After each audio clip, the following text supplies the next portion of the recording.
Murim was a world where superhumans could break mountains and move rivers with a single swing. The man looked out at the landscape, remembering that crazy place. The battles there were constant and brutal. He had to fight just to survive another day. At the same time, it was a world where people could be drinking together in the evening after trying to kill each other during the day. Swords clashed, and the tension was high. They raised their cups and celebrated, but the protagonist was frustrated. He was thinking, damn it. As he fell, he remembered that kind of life was only for the powerful and then influential clans of Murim. He was just a nobody. The protagonist thought it was all a bunch of garbage. He was saying that it was an extremely ruthless place for a lowly, insignificant creature, like a mere novice in the world of martial arts, to endure. He was so frustrated about it. At the same time, he almost missed the Hell Peninsula, where he was in debt and overwhelmed with schoolwork. The guy was clearly in distress. He admitted that he missed Heaven's Peninsula so much. Energy started swirling around. It was a sign that something big was about to happen. The protagonist suddenly appeared behind an older man. He shouted that he had caught the rascal. The guy was relentless. He remembered the 7 years he spent rolling with the punches and surviving the wilderness. The protagonist was staring death in the face, but he refused to give up. He shouted that there was no way he was dying like this. No way at all. He remembered an old man talking about a sword. The old man said that the sword was a relic, and with it, he would be able to eat for a long time. The man looked very serious. The old man continued, telling him not to be intimidated and to only look for solid fights. He explained that way he would be able to live on a knife's edge. Then the protagonist asked the old man to tell him his name. The master then revealed his name was Doghorn. Back in the present, the protagonist was looking at his stats. He noticed he was ranked as unranked and untested. He was shocked and repeated the words in disbelief. He thought to himself that he had only ever gotten away with it once. He was in a really bad spot. And immediately, Kim Il-yong was sent flying through the air, completely outmatched. He was moving so fast that he was just a blur. Kim Il-yong looked absolutely furious as he glared at his opponent. He was ready to unleash everything he had. The guy looked serious as he stared down at the blade coming right at him. It was moving fast. Suddenly, a massive energy blast erupted, shaking the entire area. The power of the attack was intense. The attacker moved with incredible speed. His sword aimed right at the enemy. At the same time, the guy on the receiving end looked furious, realizing he'd been tricked with cheap tactics. Another figure was standing on the roof, looking down at the scene below. He explained that his true AMGI was hidden in darkness and the sound of breaking waves, and it was a paralyzing poison, but it wouldn't kill so easily. The guy with the sword looked absolutely furious, yelling that if the other guy thought he could make a fool of him, he might as well just kill him. But suddenly, Kim Il-yong looked surprised and said, "Oh my god." The guy who was attacking decided he'd had enough and was leaving. He told Kim Il-yong not to come after him. He was still angry, yelling that the heavens would punish him for this. At the bottom, the man looked up, furious. The man screamed as loud as the sky. After falling into the unfamiliar world of Murim, Kim Il-yong recalled crying out to all sorts of gods, but it was all in vain. He remembered lying on the floor, completely defeated. Kim Il-yong remembered falling into poverty in the Murim world. He thought that the only reason he had been able to survive until now was because he had pursued strength above all else. Mighty conquerors reign supreme, he thought. Murim is a really rough place, he thought. In order to survive and become stronger, he had to endure countless filthy situations without any hesitation, and so he had achieved the status of a top-ranked warrior. However, the sweetness of achievement is also fleeting, he realized. He had come so far, but it never felt like enough. His skills in martial arts had hit a complete dead end in front of the pinnacle barrier. He was stuck, and he didn't know how to break through. For the uninitiated, the next level is like a drug. He needed that next level. He needed that power. Kim Il-yong obtained the secret delivery of the top-class martial artist. Then, he looked down at 5 pills of Bi Huan Dan in his hand. He thought it was worth the risk. He believed that if he ate all of those pills, his personal breakthrough that was blocked at the peak of his abilities would finally be pierced. He was determined to reach the pinnacle of Murim. Kim Il-yong's eyes narrowed with determination. He was ready to reach the pinnacle of Murim. He had worked so hard for this moment, and he wasn't going to let anything stop him. Someone watched him from afar, realizing that the guy was a skilled thief who used deception as his weapon. He had stolen the secret techniques of the Bi Huan Dan and the Mu Gong Bai Jup. The observer was shocked by this revelation. Kim Il-yong was suddenly confronted by the observer. The guy asked him what was up and if he was being uptight again. He hadn't realized the other person was so close to him. Kim Il-yong fired back, asking who the bald guy was calling rude. He insisted that he didn't do an ambush. He then asked if the bald guy was so confident that he could take his neck at any time. He called the bald guy cheat. Kim Il-yong asked who the bald guy thought he would turn to. He said fortune-telling meant nothing to him. He had learned and mastered it himself, so why should he rely on it? The bald guy said that the secret medicine special techniques were for the future successors of their Amifa clan. He told Segma to remember that, and immediately, Kim Il-yong realized he messed up by stealing from the Amifa clan, thinking he was screwed. The bald man said that stealing the clan's elixirs and secret techniques was a crime punishable only by death. Kim Il-yong thought he was done for, as he wondered who was going to make it easy for him too. Kim Il-yong paused, confused by the situation. He looked around, trying to figure out what was going on. The sword came down with deadly force, aimed right at him. At the same time, Kim Il-yong remembered a time when he was a beggar, calling out for his master. He felt his life slipping away, like it was all for nothing. He wondered how he even made it this far, only to end up like this. He thought this was not how it was supposed to end. He thought he was about to die, just like before. He was ready to give up, but everything went dark. He was out cold. Suddenly, Kim Il-yong shouted, denying everything. He was standing in the middle of the classroom, looking around completely lost. Kim Il-yong was completely disoriented and shouted, wondering what the hell was going on. He looked around, trying to figure out where he was. Upstairs, the students were looking at Kim Il-yong with confusion. The professor asked him if he had suddenly gone crazy. Downstairs, the professor seemed annoyed, tapping his pointer on the desk. Kim Il-yong was still trying to process what was happening. He wondered if he was back on Earth, asking if this was real. The professor repeated his question, wondering why the student was yelling all of a sudden. Kim Il-yong thought he was dreaming, but it felt too real to be just a dream. The professor was waiting for an answer. Kim Il-yong just stared at him, completely lost. He asked the professor what was going on, still trying to figure out where he was. Kim Il-yong, with tears streaming down his face, suddenly demanded that the professor hit him with the pointer. He seemed desperate for something to happen,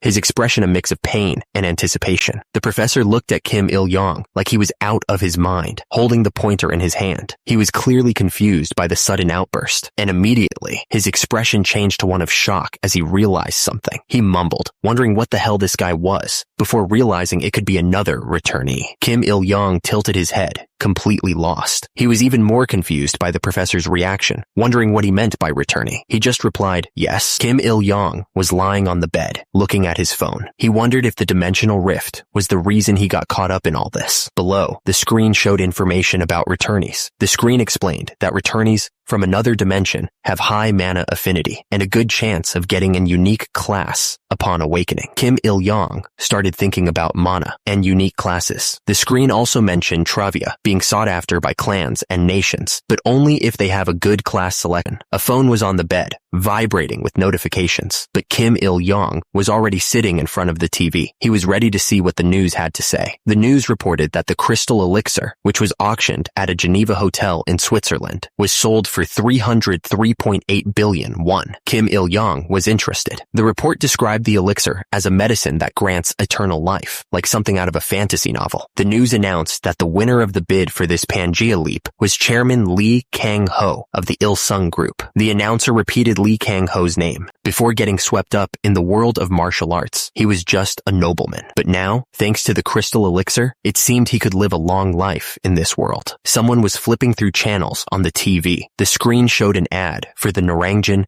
Knights and Wizards Academy, promising to help people awaken their inner adventurer with the help of veteran adventurers and instructor Kang Sejin. The ad encouraged viewers to call now. The next ad showed magical interpreter earmuffs that let you understand any language just by putting them on. It then switched to an ad for Feng Li Wan, who could make your bust fuller and increase your self-confidence. The ads were pretty wild. Kim Il-yong laughed at the TV, but immediately he fell back onto the bed. So, Kim Il-yong decided to get things straightened out. The screen showed a text box explaining that one day, a sudden and mysterious dimensional portal connected to the peaceful Earth, and through that connected passage, a god named Jamoshin from Pangea came to speak to humanity on Earth. It was all so sudden, so Jamoshin Osiris greeted the other worlders, which sent shockwaves around the world. The guy in the suit looked surprised by what he was hearing. In the middle of all the shock and confusion, Jamoshin Osiris proposed a partnership and exchange to the Earthlings. Jamoshin Osiris's subordinates were those who drank from him in their dimension, Pangea. In other words, he told everyone that if they hunted a monster, he would let them have all the rights to it and the loot from that monster. And the result, as you can see on TV right now, was adventurers. Some powerful monsters have mana stones in their bodies that contain energy for processing. The mana stones were synergized with the mana circuits that Jamoshin had taught them, revolutionizing Earth's energy industry. Planes and cars now ran on mana. Plus, there was a variety of mana-containing materials, from monsters and mysterious artifacts scattered throughout Pangea. There were healing potions that could cure wounds in an instant, various magical weapons and artifacts, and elixirs that could revive anyone as long as they're still breathing. Kim Il-yong was back on Earth, and he couldn't help but laugh. He was so happy to be back. He wondered what had changed while he was gone. He looked thoughtful, maybe remembering something from his past. He was trying to figure out what he wanted to do now. He had wanted to escape so badly from that other world. But now that he was back, he realized he missed his martial arts skills. He felt a great sense of loss. Kim Il-yong saw a contact on his phone, and his eyes widened. He wondered if it was who he thought it was. He asked if it was Soon Chang. Soon Chang Park answered the phone, sounding super excited. He was happy to hear from Kim Il-yong and said he really did come back after 4 years of disappearing. Soon Chang Park was saying that it had been 7 years since Kim Il-yong left this world. He thought the concept of time was weird. He explained that some people spend 10 years on the other side and come back in a year. He told him to be thankful that he made it back. And then he mentioned hearing that Kim Il-yong told his professor to beat him up or something. Soon Chang Park asked if the rumor really got that far already. He said that news of a returnee spreads like the wind. He continued, saying that if a returnee awakens, they are the only class, right? He added that he was sure Kim Il-yong's departmental chat room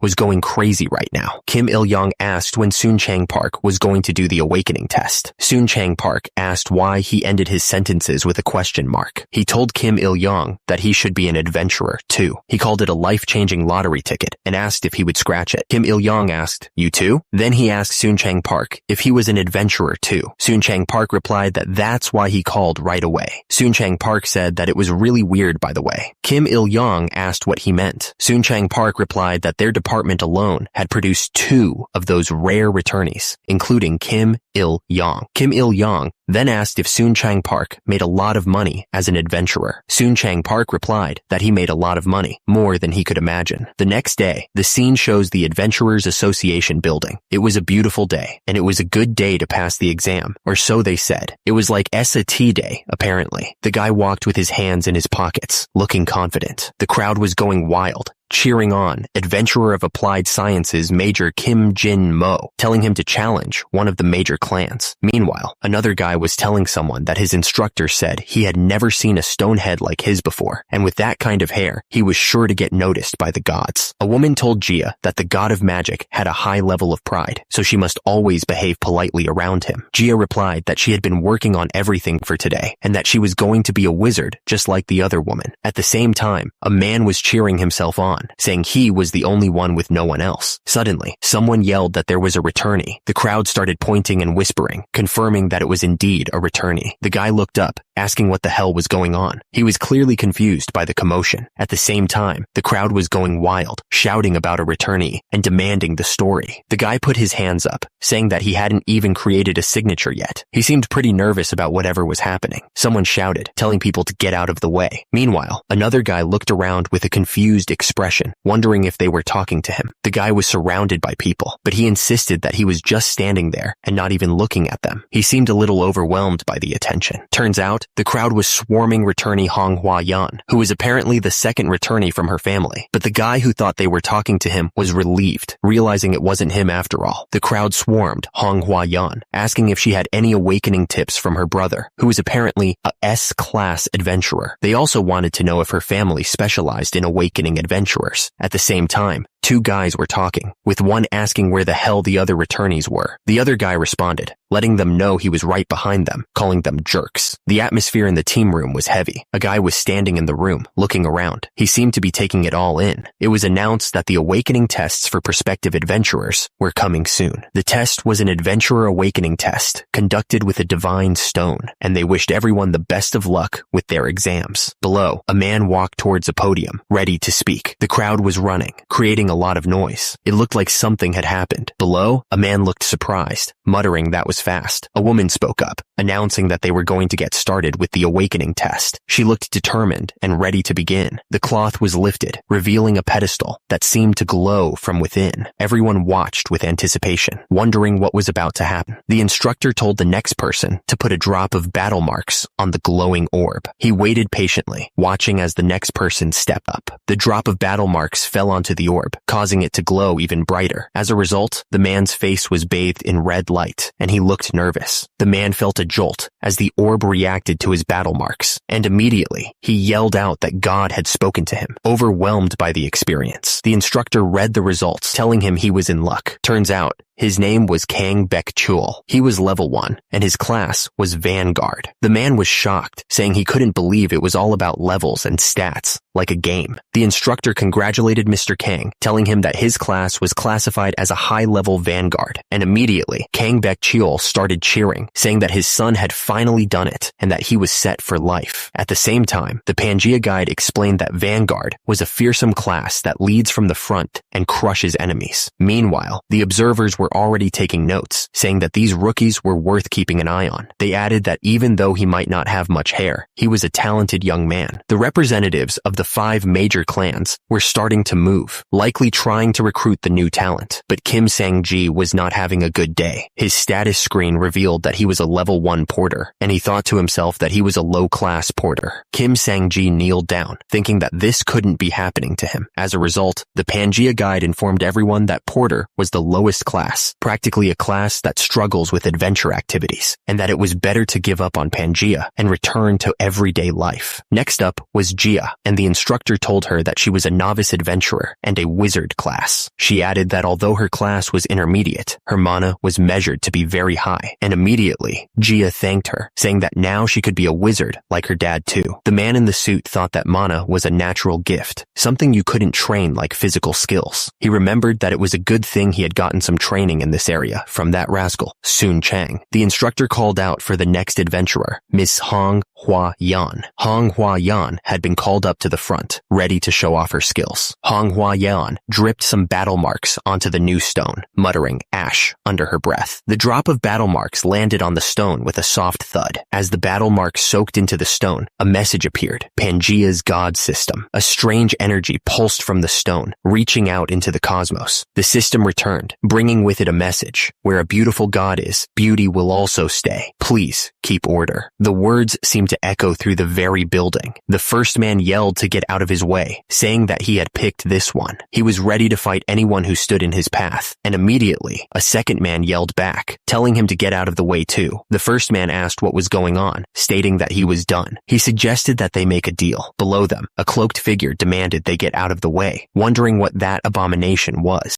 The 2 men shook hands, agreeing that they gave up. They looked relieved to be done with whatever they were doing. The cloaked figure declared that the child was theirs. They held a scythe, looking ready to take what they wanted. Hong Hua Yan's stats appeared, showing her level was 1. Her class was listed as location, and her divine contact was Harvest God. Her strength was 6, agility 6, stamina 5, mana 22, and intelligence 18. The announcer revealed that her class was Witch, and that she had a lot of mana and stamina. The crowd was shocked, because no one had ever seen that class before. They congratulated Hong Hua Yan for being the only one of her class. Hong Hua Yan thanked everyone with a bright smile. As a result, she walked down the hallway, excited about her new class. The crowd wondered what the heck a witch class even was. One of them speculated if it had something to do with spells or curses, but another person pointed out that she had 22 mana for her initial awakening, which was a lot. The announcer declared that she was a super rookie and an unconditional number 1 pick. He then called for the next person to come up. A man wondered why Hong Hua Yan was next in line. He looked annoyed that she was getting special treatment. Kim Il-young thought that things had been getting more complicated since he got here. He wondered if he was really cut out to be an adventurer. As he was thinking, the people in front of him confirmed that he was Kim Il-young, a prospective adventurer, and they wanted him to answer. Kim Il-young heard someone say that he was back again. At the same time, some people were wondering if anyone knew anything about that returner. One of them was Hong Hwa-yeon, who was peeking through the door. The man told Kim Il-young to drip his battle marks here. He didn't seem to have a choice, so he just went along with it. Kim Il-young told himself not to worry. As the words left his lips, a needle pricked his finger, drawing battle marks. The battle marks dripped into the bowl, creating a strange glowing effect. The room was silent as everyone watched the ritual unfold. Kim Il-young looked annoyed, like he had a headache coming, and immediately his eyes snapped open and he felt like yelling. He was clearly not happy about something. Someone asked if he was back again and what he was up to today. The crowd wondered out loud who would be a romantic in a martial arts world. They seemed to be joking about it. Someone asked where the hell that place was and if anybody even knew. They seemed genuinely confused. Someone else asked if anyone had heard of a contract holder on Earth, mentioning the world of martial arts and chivalry. At the same time, the figure in the dark landscape seemed to be waiting for something. The woman casually drank her wine and said that if he was a returnee, he had a lot of potential. She added that he had missed someone earlier. The crowd went wild, each person wanting Kim Il-young for themselves. They were shouting at each other, saying that he was theirs and telling the others to get lost. They were ready to fight over him. The girl looked shocked, asking what the others had just said about nothing and narrow. She seemed confused by their words and wondered what was going on. The girl, annoyed, called them rude and told them to move. She was pushing her way through the crowd, saying that at last, they meet. The girl stated that she needed a suitable contractor who could work with her. She then told a woman to move aside, calling her a dum-dum. The girl, looking furious, told them not to call her Irek. She seemed very sensitive about that name. Hildegreen declared that she was the mother of every hero and the superior deity. She then wondered if it was a higher power that she was sensing, and then she realized it was that kid. Meanwhile, the group of men below looked at each other, unsure of what was going on. Hildegreen stated that if they knew the subject, they would be able to dive right in without hesitation. She added that the author belonged to her now. At the same time, one of the men below told the lesser gods not to dismiss them, reminding them that they were gods too. One of the men ran forward, calling the person a half-wit. He looked furious and ready to attack. One of the men said that he couldn't take it anymore and suggested that they make her pay with a pincer attack. Another man looked at him, seemingly agreeing with the plan. Hildegreen taunted them, telling them to go ahead and be cowardly. She added that it was easier to beat them that way. Below, the group of men were running towards her, ready to attack. Hildegreen didn't waste any time and attacked. The man looked completely caught off guard by the sudden attack, his eyes wide with fear.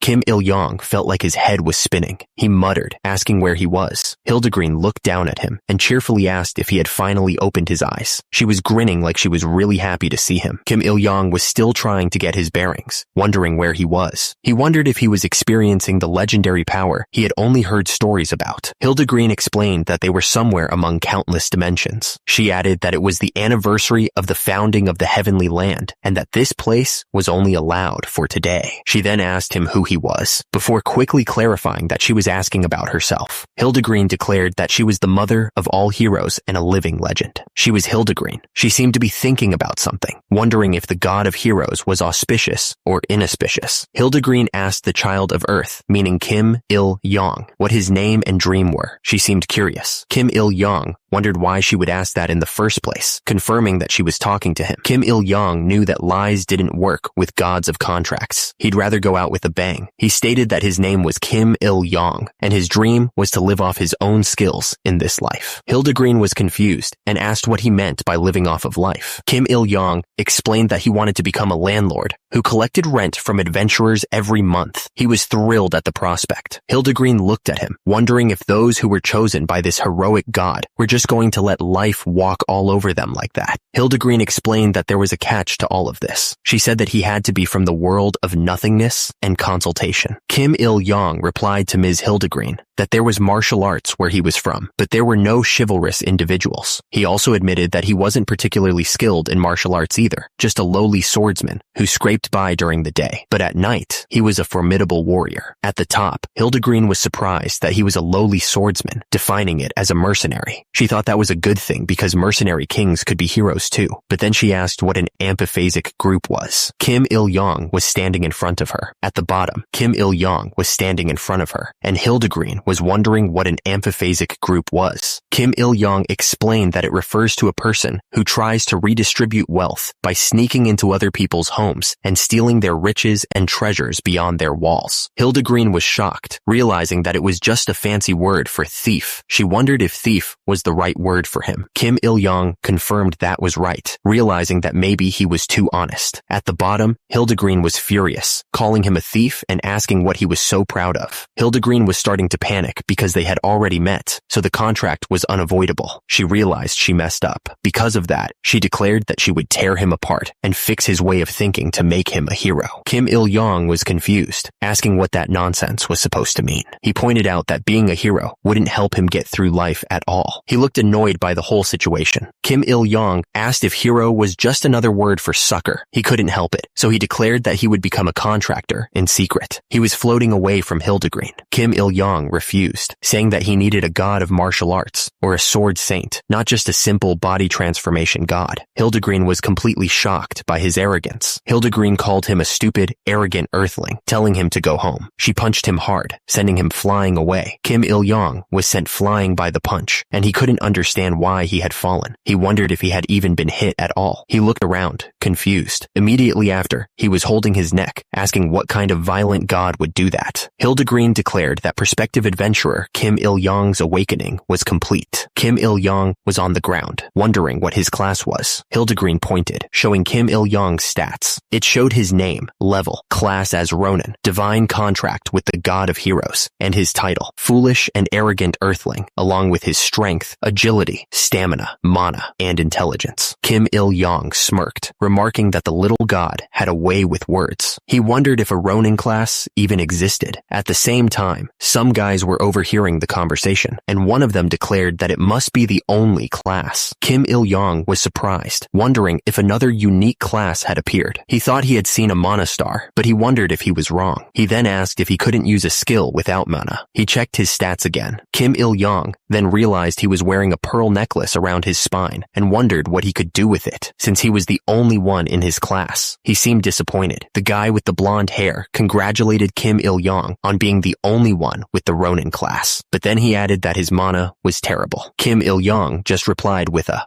yeah. They say that a returnee is like a lottery ticket that hasn't been scratched. At the same time, a woman with red hair was listening in the hallway. Kim Il-yong complained that he got a winning class, but the mana was terrible. The red-haired woman looked around, seemingly surprised, and then she leaned in closer to listen, curious about what was being said. Kim Il-yong wondered what was going on and if it was a mistake. He thought he should at least look at the status window. He was hoping for just a single active skill. The screen showed inactive skills and then one that was active. Kim Il-yong begged for it to be good, but then he realized that this was terrible. The status window showed that his internal work was at 10, which was really bad. Kim Il-yong was confused, wondering what was going on with his internal work. He couldn't believe it. Then suddenly, he could faintly feel something returning to him. He was sure of it. Kim Il-yong realized that this was why his mana was at 0. He thought it was great, sarcastically. He immediately opened the skills window to see what was going on. Kim Il-yong looked at the screen and was completely shocked. He couldn't believe what he was seeing. Kim Il-yong was pumped. He saw all the martial artists he had been searching for in the Zhongyuan mainland right here. He could not believe it. He saw martial artists from the 3 kingdoms all the way to the top of the world. He was grinning from ear to ear. It was like opening the gates to the imperial treasury. The light from the gate was blinding. Kim Il-yong was standing in the middle of a bright light. He seemed to be getting pumped up by whatever was happening. He had been smiling, but suddenly his face dropped. Kim Il-yong asked what the hell was going on, because this sucked. Kim Il-yong realized he wouldn't be kicked out anymore for begging for martial arts lessons from martial artists. He knew more about the weaknesses of those martial artists than anyone else. He realized realized that his 7 years weren't in vain after all. Kim Il-young was smirking, ready for another round. He thought this delicious meal would be great. Kim Il-young was still sitting in the Awakener's waiting room, glowing with a blue aura. The other people nearby were whispering about him, wondering what the hell was going on with that guy. Kim Il-young was sitting there, thinking to himself, noting how slow the 3 judgment method proficiency was increasing. He was a little annoyed by this, but he didn't let it get to him. Kim Il-young knew it wasn't 0,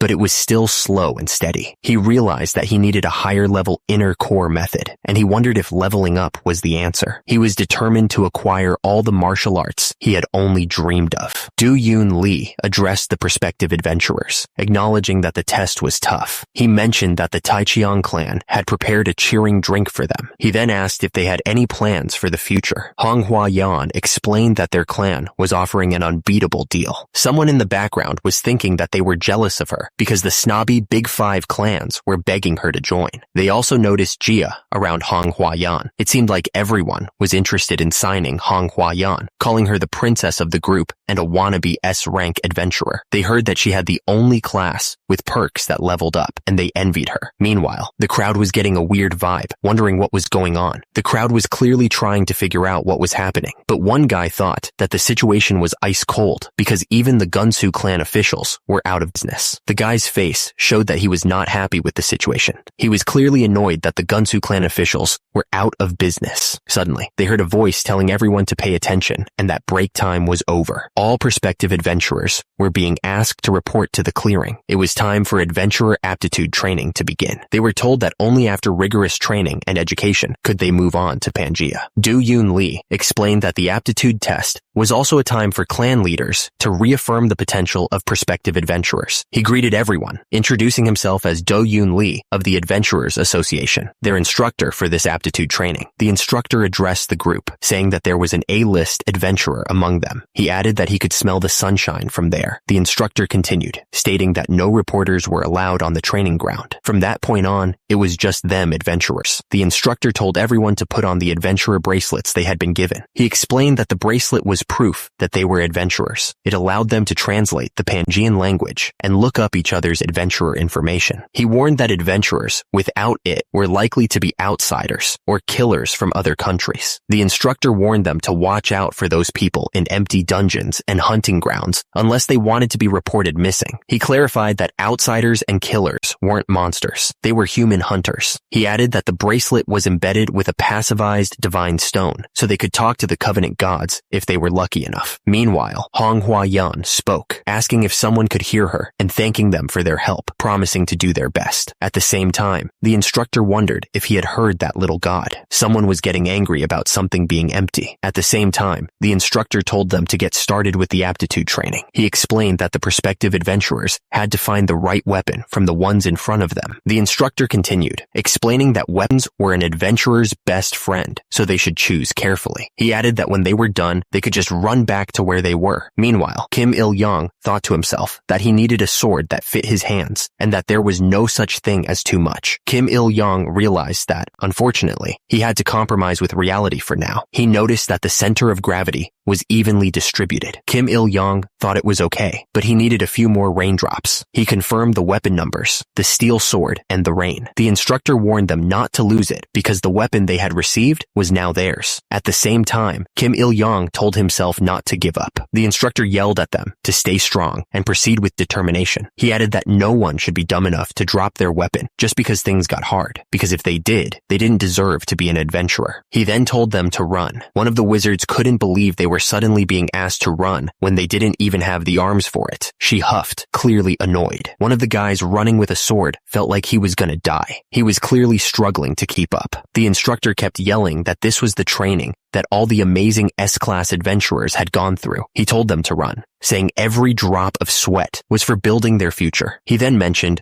building owner Kazuha, a S-class adventurer, and told them to just wait. Everyone's morale was charged. Kim Il-young thought to himself that he was the one who started out as a beggar and ended up as a first-class citizen. A foot stomped down, declaring that he could never lose. Kim Il-young screamed, frustrated that it was so hard to make a living. He was clearly at his wit's end. Suddenly, a notification popped up, saying that a request had been generated. Kim Il-young looked at the screen, confused. He wondered if something like that even existed. The notification showed showed the request name, Road to Becoming a Hero. It also said the difficulty was the lowest possible. The screen then listed the request details. It said a hero, who was gasping for breath, was not attractive, so they had to train their stamina. As a result, Kim Il-young was thinking that the reward was way too small for something at the lowest difficulty. The request's name was displayed again, Road to Becoming a Hero. Kim Il-young wondered what was more, a hero.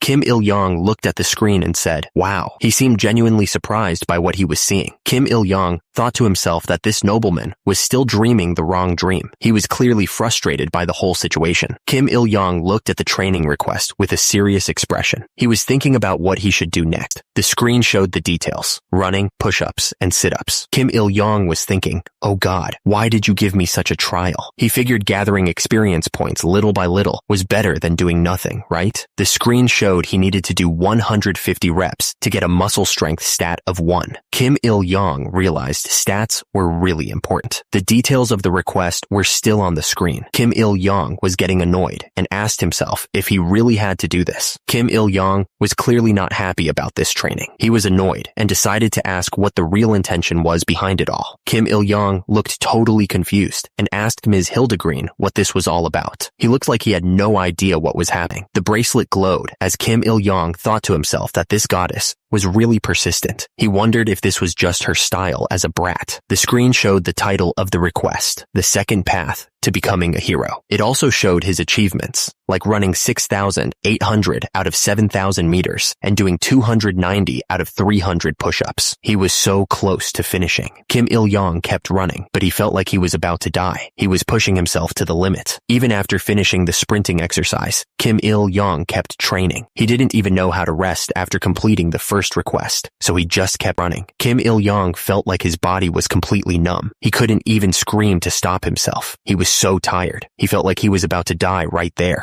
But the young master kept running and running, pushing through the pain. He finally completed the 7,000 meters. Kim Il-young kept running, gasping for air. He was pushing himself way too hard. It turns out that in martial arts, there's a big secret about passing on skills. People don't just share them. But here, martial arts were spread like a buffet under the name of skills. The protagonist realized this was an incredible chance to break free from being weak. The young master slammed his hands on the ground, pushing himself up with a grunt. He asked himself how he could rest with that in mind, clearly frustrated with his limits. He remembered the instructor's words echoing in his head. He had said that training never betrays you, and the more you sweat, the stronger you become. Kim Il-young kept pushing himself, doing push-ups. He counted out loud, 1, 2, 3. His body was shaking, but he refused to stop, and with each push-up, more sweat poured off him, hitting the ground. Every single drop, he knew, was building his future. Kim Il-young gritted his teeth, pushing through the pain. He forced out another rep, yelling 4 as he struggled to complete it. Someone noticed Il-young working so hard. He wondered why that person was acting like that. The others started talking about him, laughing at how he had to rely on his body because he didn't have any mana. They thought it was stupid, wondering how he could become an adventurer without skills. Kim Il-young ignored the haters and kept doing his push-ups. He was determined to get stronger his way. He gritted his teeth, sweat dripping from his face. He didn't care if they laughed. He was going to go his own way.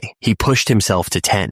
At the same time, someone explained that it was just a training period and they couldn't fight monsters yet. Because of that, all the aspiring adventurers were stuck at level 1. Kim Il-young completed the second request on the path to becoming a hero. He got 150 experience points and a stamina boost. He had leveled up to level 4, and he was still pushing himself to the limit. He was done, and he thanked Ms. Hildegreen. He was really grateful for the help. Kim Il-young raised his arms in victory, clearly proud of himself for pushing through. He was feeling the rush of the level up. Someone told him that he was doing great, but then told him to be quiet. He looked around, confused about who was talking to him. Kim Il-young turned to Ms. Hildegreen, asking if she could hear him. He even called her a little god, wondering if she would answer. Kim Il-young looked at the bracelet on his wrist. He thought to himself that the goddess had been around for a long time. He then looked around at the ceiling. He wondered where all the taxes went and what was up with the unsettling menu. The cafeteria was packed with people. Someone in the crowd commented that the 3 food police officers were there. A man was eating, but he complained that he was so hungry that he felt like he could chew and swallow iron bars. He looked absolutely famished. A group of people sat around a table. One of them said that he was restless to make friends with the famous prospective adventurer. Someone said that it was already too late for that guy over there. He suggested they should go to Dokgodai. Kim Il-young was getting ready for a good meal. He looked forward to eating well. The man's expression was unreadable. It was hard to know what he was thinking. Someone had sent a message asking why they hadn't heard anything after the awakening test. The sender said they had forgotten and apologized. At the same time, someone else was annoyed that the person had forgotten to report to the teacher. The guy was looking at his phone, but he remembered something else. He recalled that someone had promised to help him cram for his studies, but he doubted it. Someone was talking about the unique class being here. At the same time, someone else was texting, saying that they were surviving on kimchi and ramen every day. They clearly needed the adventurer's help. The person texted that they desperately needed the adventurer's help. They sent their adventurer bank number, but then said their mana was 0. They seemed confused and accused the other person of lying. The guy looked at his phone in shock. He said it was true that his mana was 0. He was clearly confused by what was happening. He was still staring at his phone, trying to figure out what was going on, and immediately a text came in asking if he was okay, showing concern for his well-being. Hwa-yeon stood in front of a seated man and called out to him, asking if he was there. She seemed to be looking for him. Someone was thinking about Hwa-yeon. It seemed like they were trying to remember who she was, and immediately someone else chimed in, saying that she was the super rookie of this year's class. It seemed like they were trying to remind the person who she was. The person wondered what the sensational rookie wanted from him. He also questioned why she was calling him senior. Kim Il-young was still staring at his phone, deep in thought. He seemed to be processing the information he was receiving. He noticed that the gorgeous person named Hwa-yeon was talking to him, but then he paused, realizing he didn't know who she was. Kim Il-young started typing a message. He figured a beautiful woman was more important than his buddy right now. He thought that up close. She was really pretty. He bet she'd made a lot of men cry. Hwa-yeon asked if he was okay, because she saw him training like a monster earlier. She also kept calling him senior. Kim Il-young asked why she kept calling him senior. He told her that he didn't know any junior like her, and wanted to know why she had been watching him. Hwa-yeon said she knew he was a senior. She added that she didn't know him, but he knew her. Hwa-yeon told him that they were in the same department. She explained that she also studied material science and engineering. Well, the monster material science department now, she corrected. Kim Il-young was then asked if he was the one who had returned to the classroom before her. He seemed a bit confused by her question. Hwa-yeon insisted that he remember her. She pointed out that they had even met at orientation. She was really trying to get him to remember. She looked at him expectantly, waiting for some sign of recognition. The young lady really seemed to want him to remember her. She couldn't believe he didn't remember. She asked again, just to be sure, if he really didn't remember her. Kim Il-young remembered his past. If it was something from his college days, it was from 7 years ago for him. Even that memory was clouded by his intense martial arts training. He was straining to remember anything from that time. Kim Il-young admitted that he really didn't remember her at all. He was clearly confused and asked how she even knew who he was. He was trying to piece together what was happening. Hwa-yeon smiled, revealing that he wasn't the only one who had returned. She explained that he was a returnee too, a senior, as she called him. She seemed amused by his confusion.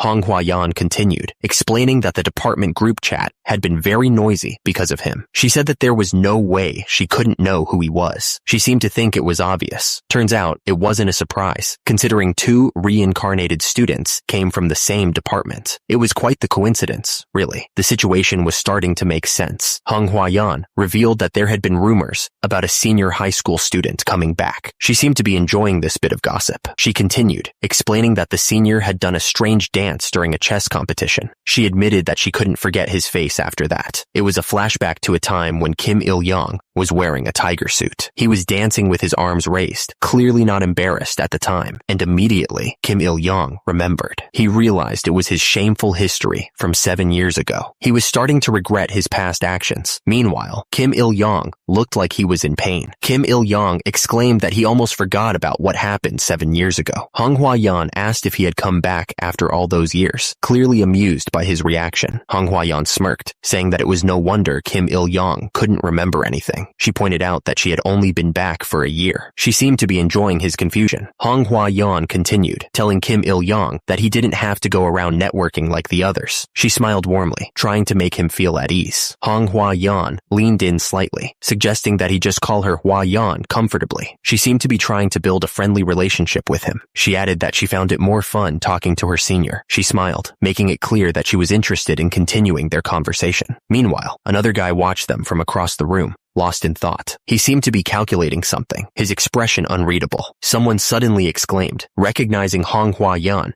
and saying it was nice to see her again. The man with red hair asked Kim Il-yong who he was. He mentioned that they had seen each other with Hua Yan at the clan gathering, pointing out that Kim Il-yong was sitting at the table next to her. The man with red hair smiled sheepishly and admitted that he had a bad memory and didn't remember. Hua Yan looked annoyed and muttered that she hated it when people suddenly started talking to her. The man with red hair then asked if the two knew each other, since they seemed to be talking so joyfully. Hua Yan explained that they were senior-junior colleagues from university. The man with the red hair called them over, saying that they weren't strangers anymore. He smiled, happy to see people getting along. Two people seemed happy to be included and nodded in agreement. They looked forward to meeting new people. The first guy introduced himself as Lee Jin-ho from the Ranger class. The young lady next to him said she was Kim Mi-na from the Swordsman class. Someone said it was an honor to meet the younger sister of that famous swordmaster. The group seemed genuinely impressed. Hua Yan smiled, but she said that the situation was still awkward. She didn't seem to enjoy the attention. An announcement called the aspiring adventurers to attention. It told everyone that lunchtime was over. The announcement said to gather at Training Ground 11 for the next training, and right after the announcement, someone said they'd go first. Hua Yan said she would go first. She seemed a little nervous, but also excited to get started. But then, someone called out, stopping her. They yelled for Miss Hua Yan to wait a minute. Hua Yan was suddenly sent flying. The other trainees watched, completely surprised by what just happened. The red-haired trainee watched Hua Yan disappear and commented that she was gone like the wind. The others around him seemed equally surprised by her sudden departure. The red-haired trainee was bummed that Hua Yan left so quickly and asked if anyone managed to get her number. Someone replied with a simple no. Meanwhile, someone was walking away from the group. It wasn't clear who it was or where they were going.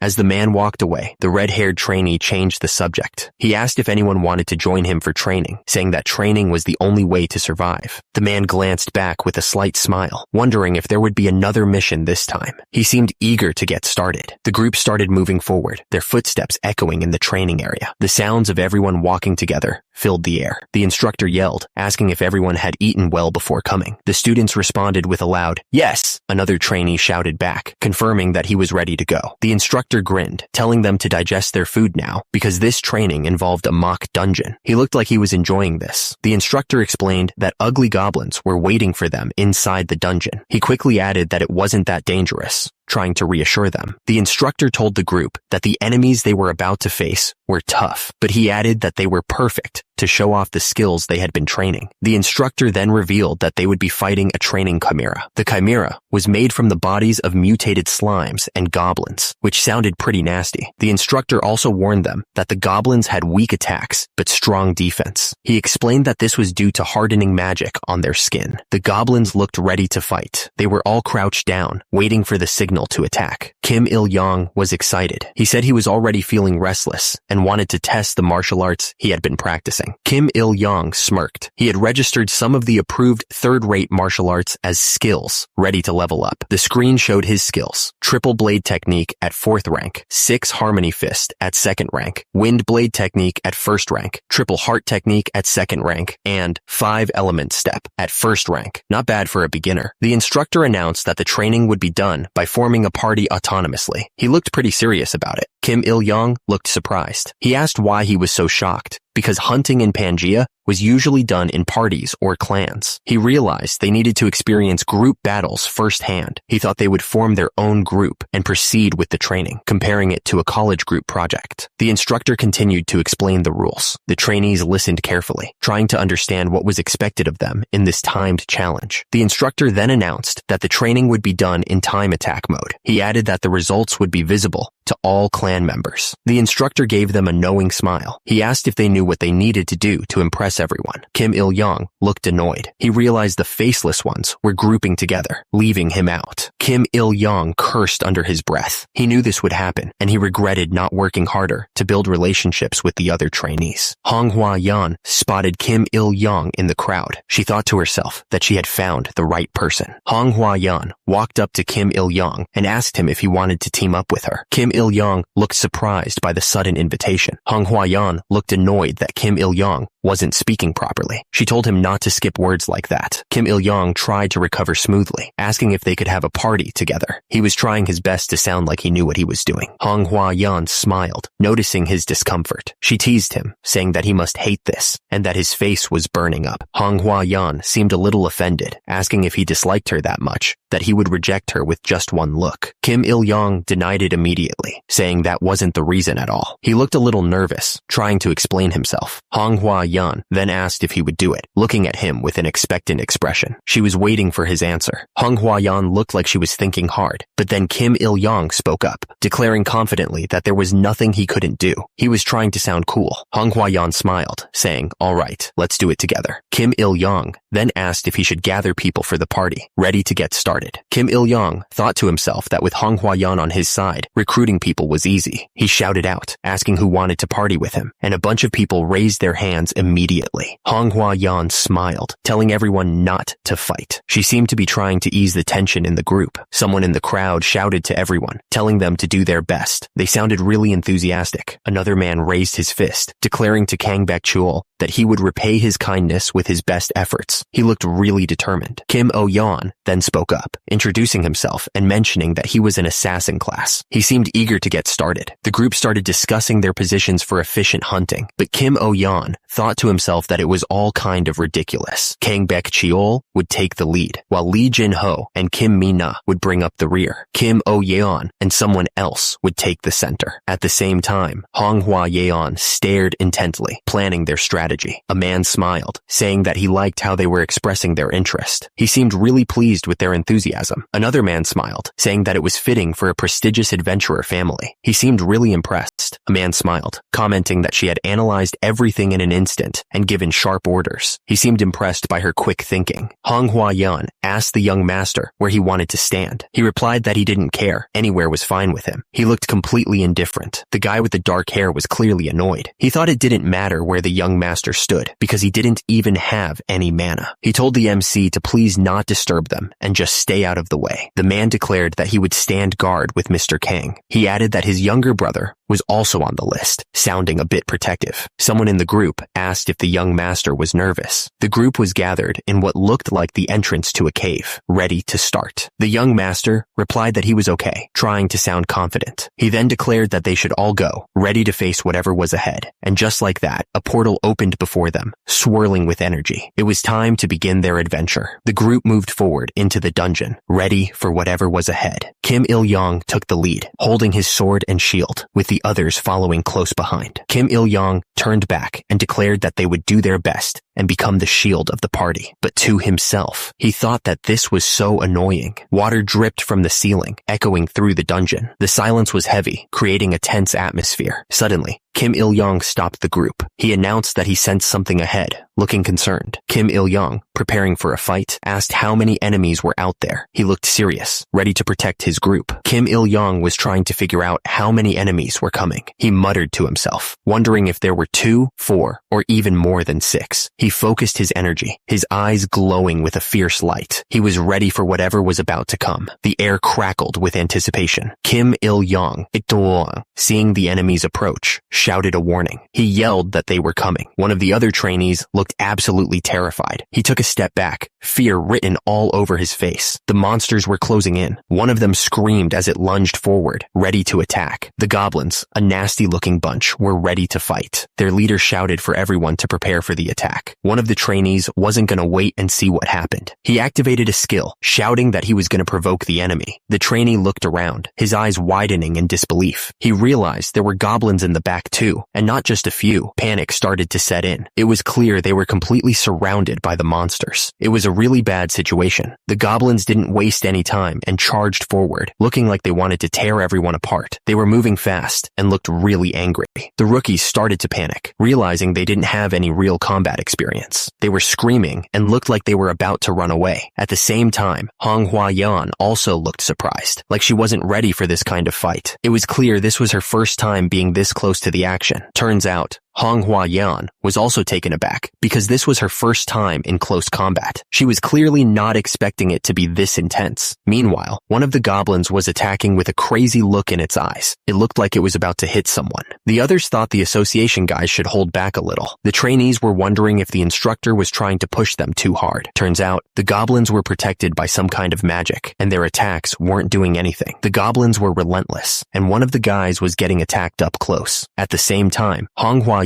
was trying to blast the goblins with her magic, hoping to break through their defenses. The goblin was still attacking the man, and he looked like he was in serious trouble. He was screaming, trying to fight back, but the goblin was too strong. The goblins kept attacking, and the trainees were getting pushed back. It was clear that their skills weren't working well against the goblins. Manhwa looked really stressed out, like she couldn't handle the pressure. She was frustrated that she couldn't even use her abilities properly, because she was so tense. Kim Il-young was starting to worry. He realized that at this rate, they were going to get wiped out. Suddenly, a system message popped up. Mission alert. The mission name was Proof of a Hero, and the details said, Crisis is the stage for heroes. Let's harvest the skulls of all the goblins. All right, our hero grinned, finally getting a mission he could sink his teeth into. It was time to get to work. Our hero was pumped. He thought to himself that he had been waiting for this. He knew this was his specialty, martial arts and fighting dogs. He had absolute confidence in his skills. Kim Il-young could feel it. He could feel the flow of his inner energy coursing through him. His muscles were reacting quickly, ready for anything that came his way. He realized his strength was being concentrated, building up for something big. Kim Il-young swung his sword, a purple energy trail following the blade. He was moving with incredible speed, ready to cut down whatever was in his path. The sword cutting through the air, the purple energy intensifying with each swing. The power behind it was undeniable. At the same time, the goblin screamed, clearly terrified. Kim Il-young realized there was no time to activate his skill. Meanwhile, he thought that in martial arts, everything should be instinctive. His eyes narrowed, focusing all his energy. He reassured himself that his body remembered what to do. The young master took a step forward with his left foot, beginning the form of the three-sword technique. Kim Il-young lowered his head, focusing his energy. The purple aura around him intensified, ready to explode. He slashed his sword, cutting through the goblin with ease. The goblin could only make a weird noise as it was cut down. Kim Il-young shouted that he could do all of this without any skills. He was feeling pretty confident. Manhwa looked completely shocked. She wondered how he could do that without any skills. Kim Il-young stood tall, surrounded by the goblins he had just defeated. Manhwa could only watch in disbelief. Kim Il-young didn't waste any time. He moved with blinding speed and slashed at the goblin. The goblin screamed, knowing it was about to be cut down. The goblin screamed as Kim Il-young's blade came down on him. He could only shout as the blade approached. The sword cut through the goblin's flesh with ease. It didn't even have time to scream before it was cut down. Kim Il-young looked back with a smile, clearly enjoying himself. He was ready for the next fight. He thought about the feeling he got when he defeated an enemy. It was a familiar sensation. He remembered the feeling of cutting through flesh. It was something he had done many times. The sword sliced through the goblin, and he could feel the resistance as it cut through bone. It was an oddly satisfying feeling. Manhwa watched the fight, her eyes wide with surprise. She couldn't believe how easily he was taking down the goblins. The goblin's head went flying, landing on the ground with a thud. The attack was brutal and efficient. The feeling of the blade cutting through flesh and bone was familiar to him. It felt almost intimate. A wide smile spread across Kim Il-young's face. He wondered if he had truly returned as a martial artist. One of the trainees looked at Manhwa asking what that had been just now. The woman's eyes were wide with disbelief at the power she had just witnessed. Manhwa was stunned. She couldn't believe that someone could cut down a hardened goblin so easily. She had never seen anything like it. Our hero didn't stop to celebrate. He kept moving forward, his sword ready for the next attack. He was completely focused on the mission.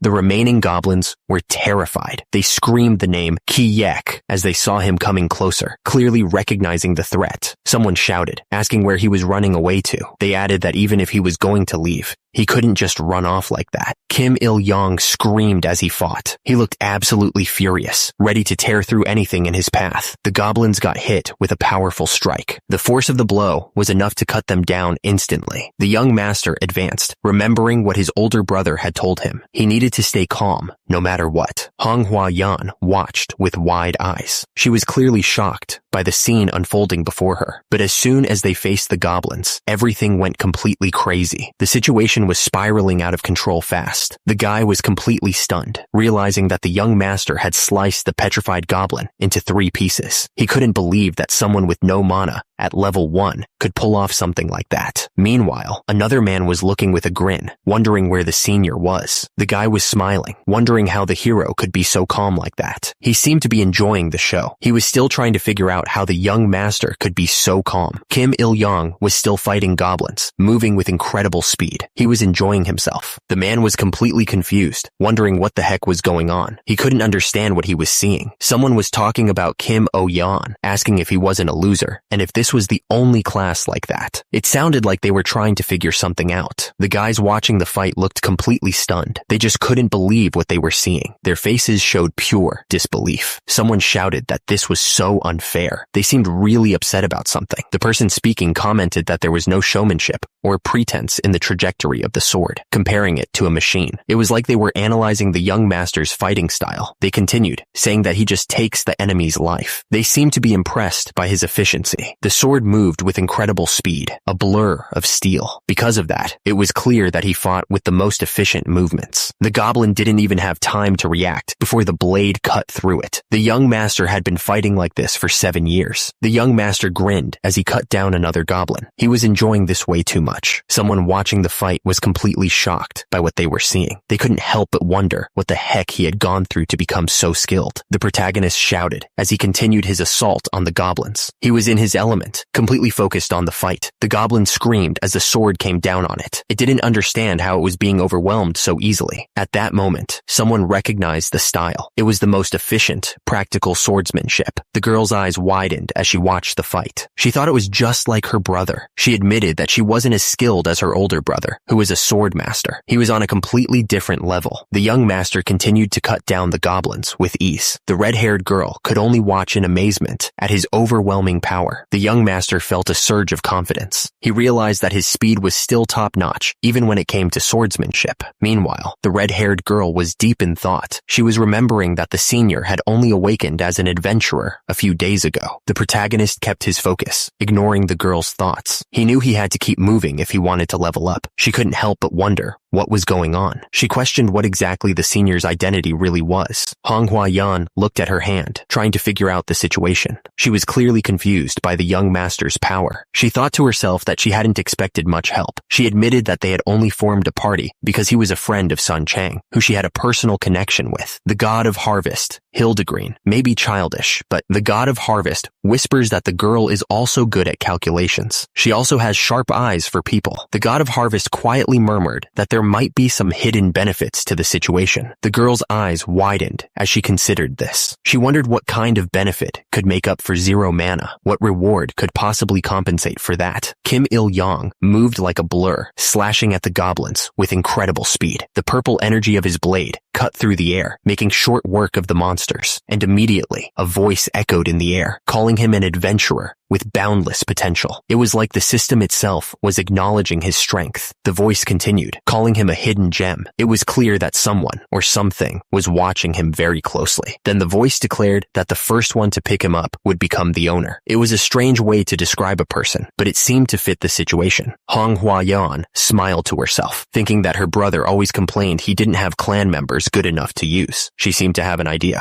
Hong Hua-yan was getting excited, thinking she might have found the perfect person for their clan. She thought to herself that she might have found someone. She continued, believing that if they succeeded in recruiting him, their clan would be a total success. The only problem was figuring out how to persuade their senior members. The system seemed to be reacting to his performance, and the text implied that if the god of harvest wanted him that badly, Hong Hua-yan would even use her own body to persuade him with a smile. She was clearly very motivated, but someone immediately shot down her idea, saying, what was she even talking about? No matter how much they wanted to recruit him, it wasn't going to be that easy. The god of harvest was laughing heartily. Apparently the joke landed way better than expected, and the reaction seemed suspiciously good. Manhwa was blushing a little, saying, "Oh my, really?" She seemed to be taking the joke a bit too seriously. Outside the association's viewing room, everything was quiet. The room was empty and waiting for something to happen. At the same time, some people were talking about the returnees. One of them asked if they could expect a new record this time, but the other guy immediately shut him down. The guy stated that there wouldn't be any new records because they had set the training difficulty level too high. They were clearly not expecting much from this group. The text clearly states who's in charge: Director Kim Ma-young. The man asked what the difficulty level was and why it was suddenly changed. He looked a little worried. The text says that Pangea is a bit complicated these days. The man explained that because of his own inner conflicts and the presence of outsiders, he had to train even harder this term. He seemed determined to raise the bar. The text declared that if you're an adventurer, you have to overcome all challenges with perseverance. It was a pretty standard motivational speech. The woman repeated the word perseverance to herself, clearly thinking about the weight of that statement. She seemed to be considering the implications of what was just said. The man turned to Mr. John, confidently saying that Manhwa's party would definitely be the fastest. He added that even manager Kim wouldn't dare to bet against them. The man went on, explaining that the person in question had received great teachings from their older brother. He also mentioned that their lineage was excellent, but another man questioned that statement, pointing out that the lineage hadn't actually been proven yet. He seemed skeptical about the claims. Someone else chimed in, arguing that it had been proven in Pangea. He explained that children born to magicians often showed talent in magic themselves. Someone commented that these days, there were many cases where adventurers were connected because of stories like this. It seemed like they were discussing how people find common ground in this new world. The woman looked at the man beside her and said that the world had become strange as she thought about lineage. She didn't seem to believe it was that important. The door to the dungeon started to shake violently. Cracks appeared around the edges, hinting at something powerful about to come through. A woman shouted that they were coming out. Everyone was focused on the door, waiting to see who or what would emerge. Finally, the doors swung open, revealing the exit from the dungeon. The tension in the air was thick as everyone waited to see who had made it through. Someone was breathing heavily after the fight. They were clearly exhausted. The adventurers were covered in battle marks and dirt, but they had made it through. One of the people watching commented that lineage was a real thing.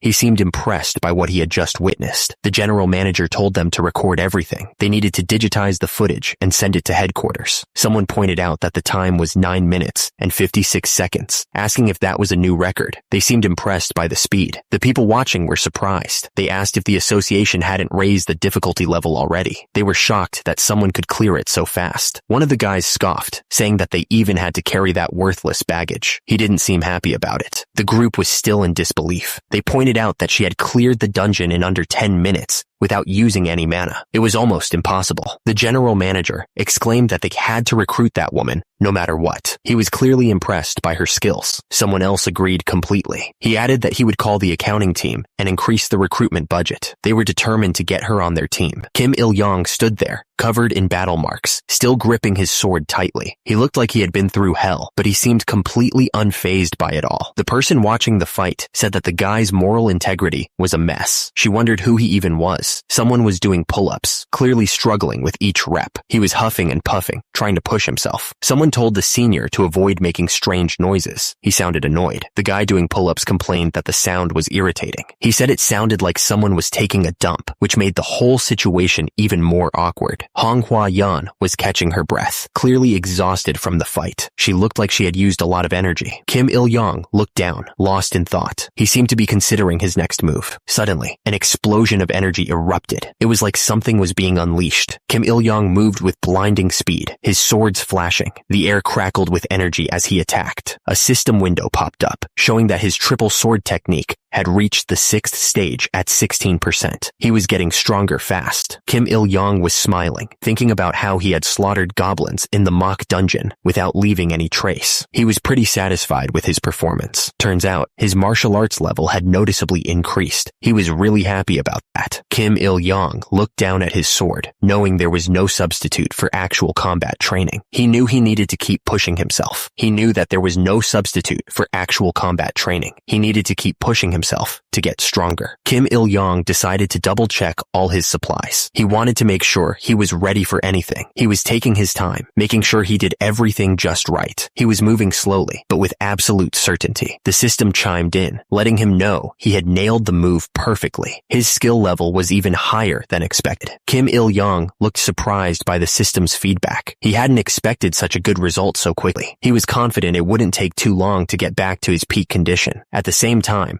the RPG screen showed Triple Sword Technique, 7th form, 1%. Kim Il-yong smirked, realizing he could restore his cultivation level pretty quickly at this rate. He was definitely on the right track. Kim Il-yong was getting excited, realizing he might even reach the peak of his dreams. He thought about how he was addicted to getting stronger, and it looked like he'd finally achieve it back on Earth. He smirked, thinking martial arts was the only drug approved by the government. He was sure he made the right choice, coming back to Earth and becoming an adventurer. He looked incredibly confident. Hung Hwayan asked if he wasn't exhausted from training so hard. She pointed out that he might not realize it, but his hands were completely worn out. She seemed concerned. Kim Il-yong told her it was okay. He explained that he was going back to the hands he used to know, looking at his own hands with determination. He added that he was talking about the hands of the hermit. Then, he wondered if the girl even trained at all, looking at her with a curious expression. Someone was complaining that she had been hanging around him ever since the mock dungeon. He sounded pretty annoyed. He wondered if the other trainees were giving her the cold shoulder. He looked at the two with a concerned expression. Hong Hwa-yan asked the senior if they could have a serious talk when he was done training. She looked serious, her red eyes focused. Hong Hwa-yan added that she wouldn't drag it out for long. She gave a small smile, trying to reassure him. He thought to himself that a serious conversation with a cute college girl would usually have him over the moon. He seemed conflicted. Kim Il-yong looked down with a smirk, refusing her request outright. He seemed determined to do things his way, no matter what. He thought to himself that it was time to train like crazy. He didn't have any time to waste on anything else. Kim Il-yong told her that there was still a lot of training left to do. He was focused on getting stronger. Hong Hwa-yan sighed, looking a little disappointed. She said that she understood. Hong Hwa-yan asked him to let her know when he had some free time. Kim Il-yong just looked away, clearly not interested at the moment. Kim Il-yong thought to himself that she was really getting on his nerves in many ways. He didn't seem to appreciate the constant attention. Kim Il-yong knew he couldn't waste this moment carrying Yahello on his back. He had to focus on his own training and get stronger. The young master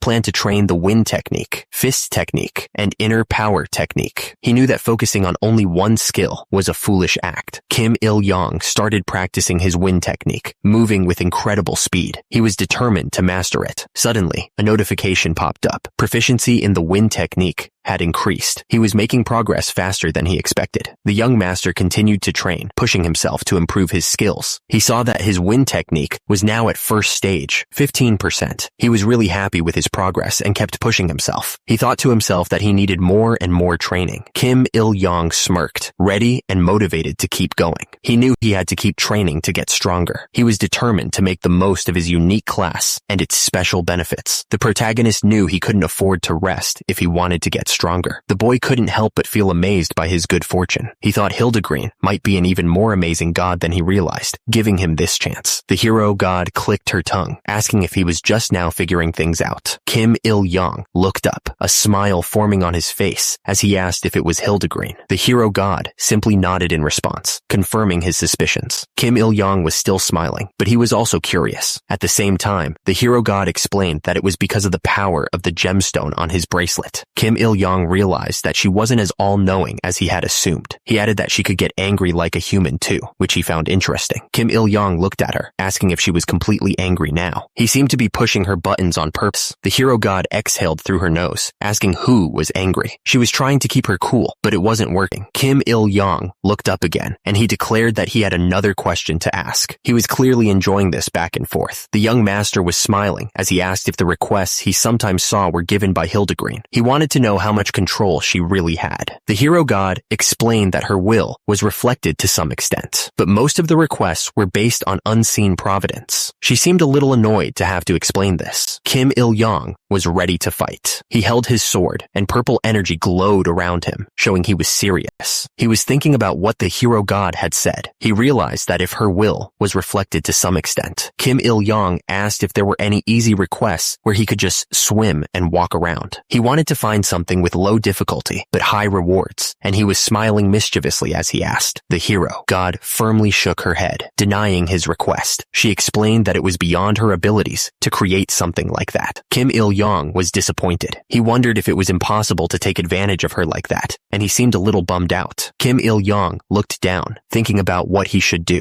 He seemed to be weighing his options, and he had a serious look on his face. The hero god clicked her tongue, annoyed by his attitude. She told him that heroes shouldn't only look for the easy way out. The hero god continued, telling him to become a hero who overcomes hardship and adversity. She was trying to inspire him. Kim Il-yong looked up, a sly smile on his face. He said that being a hero only made you suffer, and it wasn't worth it. He added that these days, villains were the ones who ate well and lived the good life. He seemed to be serious about his point. A man wearing a suit and sunglasses walked forward, a small smile on his face. He seemed confident, like he knew something others didn't. The man in the suit taunted that the hero should just eat their dust. He seemed to enjoy putting others down. Kim Il-yong smiled, thinking that ultimately it was power that moved the world. He seemed to be plotting something. He continued, thinking that to him, that power was martial arts. He was excited about the prospect of using his skills. Kim Il-yong looked up, his sword at the ready. He was determined to show everyone the true power of martial arts. The guy was saying that whether someone is a hero or not, power is everything in the world. He continued by saying that people should go ahead and send him requests and bring on the challenges. Kim Il-yong was smiling, looking pretty confident. He seemed ready for anything. The hero god sighed, wondering why she ended up with such a client. She seemed a little annoyed. She held her head, looking like she was dealing with a massive headache. Having Kim Il-yong as a client was proving to be a lot more trouble than she thought. The voice echoed, announcing that it was the last training session. It was hard to say goodbye to the sunshine, the voice added, sounding a little sad. Another voice chimed in, simply saying, "It's sad." It seemed like they were really going to miss this. The first voice said that they were soon leaving Earth, but the second voice immediately warned that there was a final gate standing in their way. The trainees looked up at the man in the suit, all of them curious. One of them asked what exactly the final gate was. The voice boomed out, explaining that anyone who wanted to venture into Pangea had to face something. The instructor raised his voice, making sure everyone heard him clearly. He announced that they all had to pass through a place called the Dungeon of Proof. The instructor's voice echoed, emphasizing the importance of this final challenge. It seemed like this Dungeon of Proof was no joke. Kim Il-yong stared ahead, his expression unreadable. He was probably wondering what this Dungeon of Proof was all about.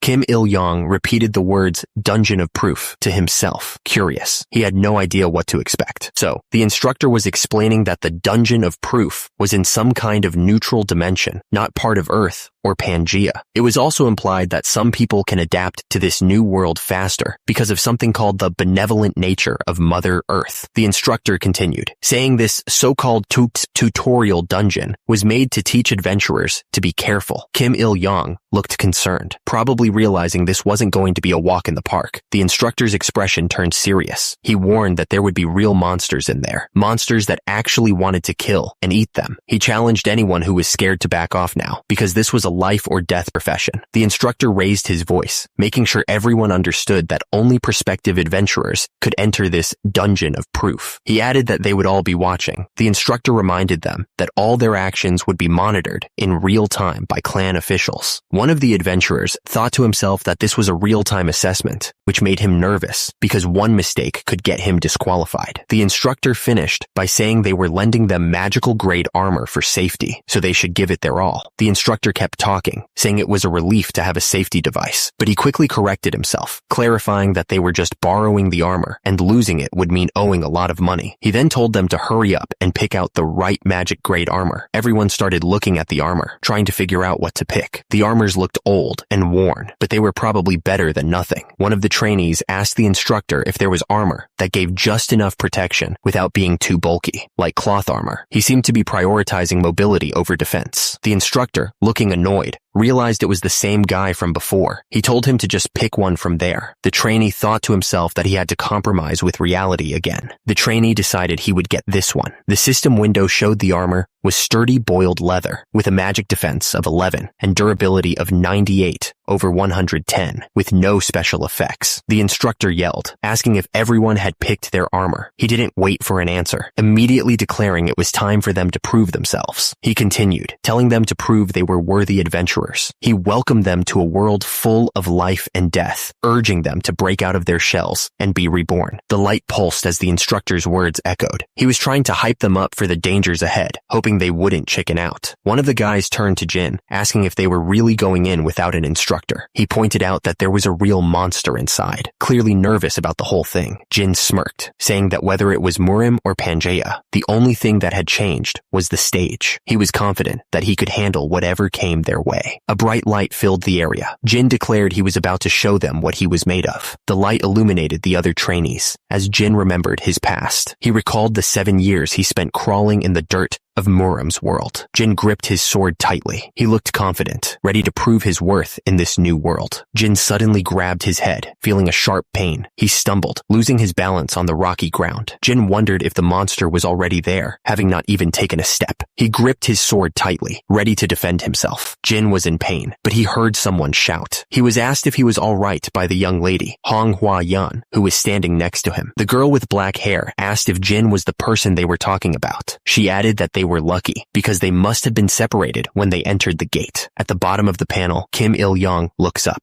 Manhwa said that since the senior was there, their party would surely win easily. The other girl asked if Manhwa wasn't mistaken. The girl added that Jin didn't even have mana, let alone a skill. Suddenly, someone in the group shouted. They looked furious, ready to defend their friend. Kang Byok-chul shouted that he had witnessed it firsthand. He was talking about how impressive Kim Il-young's martial arts were. Kim Il-young looked confused, wondering what Kang Byok-chul meant by Hyung. Kang Byok-chul asked Kim Il-young if he was younger than him, calling him Hyung. He seemed really confused by the situation. Kang Byok-chul insisted that he was 21 years old. Kang Byok-chul didn't think Kim Il-young believed him. He told him to look in the mirror, wondering if people would believe him. Meanwhile, Kim Il-young looked furious as he thought about his receding hairline. He said that whatever, it could happen. Manhwa commented that there were 10 people in the party, which was neither too many nor too few. She then asked Li Jia if she could keep up the light magic. Li Jia replied that it was possible and that she was confident in her mana reserves. Manhwa said that was good and told everyone to get moving. She reminded them that their situation was being broadcast live to clan officials. Li Jia looked shocked, realizing that if she became conceited, that would be a bad thing. She wondered what she should do. Kim Il-young thought to himself that he had to pretend to be firm and composed. He was clearly feeling the pressure of being watched. Manhwa told everyone to get into position based on their roles. She said that Kang Baek-cheol and the senior would be leading the charge at the front. It seemed like she knew what she was doing, but the others looked a little nervous. Kang Byok-chul was pumped to be on the front lines with the senior again. He was clearly enjoying himself. Meanwhile, Kim Il-young sighed, realizing there was no way he was going to be able to sneak away quietly. Manhwa then asked Li Jia to move the light forward. She was clearly in charge and making sure everyone was doing their job. The dungeon looked dark and scary. Li Jia replied immediately, saying, "Of course." She looked happy to be helping out. She was probably trying to impress the clan officials who were watching. And immediately, Li Jia cast her light magic, illuminating the dark dungeon. The place looked pretty creepy, with twisted trees and strange shadows. It was definitely not a place to wander around alone. The party moved forward into the dungeon, but they were immediately met with a swarm of spiders. The horde of creepy crawlies was enough to make anyone's skin crawl. Manhwa screamed, asking what that was and saying it was gross. She looked absolutely disgusted by the sight of the spiders. At the top, the party stood ready to fight the spiders, but at the same time, Kim Il-young sighed, saying it was just a bug and that Pangea wasn't living up to his expectations. He was clearly not impressed by the challenge so far, smiling confidently. Manhwa cast her Song of Sowing spell, preparing to attack. But immediately, she realized she had lost the initiative. She looked surprised and worried. Up top, a bright light shone as someone cast a spell. Meanwhile, Manhwa was concentrating hard, ready to unleash her magic. The spiders were being attacked by some kind of magic. They were starting to slow down, becoming easy targets. The guy watched the spiders, noticing their movements were slowing down. He wondered if it was some kind of debuff. Manhwa unleashed her Sickle of Harvest spell. She was impressed by her own power, exclaiming, "Wow."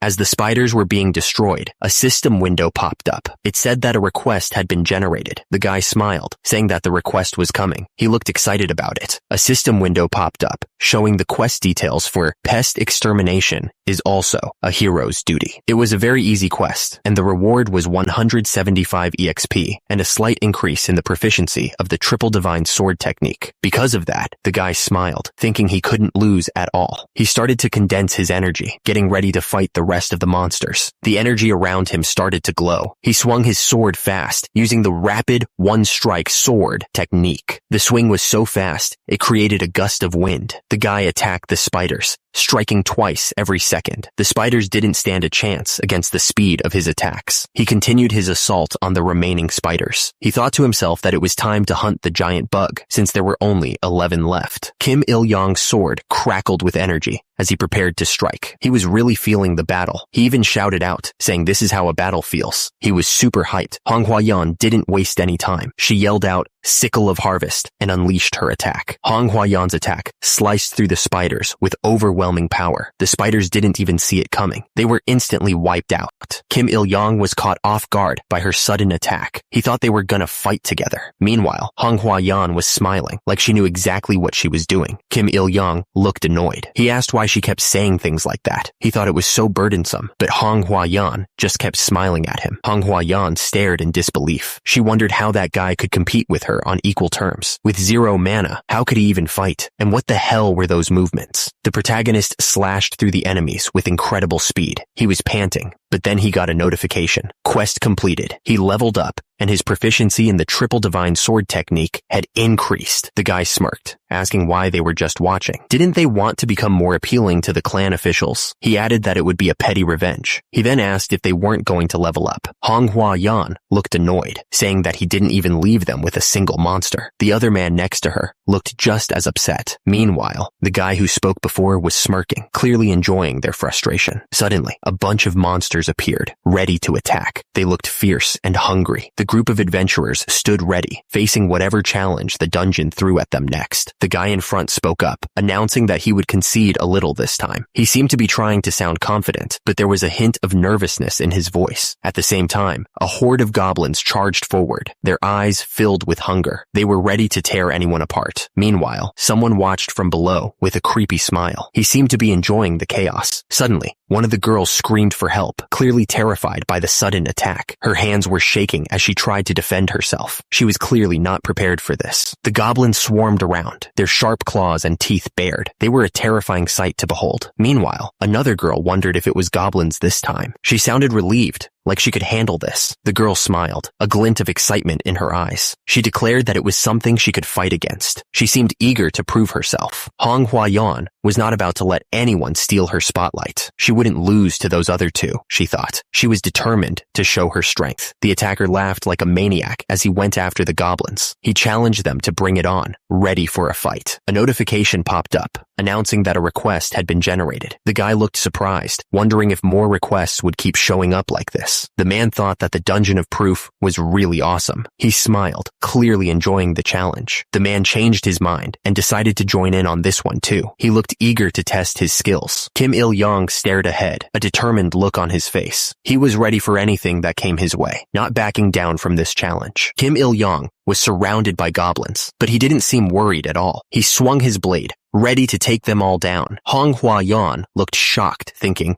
what is this? You said you wouldn't get involved in this one. Although it's unfortunate, now that things have turned out this way, all of these monsters. Meanwhile, Kim Il-yong was smiling, ready to take on the challenge. Kim Il-yong was pumped up, thinking that all of these monsters would become his experience. He was ready to level up and get stronger. The goblins didn't stand a chance against Kim Il-yong. They screamed in terror as he unleashed his power. Kim Il-yong was in his element, shouting, Hiap! That's the feeling. He loved the thrill of battle and the feeling of getting stronger. Kim Il-yong was covered in battle marks and scars. He thought to himself if this was what they called an addiction, remembering his 7 years of intense experience crawling at the bottom of the Mirim world that he would never forget. The protagonist felt like he was still stuck there in some way, back in that hellish place. Even so, he loved this feeling of battle. An unknown person said that this guy was really a crazy scumbag and that he was willing to give them this one. The person then said that this was where the competition would start. The unknown person continued that people, as expected, needed competition to push their desire to get better to new heights. He seemed very excited about the upcoming challenge. The woman looked surprised, thinking about how crazy the guy was. Meanwhile, Someone was laughing like a maniac, clearly enjoying the situation. The observation room was located on the very top floor of the association building. The place was huge. Mr. Kim asked if this was really the viewing method of the 21st century. The director fired back, asking if Mr. Kim really expected any kind of filming drone to work Pangea. The director explained that this was thanks to the Mother of Earth, Osis, and her consideration. He added that in the past, they couldn't even see what happened inside the dungeon.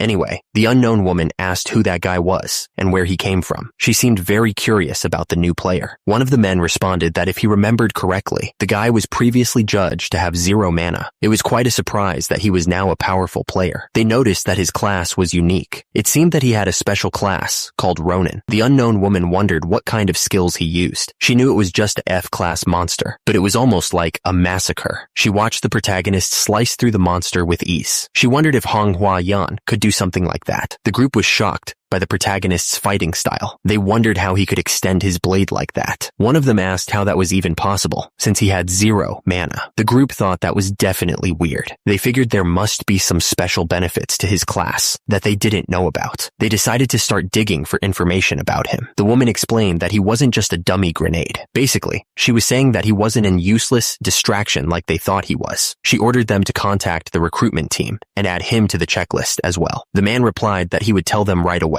The woman thought that was to be expected of a unique class. Even if the person was worthless, he was still a warrior. She realized that if this continued, she'd need a lot of military funds. Below, the liquid swirled in a circle. Back in the dungeon, our hero continued to fight the monsters. He moved with incredible speed, cutting through their ranks with ease. The protagonist's sword sliced through one of the monsters. The blade cut through its flesh, leaving a trail of dark battle marks. The monster gurgled as it died. Battle marks poured from the wound as it collapsed to the ground, defeated. The protagonist stood with his party, looking over the monsters they had just defeated. They had clearly won the fight, and the area was littered with the remains of their enemies. The woman with the red bow was furious. She asked if the protagonist was retaliating because she had previously ignored him. As an immediate result, the protagonist apologized to her. The protagonist said he saw battle marks, and his vision became blurry. He then claimed he was seeing a devil. The woman and the other man looked at him, unsure of what to think.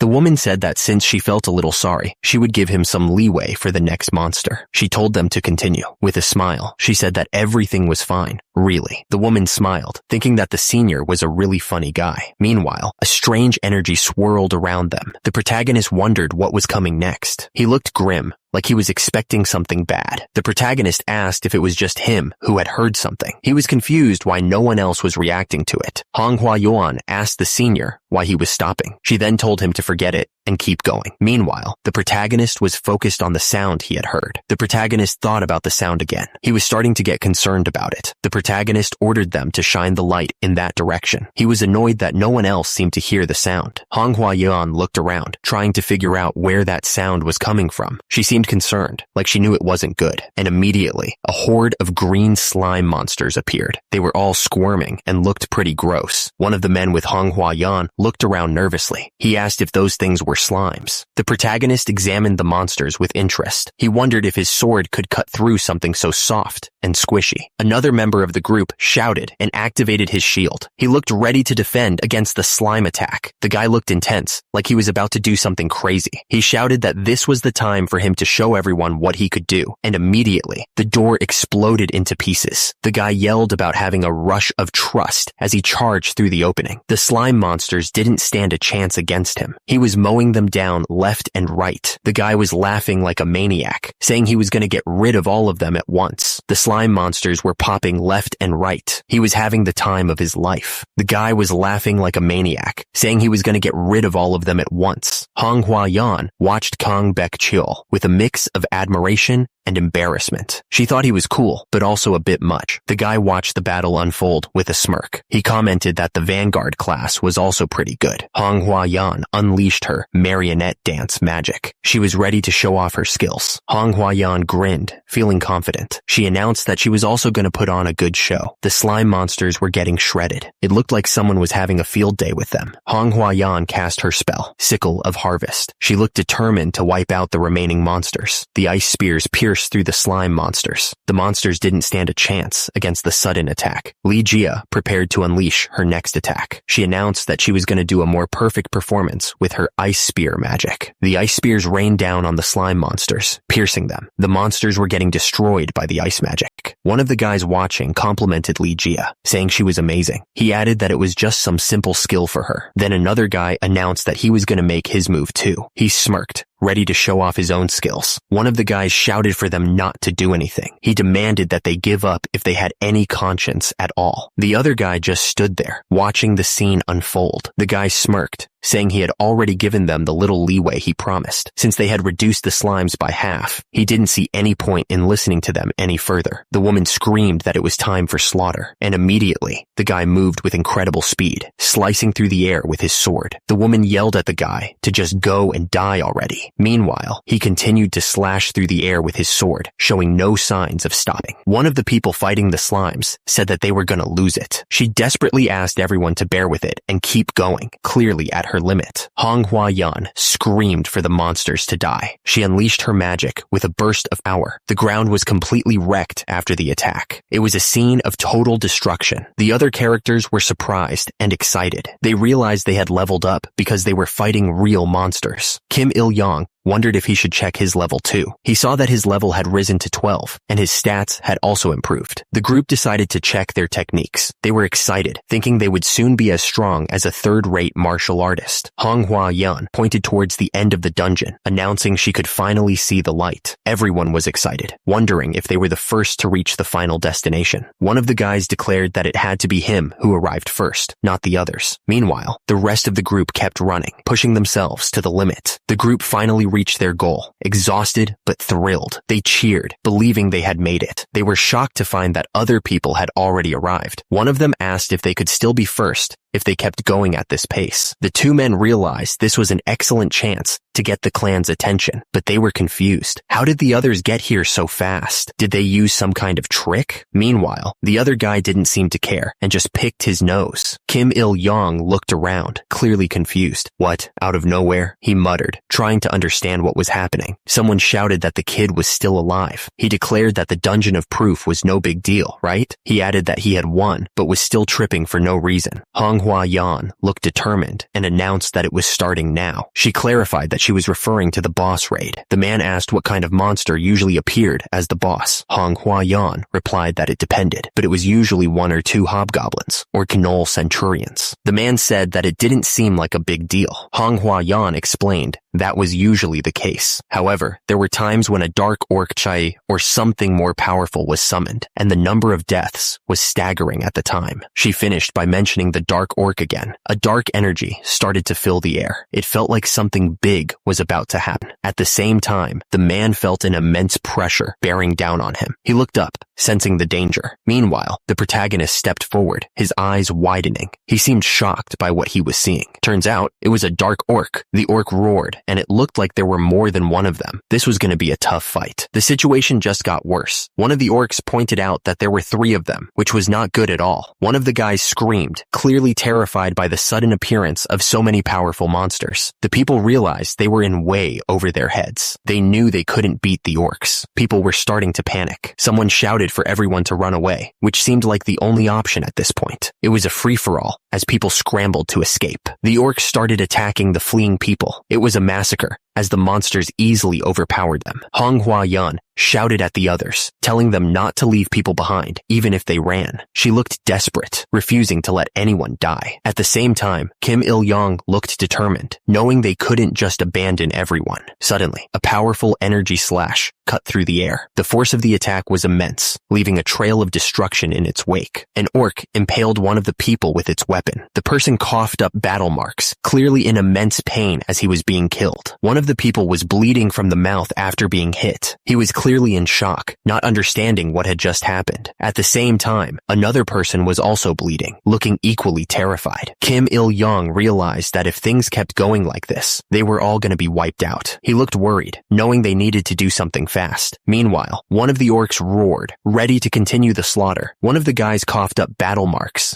still reeling from the last attack. He looked like he was about to pass out from the pain. Another one of the people screamed, completely terrified. He didn't know what to do, and he was clearly panicking. The energy slash flew through the air, a sign of the chaos happening around them. And because of that, Kim Il-young realized that expecting these rookies to work together against the boss was pretty much impossible. An orc continued its savage attacks, not giving anyone a chance to breathe. Kim Il-young thought to himself that this was a desperate situation. The orc swung its weapon, ready to crush anyone in its path. Kim Il-young knew this was also dangerous, and he was finding it hard to deal with alone. The orc was attacking, showing no mercy, and right after that, the orc taunted that he was glad there was still someone who could hold out. Hong Hua-yan screamed that it was dangerous, and that Mr. Kong Baek-cheol needed to move back fast. She then shouted the name of her skill, Sickle of Harvest. Hong Hua-yan attacked the orc with her Sickle of Harvest skill. The attack looked powerful, but the orc seemed unfazed. The orc smirked, clearly confident in its strength. It looked like it was enjoying the fight. Hong Hua-yan screamed, looking desperate. She then shouted the name of another skill, Marionette Dance. The orc roared, showing his power, while Hong Hua-yan looked up, realizing she was in trouble. She was gritting her teeth, admitting that he was too strong. Hong Hua-yan was determined to keep fighting. She was gathering her energy to cast another spell, hoping it would work this time. Hong Hua-yan shouted the name of her skill, Song of Sowing, as she unleashed a new attack. At the same time, the orc was ready to counter, not intimidated at all. The staff glowed with intense magical energy. It was clear that Hong Hua-yan was putting everything she had into this attack. Hong Hua-yan was hit by a powerful blast, sending her flying back. She groaned in pain, realizing her attack had failed. Kim Il-young shouted at Hong Hua-yan not to come back, because she would die at that rate. And immediately, a request was generated, called "You are the savior." It said that to rescue a beauty in danger was the mark of a hero, and the reward was 235 EXP, and a big boost to the triple divine sword technique, plus the hymn of the hero for 5 minutes. Kim Il-young was fighting the orcs. He didn't expect a request like this to appear. He didn't expect that he would need to put his life on the line just to fight a boss. Kim Il-young was worried, wondering if he felt scared. He had the triple divine sword and could use the hymn of the hero for 5 minutes. The orc was about to strike Hong Hua-yan with a massive weapon. Kim Il-young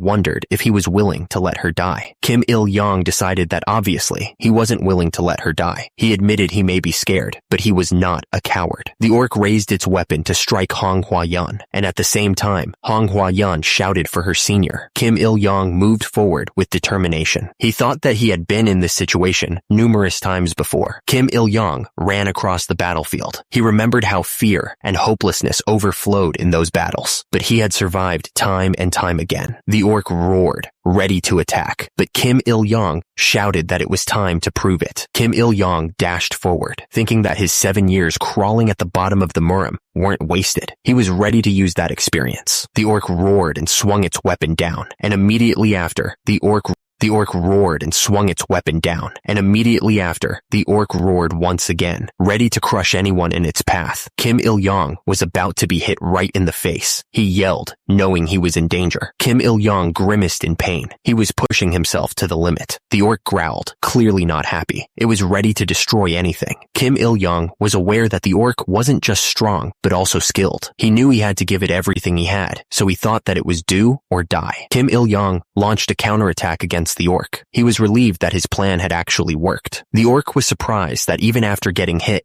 Kim Il-young could still fight back. The orc admitted that the guy had great endurance. Kim Il-young faced the orcs head on, not intimidated at all. He thought to himself that the orc's end was certain, because in a life or death situation, the most cool-headed one always wins. Kim Il-young moved with incredible speed. He wasn't going to give the orcs any chance to recover. The young master's hand moved like lightning. He was ready to end this fight. The orc was suddenly struck by a dark energy attack. Kim Il-young asked him how it felt to experience the thrill he had been so excited for, implying that the orc was getting a taste of his own medicine. The orc roared, seeing a chance to strike back. He swung his sword down at Kim Il-young with all his might, but at the same time, Kim Il-young just smiled, confident in what was about to happen. Kim Il-young raised his sword and blocked the orc's attack with ease. The force of the impact echoed through the dungeon, but the young master didn't even flinch. Kim Il-young asked if the orc could withstand what was coming. He declared that of course the orc couldn't, and with that, he unleashed the 6 Harmonies fist on the orc. The force of the punch was devastating, sending the orc flying backwards. The orc crashed into the wall, leaving a huge crater in the stone. The orc tried to block, but it was too late. Kim Il-young's Azure Dragon Claw attack landed with full force, and the orc screamed in pain. Manhwa Yuan watched the fight with excitement. She was really impressed, and thought to herself that the young master was amazing. The orc was hit again, and yelled out in pain. He was clearly struggling to keep up with the young master's attacks. The orc tried to regain his balance, stepping forward to try and get back in the fight. He was desperate to turn the tide of the battle. Kim Il-young watched the orc struggle and grinned. He asked the orc how it felt to be cornered by a mere human being, clearly enjoying the moment. The orc roared, its red eyes glowing with rage. It was clearly not happy about being cornered. The orc was starting to sweat, feeling a heavy pressure coming from Kim Il-young. He couldn't believe how much power the young master was holding back. The orc roared again, trying to intimidate Kim Il-young, but the young master just laughed, joking about how the orc was acting like a character from Dragon Ball. The orc didn't waste any time and swung its sword down at Kim Il-young. The attack was fast and brutal. Kim Il-young countered with a powerful energy attack, hitting the orc head on. The force of the blow sent the orc flying backwards. The orc swung its sword with everything it had, but it was starting to panic. He couldn't believe the young master had suddenly become so much stronger. The orc thought to himself, he got stronger all of a sudden. What kind of thing is this? The orc was hit hard, stumbling back from the force of the blow. He realized he couldn't keep up with Kim Il-young's speed. He thought, I can't keep up. I'm at a disadvantage. Seeing their leader struggling, the other orcs charged forward to help. They were desperate to turn the tide of the battle, but they were clearly outmatched. The orc leader looked absolutely furious. He screamed out, Duranka! Kim Il-young was barely scratched, looking calm and confident. He knew he had the upper hand now. The orc realized, oh no, he has the advantage now. Kim Il-young blocked the orc's sword with ease. The force of the impact still shook his arms, but he didn't even flinch. Kim Il-young screamed as he prepared to unleash his full power. He was ready to end this fight right here and now. Another orc charged in, yelling that he was going to help his leader. He looked determined, but he was probably just going to get in the way. Kim Il-young smirked, seeing the orc charging in. He realized that the orc was still alive. He was ready to take on both of them. Kim Il-young felt a rush of power flowing through him. He was confident that he could take down both orcs without any trouble. The orcs kept swinging their weapons with savage force, but from below, Manhwa Yan yelled that she was there to help her senior. She was ready to fight alongside him. Kang Beok-cheol smirked, knowing that Manhwa Yan was strong. He knew they could take on these monsters together. Manhwa Yan unleashed her magic, calling it the marionette dance. Her power surged forward, ready to strike the enemy. The orc was getting overwhelmed by the combined attacks of Kang Beok-cheol and Manhwa Yan. Because of their teamwork, an opening was created. Kang Beok-cheol saw the opening and prepared to strike. He knew it was enough of a gap to cut off the orc's breath and end the fight. The orc swung his sword down with all his might, yelling that they were gonna die right there. Kim Il-young and Manhwa Yan were surrounded, but they fought together. It was a tough battle, but they were determined to win. Suddenly, a bunch of system messages popped up. Turns out, Kim Il-young leveled up and even got the 10-star triple divine sword technique. The battle was finally over, and Kim Il-young was breathing heavily. He was exhausted, but he had made it through. The rest of the group cheered, happy that they had won. They raised their hands in victory, relieved that the fight was over. Kang Beok-cheol was shocked. What was this? Heroic anthem activated. His attack power, stats, and inner power increased by 250% for 5 minutes. An unexpected buff was given. Kang Beok-cheol could feel his battle marks boiling. He felt an inner strength flowing through his veins. He wondered what he should call this feeling. Kang Beok-cheol Byuk-chul didn't think he could lose it all. Was this the hero's sensation? He looked up, ready to fight. The orcs roared and charged. Their attack was wild and savage. They were determined to take them down. Kang Byuk-chul knew there was no way out anyway. They couldn't get out of the dungeon without defeating the boss. He steeled himself, ready to face whatever came next. The people screamed as they tried to escape. The orcs' roar echoed through the dungeon, and they were terrified. Kang Byuk-chul steeled his resolve. It was an inevitable fight, a fight for life. His heart was racing like crazy. He knew he had to give it one last shot, even if the price was death. Kang Byuk-chul shouted, telling them to bring it on. He challenged the knuckleheads to see how well they could dance with blades. He was ready to fight. The orcs roared back at him. They looked absolutely furious and ready to tear him apart. Kang Byuk-chul smirked, ready to unleash his technique. He muttered that he was going to use the triple divine sword technique. Blades of light shot out in every direction. The orcs roared in pain as the swords pierced them. Kang Byuk-chul's attack landed with a loud smack. He thought to himself that he would hit with the 5 elements and then retreat automatically. Kang Byuk-chul continued his assault with the 5 elements. The orc could barely defend himself against the barrage of attacks. Suddenly, Kang Byuk-chul was sent flying backwards. He lost his balance and crashed to the ground. Kang Byuk-chul was getting swarmed by the 2 Class D monsters. They were attacking him from both sides, forcing him to defend desperately. The orcs didn't give him any room to breathe.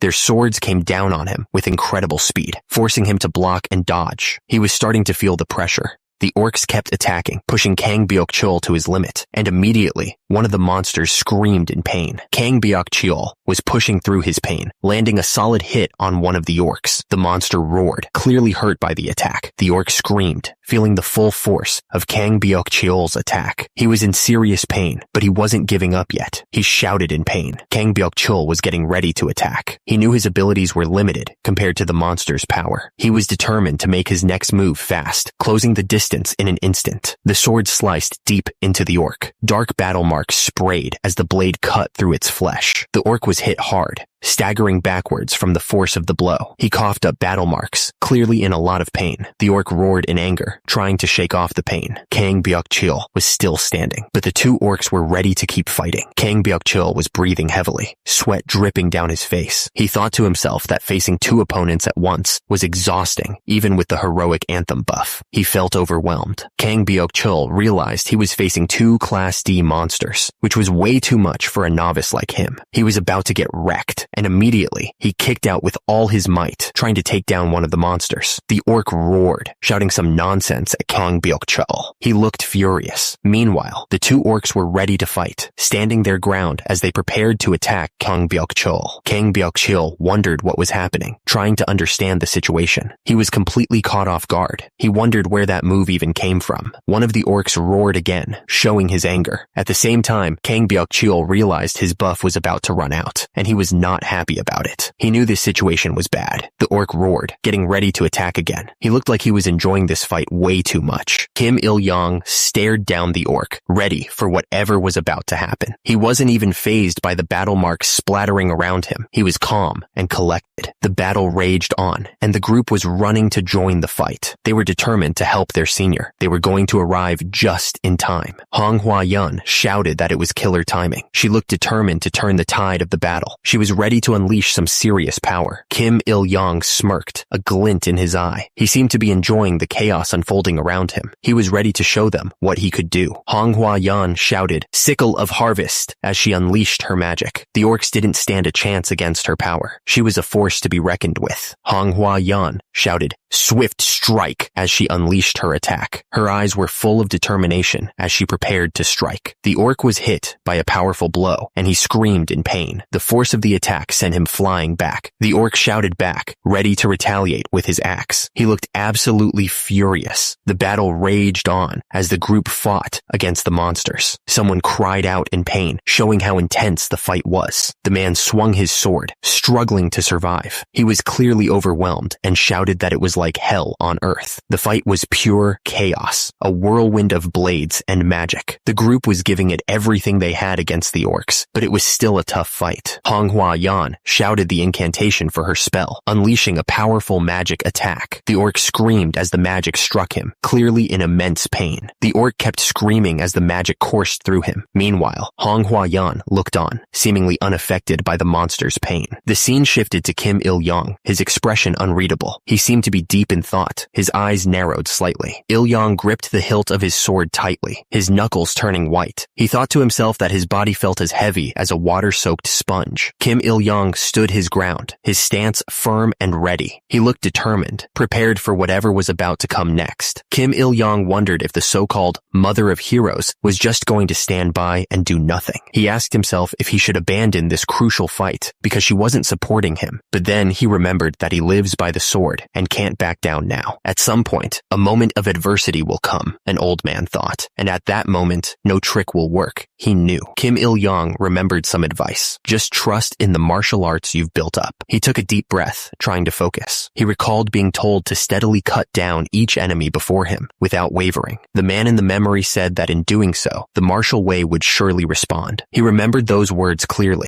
Kim Il-yong looked determined. He was going to believe in himself. He steeled his resolve, ready to face whatever came next. The group was swarming the monster, each of them trying to get a hit in. They looked determined, ready to take down this beast, no matter what it took. The monster was taking damage, but it was still standing strong. Kim Il-yong charged forward, screaming that they would die. He was determined to defeat the strong, no matter what it took. His eyes burned with a fierce intensity. A leg connected with a head, the force of the impact sending the head flying. It was all about surpassing your limits and becoming more than yourself, he thought. The attackers stood over their fallen opponent, ready to deliver the final blow. They were going to go forward, feeding on the battle marks of their enemies, because it was the right thing to do. Kim Il-yong's face was covered in battle marks, but his eyes were still burning with determination. This was the way of the warrior, and he wouldn't back down. Kim Il-yong shouted that he was using the 5 elements step. He looked determined, ready to unleash his full power on the enemy. The orc looked shocked, its eyes wide with disbelief. It had no idea what was coming, and it was too late to prepare. Kim Il-yong unleashed a devastating attack, the energy exploding outwards. The force of the blow was enough to shake the entire area. Kim Il-yong's face was set with determination, sweat dripping down his forehead. He was pushing himself to the limit, but he wouldn't stop until the job was done. At the same time, Manhwa and someone else were cheering him on. They shouted for him to go for it, saying that this chance wouldn't come again. Kim Il-yong was ready to finish this fight, shouting to the orc to drop dead. He was putting everything he had into this final strike, his face full of anger. The orc could only stare as the attack came closer, its eye wide with fear. It knew it was about to get hit hard. Kim Il-yong didn't hold back, screaming as he struck the orc. The sound of the impact echoed through the dungeon. Kim Il-yong kept up the pressure, telling the orc to stand its ground. The orc was sent flying backwards from the force of his blows. The orc lay defeated on the ground, unable to move. Kim Il-yong had finally beaten the strong, just like he always did back in the Murim world. The strike landed with brutal force, splattering battle marks everywhere. The red energy around his fist showed just how much power he was putting into it, and immediately, a system message popped up. He had leveled up. He got the title Dual Class Warrior and unlocked a new skill. Kim Il-yong couldn't help but grin, finally achieving something big. He remembered the dream he couldn't even reach in the world of martial arts. He let out a triumphant shout, finally feeling like he was getting somewhere. At the same time, Manhwa commented that Kim Il-yong was born to fight. He had wiped out the orcs in one fell swoop. Another woman looked on in shock at the dark orcs' defeat. One of the other adventurers looked at the destruction with worry. He was clearly nervous about what had just happened. Manhwa looked at Kim Il-yong, admitting that she had been mistaken about him. She seemed surprised by his power. The guy went on to say that if his brother's blade was like a chilling ice storm, then the senior's blade was like an erupting volcano. He was clearly impressed by the power he had just witnessed, and immediately, someone in the crowd was freaking out, wondering what they had just seen. He couldn't believe that a rookie adventurer who had only awakened a week ago could have such strength. He was completely baffled. One of them asked who exactly that young person was. The other one replied that his name was Kim Il-yong, the rookie adventurer with an unusual talent for defeating F-rank monsters. But the first guy dismissed that, saying defeating F-rank monsters wasn't that big of a deal. The guy asked if, since he had been keeping an eye on them, he had a plan to recruit them. The other guy said that last time, he had been told to go all out to recruit Manhwa Yan, but he hadn't had a chance to contact that young man yet. He then asked if he hadn't even approached him, but then said there was a positive side to this. The man wondered who this new person was. The guy below was furious, yelling about how no other clans had contacted him,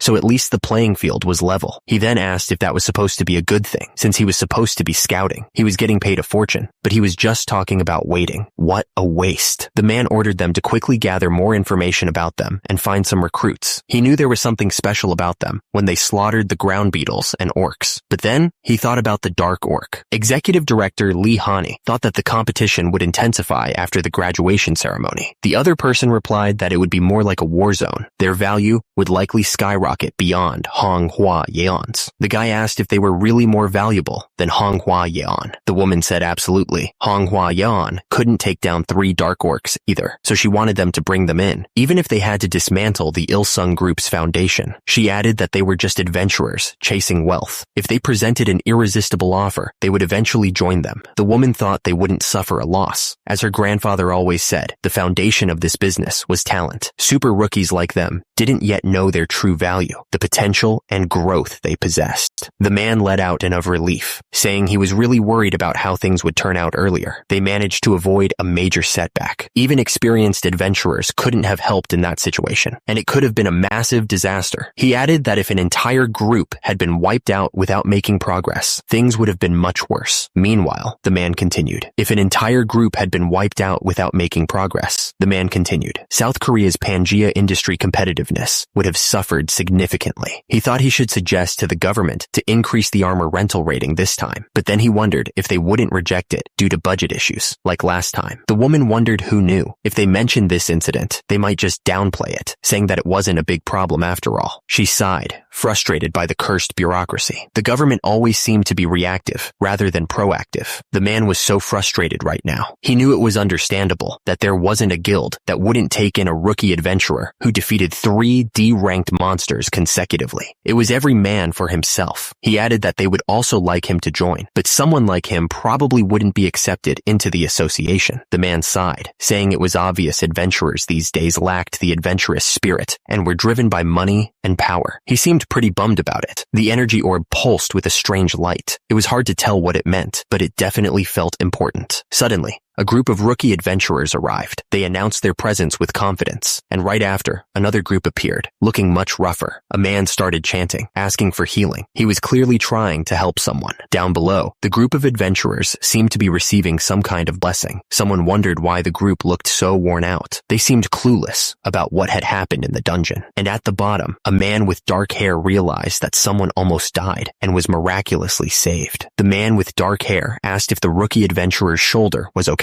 He seemed genuinely concerned. Meanwhile, someone was getting healed with a potion. The healer gave another bottle to the injured adventurer. He said he had to leave to help others who were hurt worse. He was clearly very busy. The adventurer looked at the potion in his hand, thinking about the world around him. He thought Pangea was full of wondrous things, and experiencing it was truly amazing. With this kind of healing power, it might just be a matter of time before doctors become jobless. But the taste, well, that was another story. The potion really tasted awful. The person in front of Kim Il-young pointed out that he wasn't a rookie anymore, now that he had passed the trial dungeon. They asked him who he was. The woman smiled and introduced herself as Kim Mi-young, the director of the Adventurers Association. She said that Kim Il-young had become quite the sensation as an adventurer. Kim Il-young looked serious as a drop of sweat rolled down his face. He was probably thinking about what Kim Mi-young, the director of the Adventurers Association, had just said to him. Kim Il-young sat in the stadium, letting out a He looked like he was trying to catch his breath after something intense. He thought to himself that he must have been out of his mind, jumping into danger like that. What on earth was he thinking? It was all because of this so-called hero's aura or something, he thought. Heroes? Yeah, right. The young man wondered if being a hero was just a job where you help others with nothing to gain.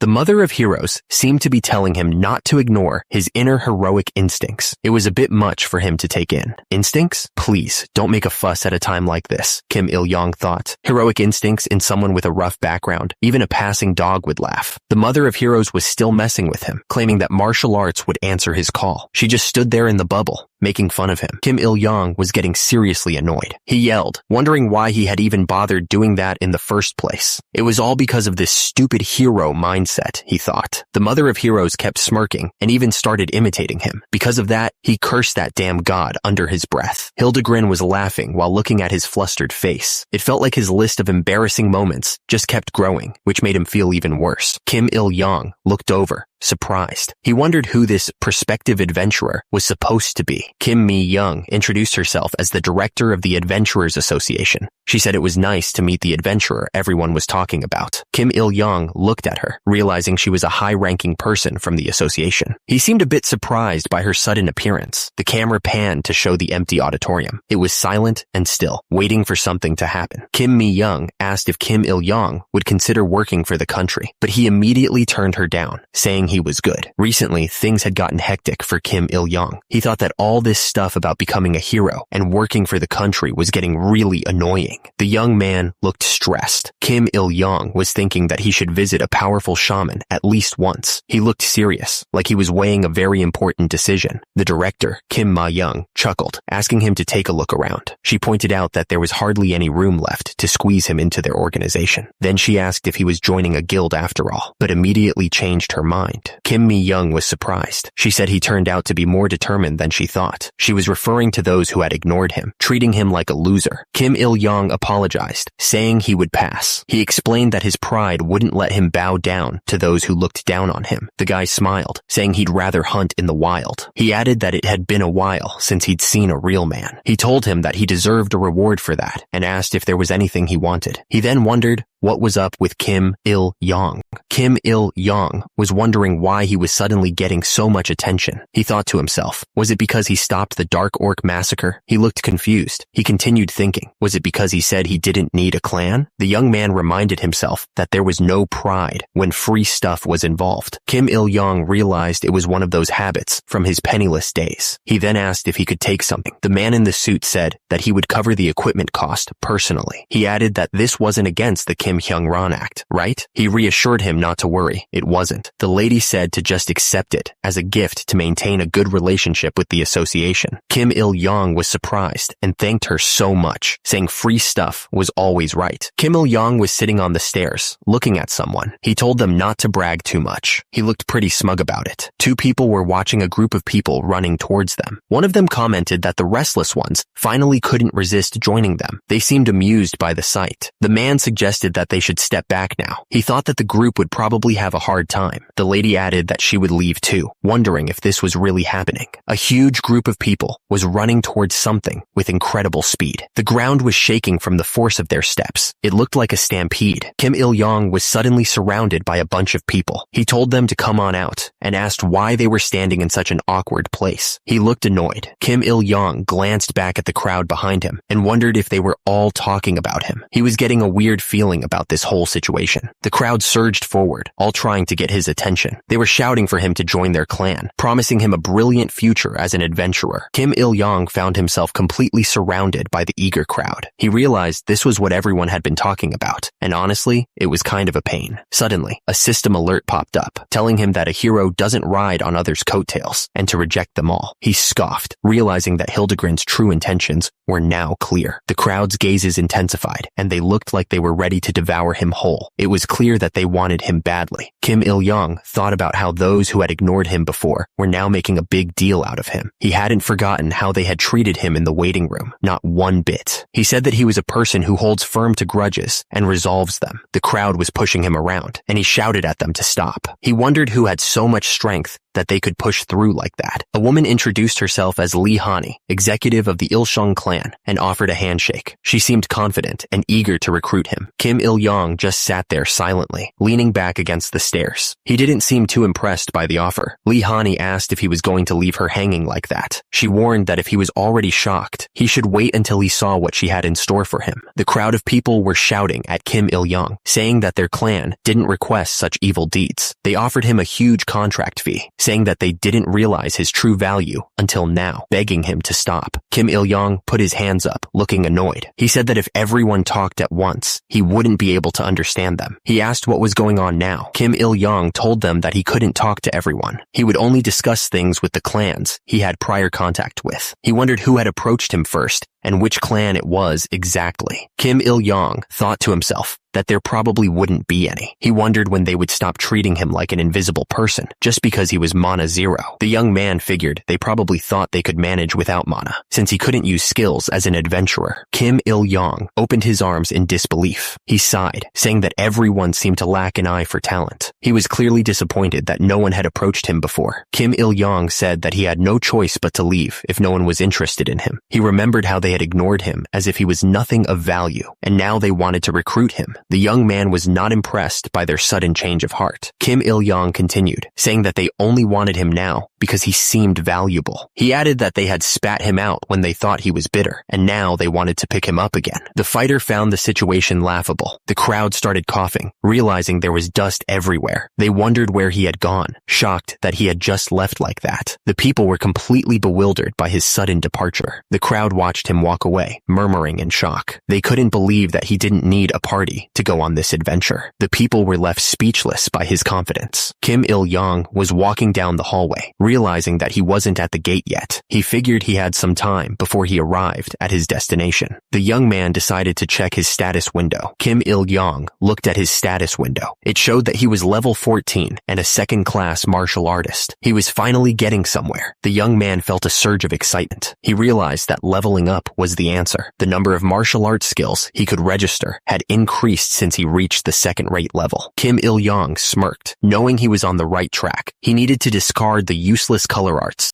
and odd job arts and focus on practical martial arts. Warp speed technique, 7 steps. Death control, wind essence, sword technique flashed in his mind. The fighter knew he had to be smart about this. Unorganized training hinders the progress of martial arts. Now was the time for selection and focus. Kim Il-yong's gaze hardened, ready to make some tough choices. First, he would start with the wind-cutting sword technique that he practiced countless times. Wind essence sword technique was his priority. Kim Il-yong wondered if he had to discard the ones he used before, like the 3-element swordsmanship. Kim Il-yong realized that he could inherit skills. A message popped up, asking if he wanted to inherit the proficiency of the 10-star, 3-element swordsmanship. He immediately accepted. The young man was eager to get stronger, but the system said that the 3-element swordsmanship wouldn't increase much because it was a lower-level martial art. However, the wind-cutting sword technique increased to 2 stars. He was happy that his past efforts weren't wasted. Kim Il-yong decided to inherit all of them, 5 second-tier martial arts. He smirked, ready to absorb all the power he could. The system showed him the stats. Wind essence, sword technique, 2nd stage. Hexagonal fist, 2nd stage. Small radiant technique, 2nd stage. Silent wind, 10 steps needle, 1st stage, and 7 steps death control, 2nd stage. Kim Il-yong realized he was now truly a 2nd-tier martial artist. He was making progress faster than he thought. It took Kim Il-yong a year and a half to reach the 2nd tier in the martial world with nothing. He remembered the struggle and the hardship, but with the help of the Pangea system and special assistance, he reached the 2nd tier in just 7 days. The young man was amazed at how far he had come. He thought to himself that he was incredible. Hildegren said that it was his class that was amazing, not Kim Il-yong. He added that Hildegren also had a bit of a bragging style. A group of people stared in awe at a bright red portal. It seemed like they were seeing something incredible. Hong Huayan pointed out that it was the city for novice adventurers and the dimensional gate leading to Illidel.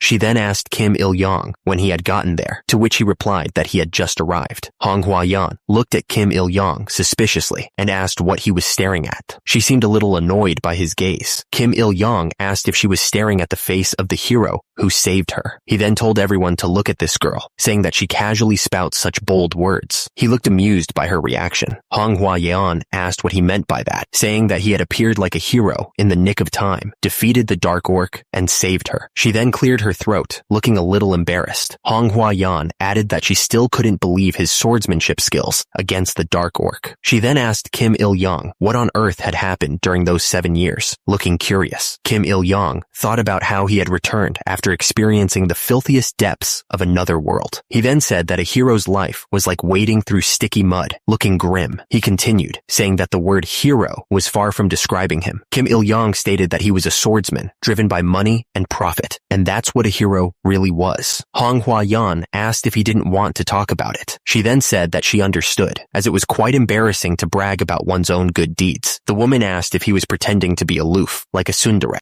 Manhwa insisted that he would appear out of nowhere to save someone in danger like her, no matter where he was. But Kim Il-young denied it, saying that was a serious misunderstanding. Manhwa changed the subject, asking if he was okay since she had heard he had been rejecting all the clan recruitment offers. She looked at him with concern. Kim Il-young scoffed, saying that he was fine and didn't need a clan's protection. He seemed confident in his own abilities. Kim Il-young thought about how quickly people's attitudes changed, saying they weren't even bats. He added that his teeth still grinded when he thought about the disregard he had received so far, looking angry. Kim Il-young stated that his motto was to let gratitude flow like a river and to carve resentment in stone. Manhwa then asked again if he wasn't interested in joining their Hong family, looking hopeful. Kim Il-young stated that he wasn't interested in a small elite atmosphere with almost no profit sharing. He raised his hand, showing that he was firm in his decision. Manhwa grabbed his arm, begging him not to be like that. She looked at him with pleading eyes, hoping he would change his mind. Manhwa went on, explaining that they don't collect profits, don't mess with others, and all he needed to do was show up. She called it a barrage of temptation, trying to make it sound appealing. Manhwa said that she was getting dizzy, still trying to persuade him. She looked at the young man with a hopeful smile, but he didn't seem to be budging. Kim Il-young sighed, saying that he still wasn't interested. He explained that he didn't like having someone above him, making it clear that his decision was final.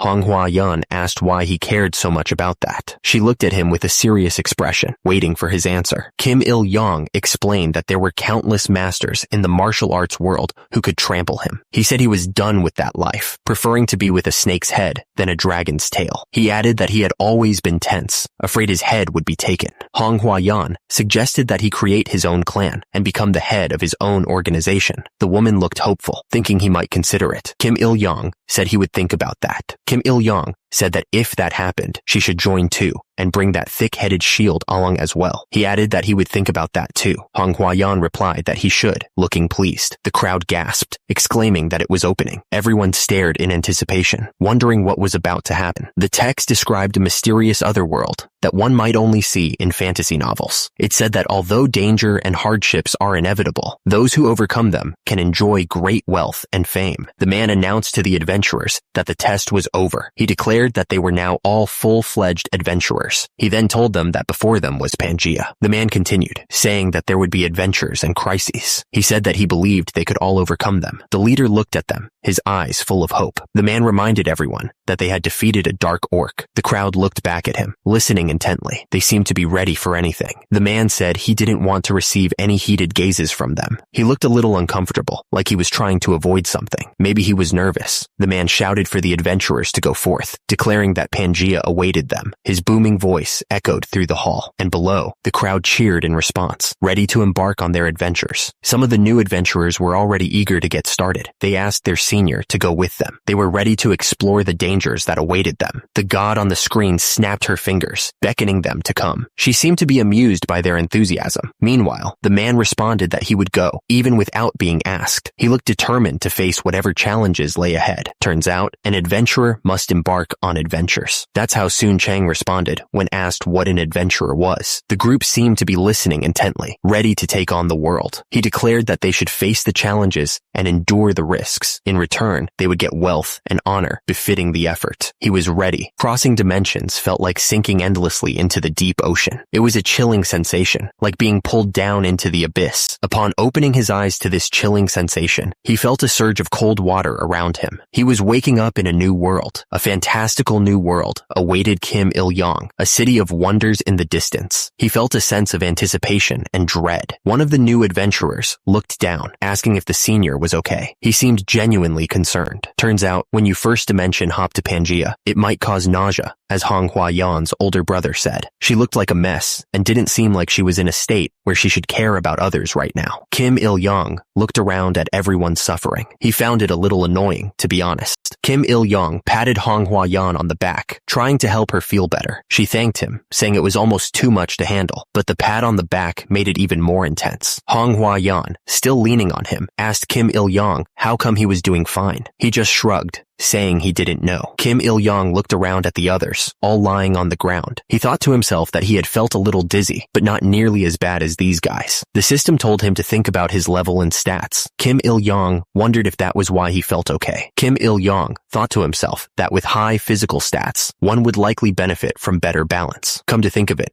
Honghua Yan's physical stats weren't great. Even if they leveled up, their stats mainly increased in what they used, so it was inevitable for mage-type characters. Kim Il-young continued thinking that maybe they should have picked a better class from the start. But no, with their current class, they probably picked well. A man cleared his throat. He welcomed the new adventurers to the City of Prosperity, Illidel. The man continued, stating that although it was an honor to witness Earthlings' meal choices every time, they should please get a grip, as they were quite busy. Another man stepped forward, asking who they might be. The man stepped forward, bowing slightly. He apologized for the late introduction, stating that he was the loyal head butler to their lord. He then introduced himself as Yahello Waterman. Yahello Waterman extended an invitation from his lord, asking the adventurers, who had struggled to reach Pangea, to attend a welcoming party. He asked if they would grace them with their presence, which made some of the adventurers wonder if they were talking about a medieval lord. Kim Il-young thought to himself about the invitation. He wondered if the party was only for new adventurers at levels 1 and 2 and not for high-level ones. Was it just to butter them up in case they grew into powerful adventurers? Kim Il-young considered the idea of a party with Pangea's nobles. He thought it was a good thing he became an adventurer, wondering if there would be pretty noble ladies there. He also observed that this place was a true fantasy world where an irrational class society thrived. Kim Il-young knew that for adventurers, level mattered more than social status, so it seemed to apply more loosely to them. Since it had come to this, he figured he might as well experience a noble social party.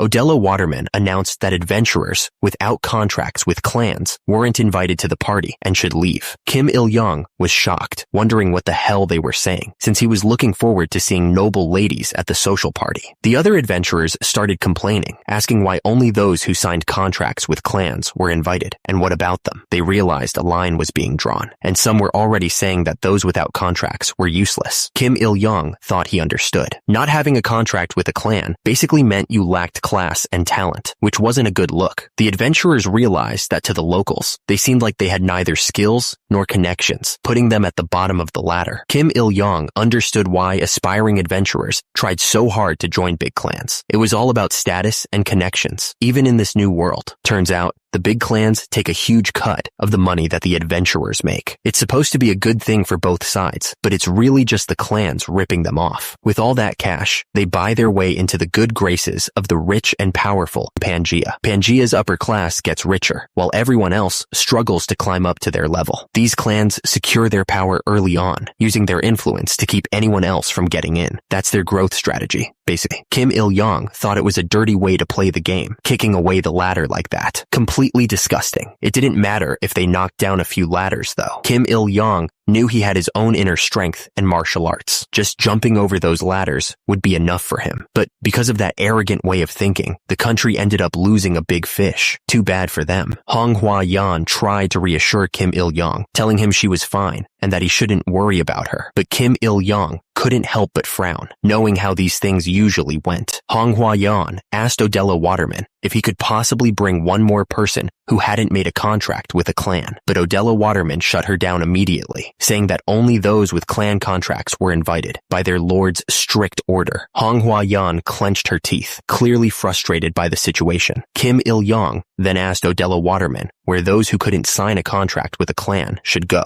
Yahello Waterman just shrugged, saying those who couldn't sign would figure something out, and recommended trying to find the Adventurers Guild. Oh, is that so? Kim Il-young thought, unimpressed by the callous response. Pangea Mia's first impression on Kim Il-young was that humans always rank and discriminate against each other, no matter where they went. Hong Hua-yan offered to go with Kim Il-young to the Adventurers Guild, but he told her to just see her at school. He didn't want her to get dragged down with him. Kim Il-young was used to this kind of treatment because of his days as a ronin. Instead of feeling wronged, he figured he just needed to level up a bit faster and pay them back in kind. He'd show them what a real ronin could do. The adventurers who weren't invited to the party were cursing their luck and going their own ways. One of them muttered that they should try to be productive, but admitted it was pretty sad. He called the city for beginner adventurers a joke. One man stared off into the distance, looking like he felt sorry for himself. He thought to himself that he was just an unlucky old man. The city stretched out under the sunset, full of buildings and people. It was a huge place, and it was easy to get lost. Kim Il-young wondered where the heck the Adventurers Guild was located, but turns out, communication wasn't a problem thanks to the bracelet he had, and just like that, he found the Adventurers Guild without much trouble. Above the door was a message: "May the glory of the Earth Deity be with the adventurers." The Adventurers Guild was packed. One of the guys there was pissed. He complained that there were way too many people at the guild today, and then he realized it was because the newbies were arriving. Another adventurer chimed in, saying that a dark orc had appeared as the boss for the Dungeon of Proof, and that there were actually 3 of them. He sighed, saying that this batch of newbies was screwed, especially with the monster wave coming soon. Over at another table, someone else said that he had just come from the plaza, and the new adventurers seemed to be full of energy.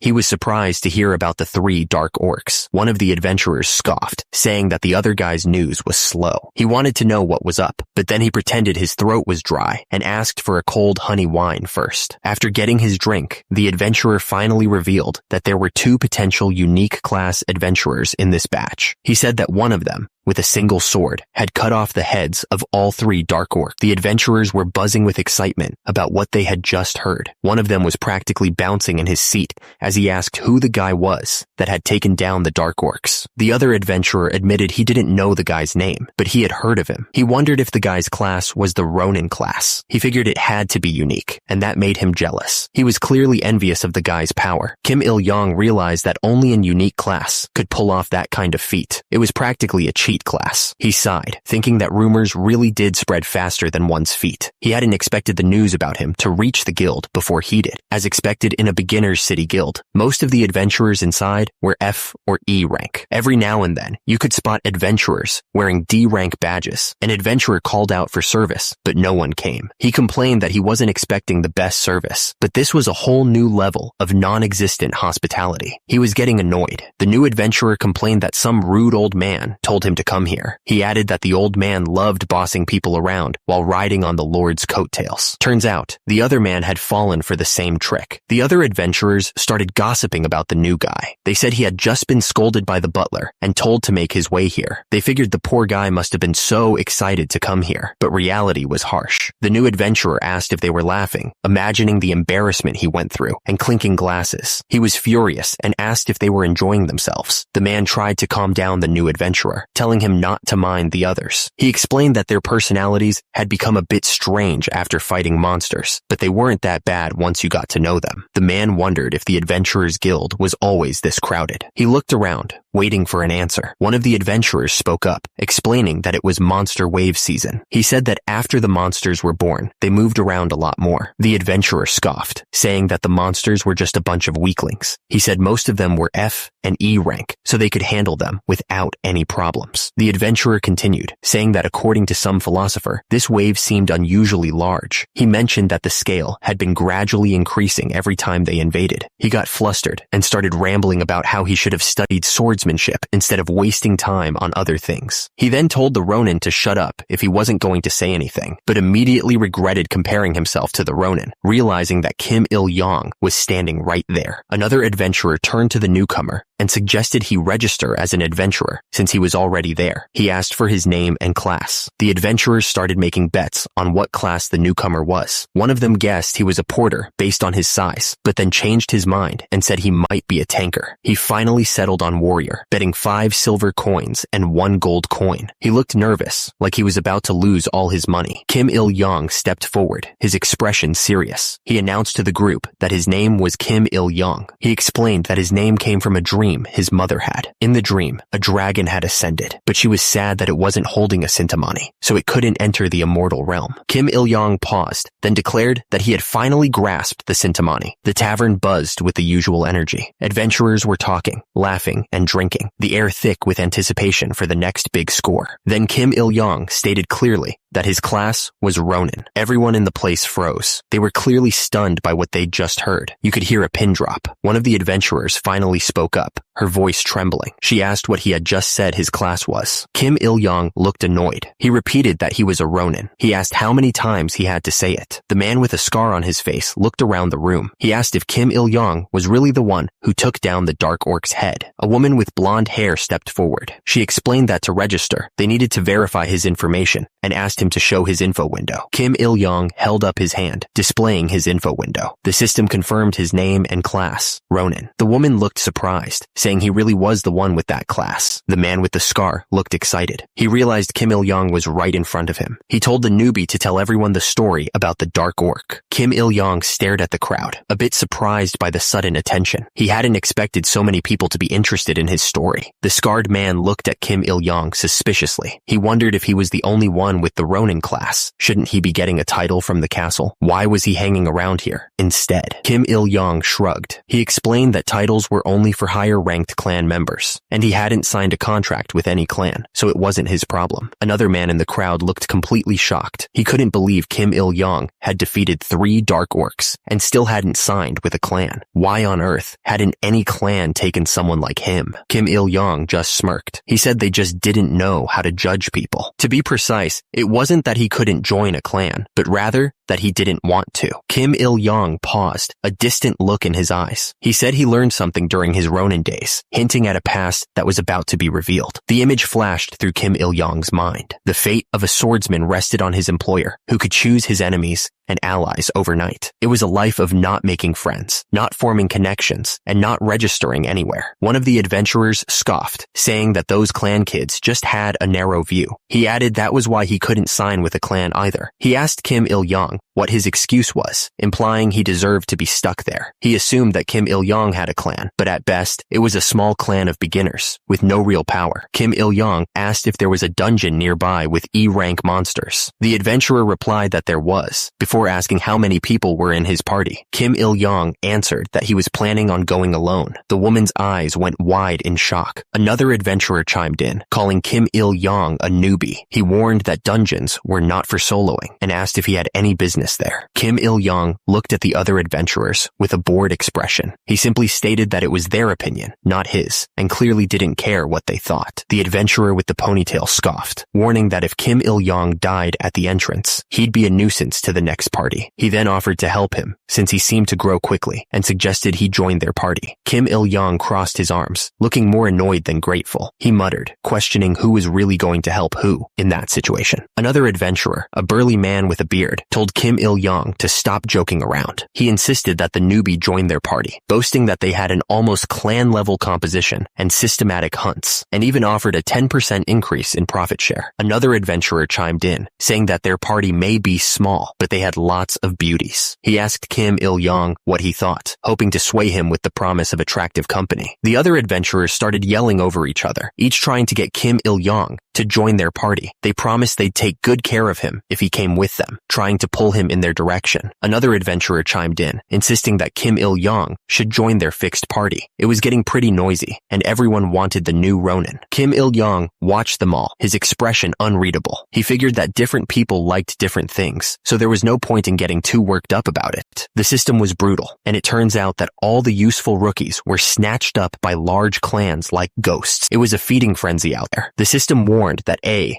B, and C rank adventurers were highly sought after. It was a constant battle to find and secure new talent before someone else did. So, these adventurers just gather together with their weird classes and half-heartedly try to farm dungeons. Turns out, they're all E rank, which isn't saying much. But today, for some reason, a talented stray dog is wandering the alleys. Basically, Kim Il-young is out there, and he's a whole different breed. With no clan to call his own, it seems like Kim Il-young is fair game for anyone who wants him. Kim Il-young scoffed, thinking they actually believed that he, who was kicked out by a large clan, would actually join their little fixed parties. Kim Il-young wondered if there was an E-rank dungeon nearby that could handle about 6 people. Turns out, there was one near the Rocky Mountain, full of monsters and all. The doubter asked if Kim Il-young was sure he could handle it alone. He looked genuinely worried, like he knew something Kim didn't. The doubter replied, asking if there was a rule against entering a dungeon alone. He then added that it was just a matter of whether he could make it out alive or not. Kim Il-young replied that there was no problem. He seemed completely unfazed by the doubter's concerns. Kim Il-young added that he could handle the work of 6 people on his own. He looked absolutely confident, like he knew exactly what he was talking about. The doubter replied, saying that there was no problem with that, but it was dangerous. He looked really frustrated, like he couldn't get through to Kim Il-young. The adventurer tried to stop Kim Il-young, telling him to listen to the receptionist and not be so arrogant. He insisted that Kim join their party instead. Kim Il-young didn't even listen to the guy. He cut him off and asked where the Rocky Mountain dungeon was. He just wanted directions. The adventurer asked if he was really sure about this. Kim Il-young gave a thumbs up, looking completely confident. Kim Il-young said he'd be back before it got dark. He acted like it was no big deal at all. Far from the town, the Rocky Mountains loomed in the darkness. The air was cold and still, and the only sound was the wind whistling through the rocks. Kim Il-young walked alone through the dark landscape. The Rocky Mountains loomed ahead, lit only by the faint glow of the moon. Turns out, while the noble lords and chosen adventurers were having their extravagant parties, others were grinding it out. Kim Il-young stared straight ahead, his expression hard. He was completely focused on what he needed to do. Kim Il-young was thinking that he would be leveling up at lightning speed. He was going to leave everyone else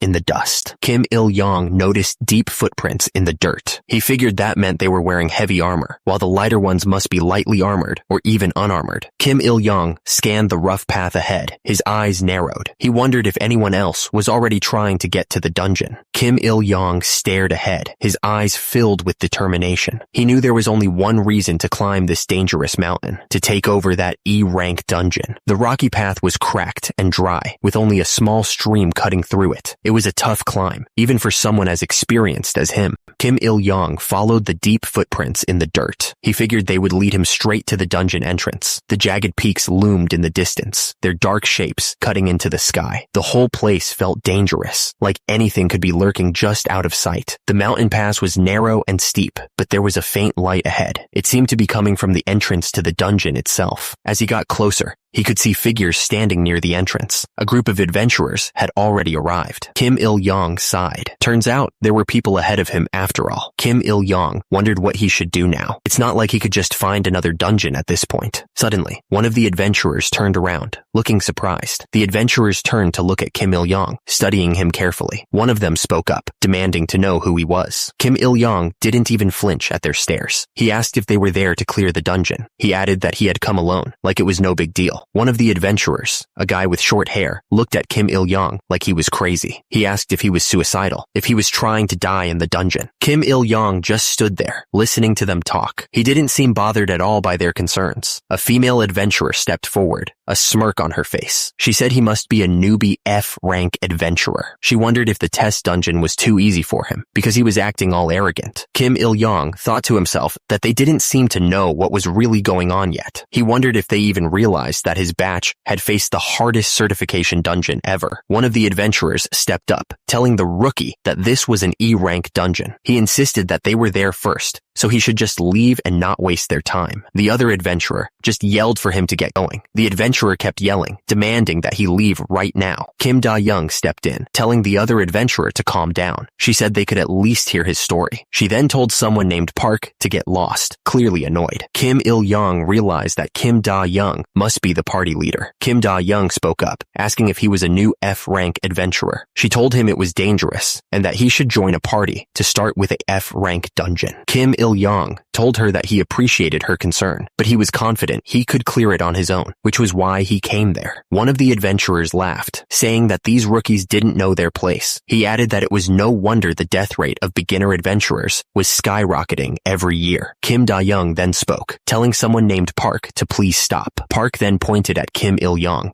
singling him out. He looked serious, like he was about to say something important. Park spoke, observing that Kim Il-yong seemed to have no intention of backing down. The air grew thick with tension. The adventurers all stared up at Kim Il-yong, waiting for him to react. He seemed unfazed by their threats, his expression unreadable. Kim Il-yong stared at them, asking if they were planning to chase him away by force. He didn't seem scared at all, but he was definitely ready for a fight. He narrowed his eyes, focusing on the group in front of him. The air grew heavy with anticipation, as if something big was about to happen. Suddenly, the new adventurer gripped the hilt of his sword. His knuckles turned white, showing how tense he was. Park spoke up, saying that since Kim Il-yong had already come up there was no other choice. He looked serious, like he was making a final offer. The adventurers all started begging Kim Il-yong to join their dungeon party. They were seriously desperate, especially their leader. One of the adventurers scoffed, wondering why they were even dealing with a nobody like Kim Il-yong. He figured they were just asking for trouble and would probably get what they deserved. The new adventurer stared at the group, but he didn't say anything. He just asked what they were going to do next, waiting for someone to make a decision. He thought about just leaving, wondering if it was even worth the trouble. Maybe he should just go down the mountain and find a different group. But then he considered another option, just knock everyone out and go into the dungeon by himself. The thought crossed his mind, and he seemed ready to act on it. Suddenly, the system flashed a notification, telling Kim Il-yong that he shouldn't be a lonely loser. It was a quest to make allies, promising a reward of 175 XP and a secret elixir if he could get 30 party members. Kim Da-young's eyes widened as he considered the system's offer. He stared intensely, trying to make a decision about whether to accept the quest or not. He steeled his gaze, a new determination washing over him. He wasn't going to be a loser. He was going to get those allies and that sweet EXP. The system seemed to whisper promises of untold power. The reward for this quest? A secret elixir, and not just one, but two of them. He held the potion in his hands, examining the dark liquid. The system identified it as a low-grade potion from the Amifa clan, claiming it could enhance inner power. The system's description of the potion triggered a dark memory. It was the same kind of potion that led to his throat getting cut in the Murim world. He remembered the moment clearly, standing back to back with a bald comrade, facing down a group of assassins. The tension was heavy, the air thick with the smell of blood and sweat. He had fought so hard for that potion, risked everything to obtain it, but ultimately, it was a treasured item he couldn't even taste as he lay dying in the dirt. Kim Il-yong thought about the quest to gather allies. Hildegrin's hero-centric attitude could be annoying, but he had to admit the guy had a point. Kim Il-yong stared ahead, thinking hard. If the quest provided potions like the one he knew, maybe he'd reconsider joining the group. The woman behind him just smiled, waiting for his answer. The system then displayed the potential rewards. Martial arts items were included, which got his attention. There was armor, ginseng, and even more potions. The system was basically asking if he could get rewards like dragon scale armor or 1,000-year underwater ginseng. The possibilities were insane. The other man was waiting for an answer, looking impatient. Kim Il-yong paused for a second, then said he'd accept the quest. The man's eyes widened, clearly surprised by the quick change of heart. He just stared blankly. A voice called out, suggesting that they should all enter together. Kim Il-yong posed for a second, then thought to himself that they must want him to take the elixir. The entrance to the dungeon loomed ahead, swirling with strange purple energy. It looked pretty dangerous. The group of adventurers marched forward, ready to enter the dungeon. They looked like they were ready for anything. Suddenly, one of the women held her hand over her nose, looking disgusted. She asked what that smell was. The disgusted adventurer held her hand over her nose, trying to block the stench. She gagged and complained about the smell of waste, pointing out that the monsters had smeared feces all over the walls. That's just nasty. Another adventurer looked around, trying to ignore the smell. He observed that the dungeon was actually pretty spacious, much larger than it appeared from the outside. The observing woman narrowed her eyes, clearly annoyed. The whole situation seemed to be getting on her nerves. The greedy adventurer started complaining immediately. He whined that they now had to divide the loot among 7 people, which meant less for everyone else. The annoyed adventurer joined in, complaining about having to bring a beginner along. He grumbled that it was so annoying. anything. Kim Il-young tried to calm the other adventurer, telling her not to pay attention to what those people were saying. He insisted that he wasn't bothered by their complaints. Kim Il-young leaned in slightly, as if sharing a secret with the other adventurer. He whispered that it was a secret.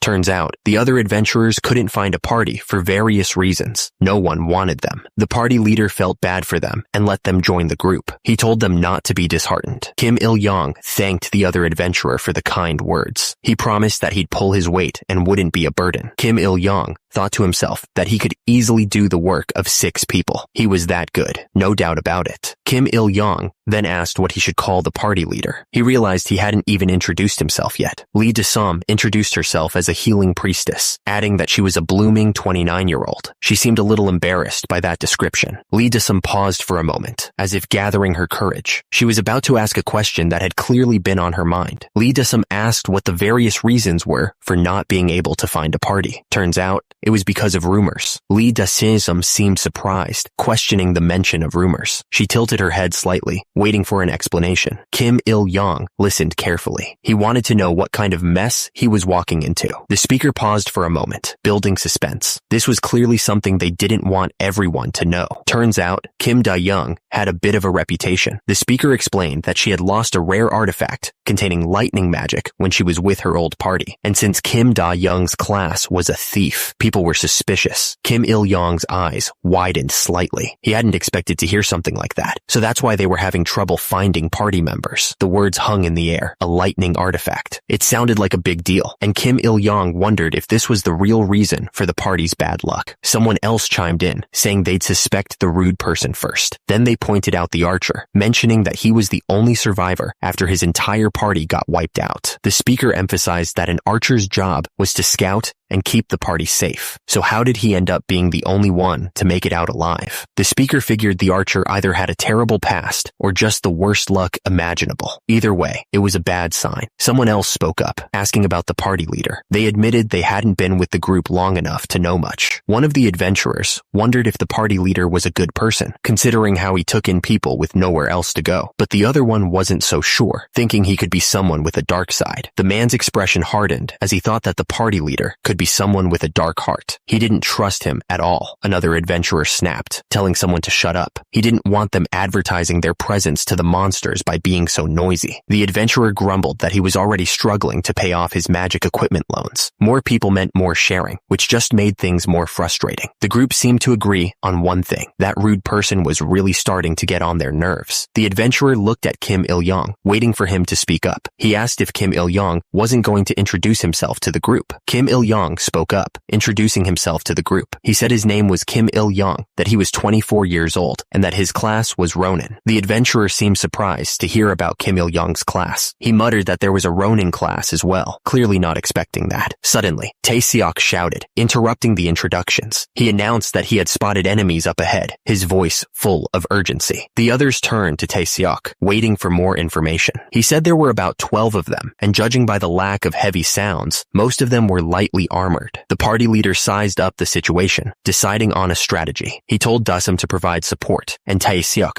to suppress the enemy with his bow. He then told Seok-do to grab his greatsword and stay by his side. The leader then turned to Kim Il-young, asking him to protect Dasum and the porters. He added sarcastically that Kim Il-young would be playing the role of a shield. Ahead, a pack of wolf-like monsters emerged from the shadows. They were heavily armed and armored, ready for a fight. Tae-seok drew back his bow, aiming at the monsters. He shouted that they had to strike first to win. The arrow shot forward like a bolt of lightning, piercing through the air. It flew straight toward the monsters, ready to tear through their ranks. The party leader looked down at the fallen monster, holding his sword high. He declared that one was down for now, but there were still more to deal with. The monster lay still on the ground, defeated, but all around it, more of the wolf-like beasts were ready to tear them apart. Suddenly, one of the monsters roared, its fangs bared. The sound echoed through the dungeon, a promise of violence. With a deafening roar, the monsters charged forward, their eyes filled with bloodlust. They were ready to rip apart anyone who stood in their way. Arrows rained down on the monsters, but many bounced harmlessly off their shields. The archer's attack wasn't doing enough to stop the horde. The pack of monsters surged forward, their heavy footsteps shaking the ground. They were like a furry wall of muscle and steel, shields raised and teeth bared, ready to crush anything in their path. The monsters roared, the sound echoing through the dungeon. It was a deafening challenge, a promise of pain and death to anyone who dared stand against them. The party leader screamed, bracing himself behind his shield. He knew what was coming, and the thought of it terrified him. The party leader swung his sword, hoping to break through the monster's defenses. He put all his strength into the blow, desperate to make a difference. The two adventurers ran for their lives, their faces pale with terror. They knew they were outmatched, and their only hope was to escape the horde. That adventurer screamed that he was done for. Everything was about to end for him, right there. Kim Il-yong swung his sword with everything he had. He didn't even hesitate, hoping to cut through the monsters. The monsters swarmed him, their claws and teeth ready to tear him apart. It was a hopeless situation, but he didn't back down. Suddenly, a ball of pure energy slammed into one of the monsters. It exploded on impact, sending the beast flying backwards. The rest of the monsters kept coming, their eyes fixed on their prey. They were a relentless horde, impossible to stop. The leader stood tall, his expression confident as he looked at his followers. He announced that 2 were already down, a sign of their quick victory. The strike landed hard, and the enemy yelled in pain. He cursed at the attacker, calling him a little scumbag. The enemy's face was twisted with fury, sweat dripping down his forehead. He gripped his axe tightly, ready to swing. One of the enemies yelled at the other, calling him a dimwit. He shouted that he should have worn chainmail armor. The other enemy fired back, clearly frustrated. He asked if the guy thought money grew on trees, complaining about the cost of armor. The force of the axes colliding sent sparks flying everywhere, lighting up the dark cave. It was a brutal back and forth, neither side willing to give an inch. Lee Da-sum closed her eyes and put her hands together, starting to pray. She asked the divine being to grant healing and devotion in that place. Then, Lee Da-sum shouted, declaring that the healing was about to begin. Suddenly, a huge beam of light, shaped like a cross, shined down from above, healing the injured adventurers. The light washed over the battlefield, giving them a much-needed boost. One of the adventurers turned to Lee Da-sum with a grateful smile, thanking her for the healing. The wounds on his shoulder were already starting to close up. Kim Il-yong shouted, ready to jump into the fight. He was pumped up and ready to go. The other adventurers were already deep in the fight, axes and swords clashing against the enemy. Sparks flew everywhere as they fought as a team. Kim Il-yong realized that their skill level was way different from the novice adventurers he had seen in the Dungeon of Proof. These guys actually knew what they were doing. Kim Il-yong thought to himself that this was what it was like to fight with a party of veteran E-rank adventurers. He was starting to see the difference. Kim Il-yong couldn't believe that even just standing there, the missions were getting done, and he was getting experience points. He was getting stronger just by being around them. The system showed the party was making progress. Kim Il-yong thought to himself that party hunting wasn't so bad, after all. Kim Il-yong was about to say they should keep reaping the benefits like this, but then he suddenly stopped, looking surprised. Suddenly, a bunch of monsters appeared, yelling something about Karakam Dioku. They looked absolutely pissed. The monsters roared, their fangs bared. They were ready to tear anyone apart. A monster lunged forward, claws extended. Someone screamed in pain as the attack landed. The monster leaped forward, claws extended and tongue lolling out. It was a terrifying sight, like something out of a nightmare. The party leader shouted that he couldn't let them escape. He looked absolutely furious, like this was personal. Lee Da-sum clasped her hands together, a worried look on her face. She was probably thinking about how to heal everyone if things went south. The monsters roared, focusing their attacks on Lee Da-sum, who was busy trying to cast healing spells. They knew she was the key to keeping everyone alive. Kim Il-yong's eyes narrowed with determination. He wasn't going to let those monsters hurt his new party, not if he could help it. Kim Il-yong said that it was a brilliant decision. He seemed to be sizing up the situation, ready to act. Kim Il-yong added that it would be a good plan if he wasn't there. He looked absolutely confident. The wolf-like monsters snarled, their eyes glowing with a hunger for blood. They were closing in, their growls echoing through the cave. Da-sum froze, clearly terrified by the monsters. Kim Il-yong told her to run away, his voice full of urgency. Kim Il-yong held his sword ready, his gaze fixed on the monsters. He figured that since ancient times, it's been said that a mad dog needs a beating. Kim Il-yong's eyes narrowed, his body tensing up. He thought it was time for a quick smack, his sword poised to strike. Kim Il-yong unleashed a flurry of strikes, his movements a blur of speed and power. It was 18 windless strikes, each blow carrying the force of a small explosion. Kim Il-yong stared coldly, a smirk playing on his lips. He figured that if a dog bites a person, it's only natural. Kim Il-yong unleashed the wind-cutting sword technique, his movements becoming even faster. It was the first form, swift strike. The The essence of a swift strike, he knew, was a rapid, single strike, infused with the spirit of exhilaration. Kim Il-yong moved like lightning, aiming for the monster's weak spot. The monsters roared, their claws slashing through the air. The sound of their attack echoed through the cave, a terrifying symphony of violence. Kim Il-yong knew that to achieve this lightning-fast speed, the sword had to be blunt and straightforward. As a result, it was easy to break after swinging it a few times. The space around them crackled with purple energy. The air itself seemed to vibrate with barely controlled strength. Kim Il-yong knew that if a warrior's sword moves are easy to read, it's basically a death sentence. The monsters were getting used to his attacks. One of the monsters lunged forward, claws extended. The attack was meant to tear him apart. The monsters roared, their fangs bared. They were ready to rip him to shreds. Kim Il-yong looked completely caught off guard. What the hell was going on? The monster snarled, ready to tear Kim Il-yong apart. But Kim Il-yong wasn't scared at all. He warned the monster that it had made a huge mistake, and the only one going to hell was the monster itself. Kim Il-yong didn't waste any time. He threw a punch with all his strength, connecting right with the monster's face. The sound of the impact echoed through the cave. He didn't stop there. Kim Il-yong kept hitting the monster, each strike filled with explosive power. The monster was getting absolutely destroyed. The other adventurers watched in disbelief. One of them muttered that this kid was beating a monster with his bare hands.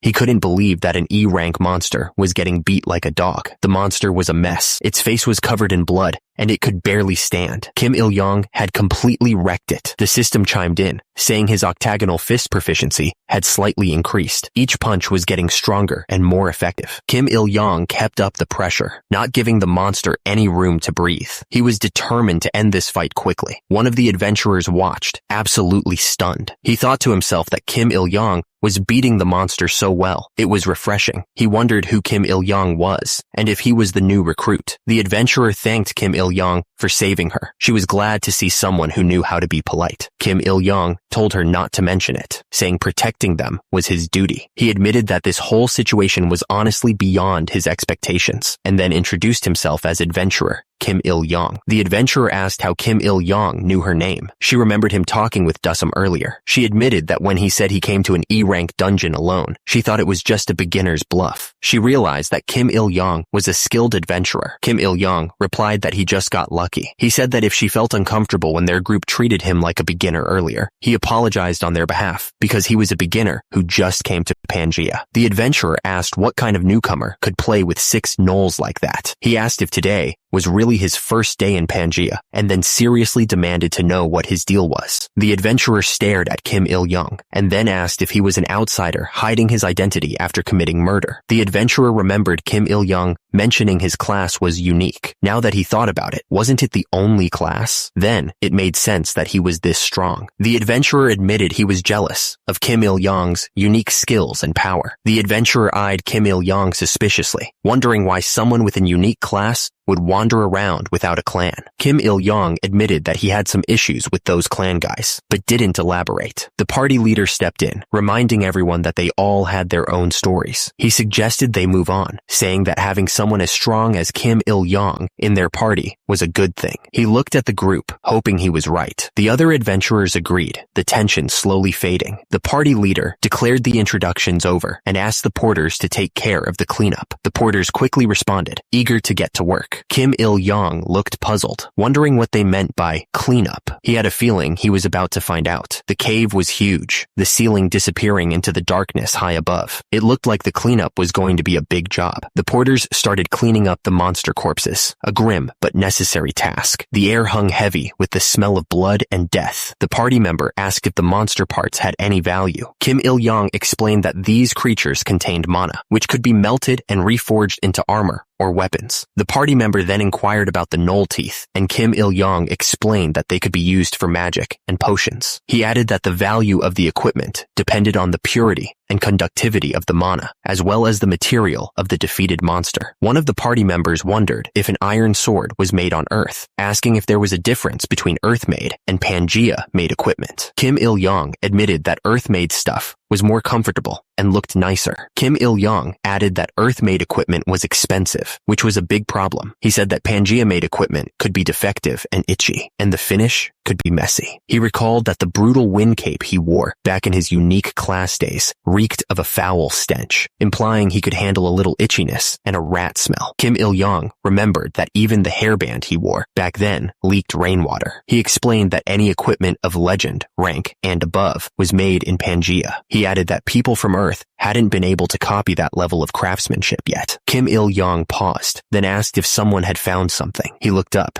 curious about what they had discovered. Someone gasped, recognizing what they were looking at. It was a mana stone, embedded in the chest of the creature. The mana stone pulsed with a soft blue light, almost like it was alive. Kim Il-young was surprised and shouted, wondering if it really was a mana stone. The other adventurer was excited about their lucky find. He said that free money was always welcome. The party leader then asked what grade of mana stone it was. The party leader looked closely at the stone, his expression thoughtful. He explained that the particles inside were tiny and few, so it was probably the lowest grade. One of the adventurers asked why the party leader sounded so disappointed. He pointed out that even the lowest grade was worth a lot of money. He then wondered why a mana stone was even in an E-rank dungeon in the first place. The other adventurer told him to just enjoy it and think about the money. The party leader then said that a low-rank monster dropping a mana stone could be a sign of a dungeon break. He added that as an archer, it was his job to ensure the team's safety. The archer tried to calm the other adventurer down, placing a hand on his shoulder. He told him to relax, and that they weren't interested in his guilt, whatever that meant. The adventurer didn't seem to relax at all. His face was covered in sweat, and his eyes darted around nervously, like he was expecting something bad to happen. Kim Il-young turned to the party leader, Dasam, and asked what a dungeon break was. Dasam paused, looking thoughtful. Dasam explained that there were times when the dungeon master's power grew stronger on a certain cycle. She said that when that happened, the dungeon got filled with magic, and the monsters became more powerful and numerous. Dasam continued, explaining that if it reached a critical point, the monsters would burst out like a broken dam, threatening the city with a massive wave. The other adventurers asked why they couldn't just destroy the dungeon before it exploded. The archer explained that dungeons kept coming back because of the dungeon master's power. He added that even if they destroyed the dungeons, they would just reappear. He figured it was better to manage them than to try to get rid of them completely. He also mentioned that the porters might have a better idea. The archer told the others not to ruin the mood, pointing out that the others were still fighting. He seemed to want to lighten the mood a little. The archer asked if anyone had noticed anything strange earlier. He explained that monsters with a mana stone sometimes evolved into something stronger. Kim Il-young mentioned that he had just sliced its neck in one hit, so he hadn't noticed anything. The archer asked if there was a problem. Kim Il-young said no, telling him not to worry about it. The archer wondered if an E-rank monster could actually evolve into a D-rank monster. The archer told everyone to get back into formation so they could move forward. He looked determined to get through the rest of the dungeon. The cave was quiet for a moment, but it wouldn't last. He steeled himself, knowing something was about to happen. The archer said that the goblins must have caught the scent of the ones they defeated earlier. He figured their sense of smell was like a dog's. He estimated there were about 20 of them, but one was making unusually loud footsteps. The archer figured it had to be a wolf chieftain, adding that it might have lived longer if it had stayed put in the boss room. He said their battle strategy would remain the same. Desum would draw the boss's attention while the rest of them took care of the mob,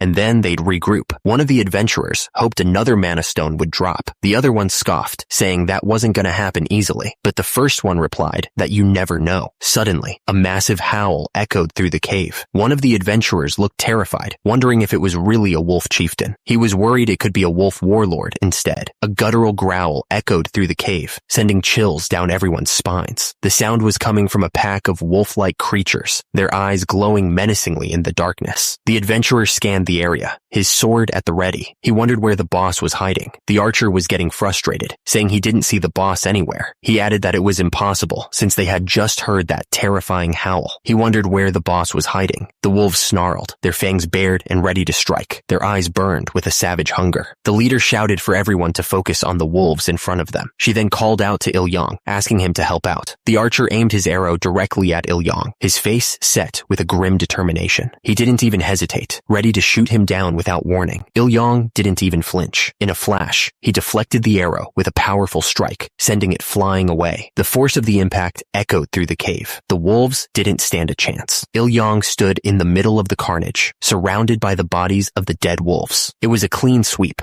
The system popped up, showing the party's hunting progress. It showed they had cleared 20 out of 30 monsters. One of the adventurers couldn't believe what he just saw. He wondered what level Il-yang was, since he made it look so easy. The battlefield was a whirlwind of chaos, with monsters screaming as they were cut down. The party fought with everything they had, trying to hold their ground against the endless waves of enemies. Kim Il-yang's face was set with pure determination. He was focused on the fight, ready to do whatever it took to win. The healer closed her eyes and put her hands together. She prayed that the benevolent touch of Jimisen would heal them all. A blinding light flashed across the battlefield as the healer cast Cure. The party members felt their wounds closing, their strength returning. Kim Il-yang dodged another strike and smirked. He thought this was too easy, but in that moment, he felt a sharp pain. The sudden shift in the dungeon's atmosphere was unsettling. All three members of the party looked around, trying to understand what was happening and what it meant for them. The adventurer was down, lying on the cold stone floor. He was out of the fight, his sword lying uselessly beside him. A massive, hulking monster stood before them, radiating power. It was bigger and meaner than anything they had faced so far. Desum stared at the monster, his eyes wide with disbelief. He realized it wasn't just a wolf chieftain, but something far worse. He wondered how a wolf warlord could appear in an E-rank dungeon, and what a monostone was doing there in the first place. The wolf warlord roared with fury, its teeth bared and its eyes glowing red. It was ready to tear them all apart. The wolf warlord was huge, easily twice the size of the wolf chieftain they had fought before. It was like something out of a nightmare, ready to tear them apart. The wolf warlord snarled, a deep growl rumbling in its chest. You could feel the raw power radiating off it, a promise of violence about to be unleashed. The archer shouted, trying to warn everyone, asking where on earth the guy was hiding. He explained that the new threat appeared right after a light burst in the corner, and he suspected some kind of invisibility skill.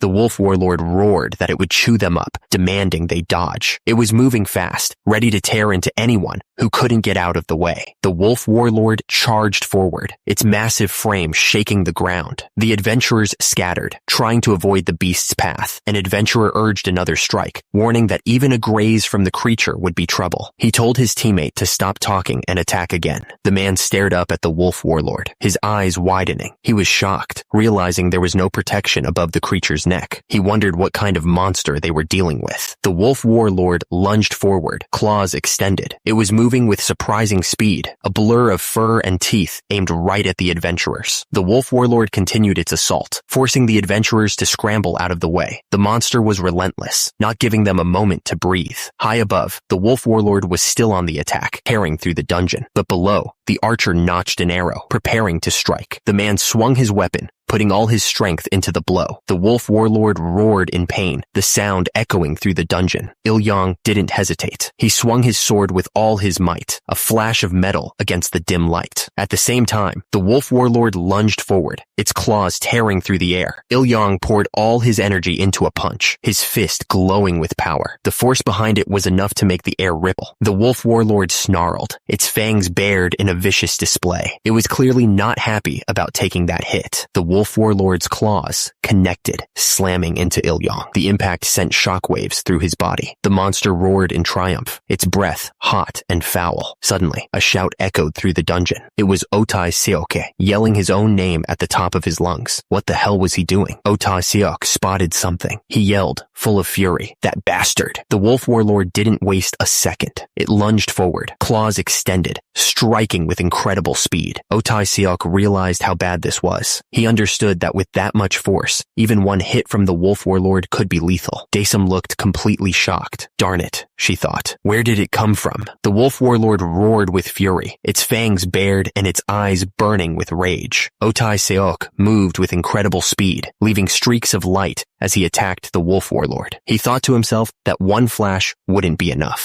The wolf warlord dared to make a big move. It exposed its weak point, the neck, right in front of the enemy. Otai Seok couldn't believe it. How dare the wolf warlord expose its weakness in front of a swift sword master? He wasn't going to waste this chance. Otai Seok didn't hesitate. He struck with all his might, aiming for the exposed neck. The wolf warlord crashed to the ground, defeated. Otai Seok stood over the fallen beast, ready for whatever came next. Otai Seok struck with incredible speed, his sword a blur of motion. The force of the blow ripped through the air, heading straight for the wolf warlord. The strike landed with a deafening crash, shattering the ground beneath them. Rocks and dust flew everywhere as the wolf warlord took the full force of the blow. The wolf warlord roared in pain and disbelief. What just happened? Otai stood calmly, his sword held loosely at his side. He was ready for anything. Otai smirked, looking pleased with himself. He said that this was the power of a martial artist. The wolf warlord roared, a sound of pure fury that shook the very air around them. It was clear that the warlord was not happy about what had just happened. The wolf warlord's face contorted in rage, its teeth bared in a vicious snarl. You could see the pure hatred burning in its eyes. The ground was littered with the fallen. Something was wrong. These weren't just dead bodies. They were being twisted into something far more sinister. A horrifying scream ripped through the air, the sound of something that should be dead, but wasn't. It was a sound that chilled you to the bone. Otai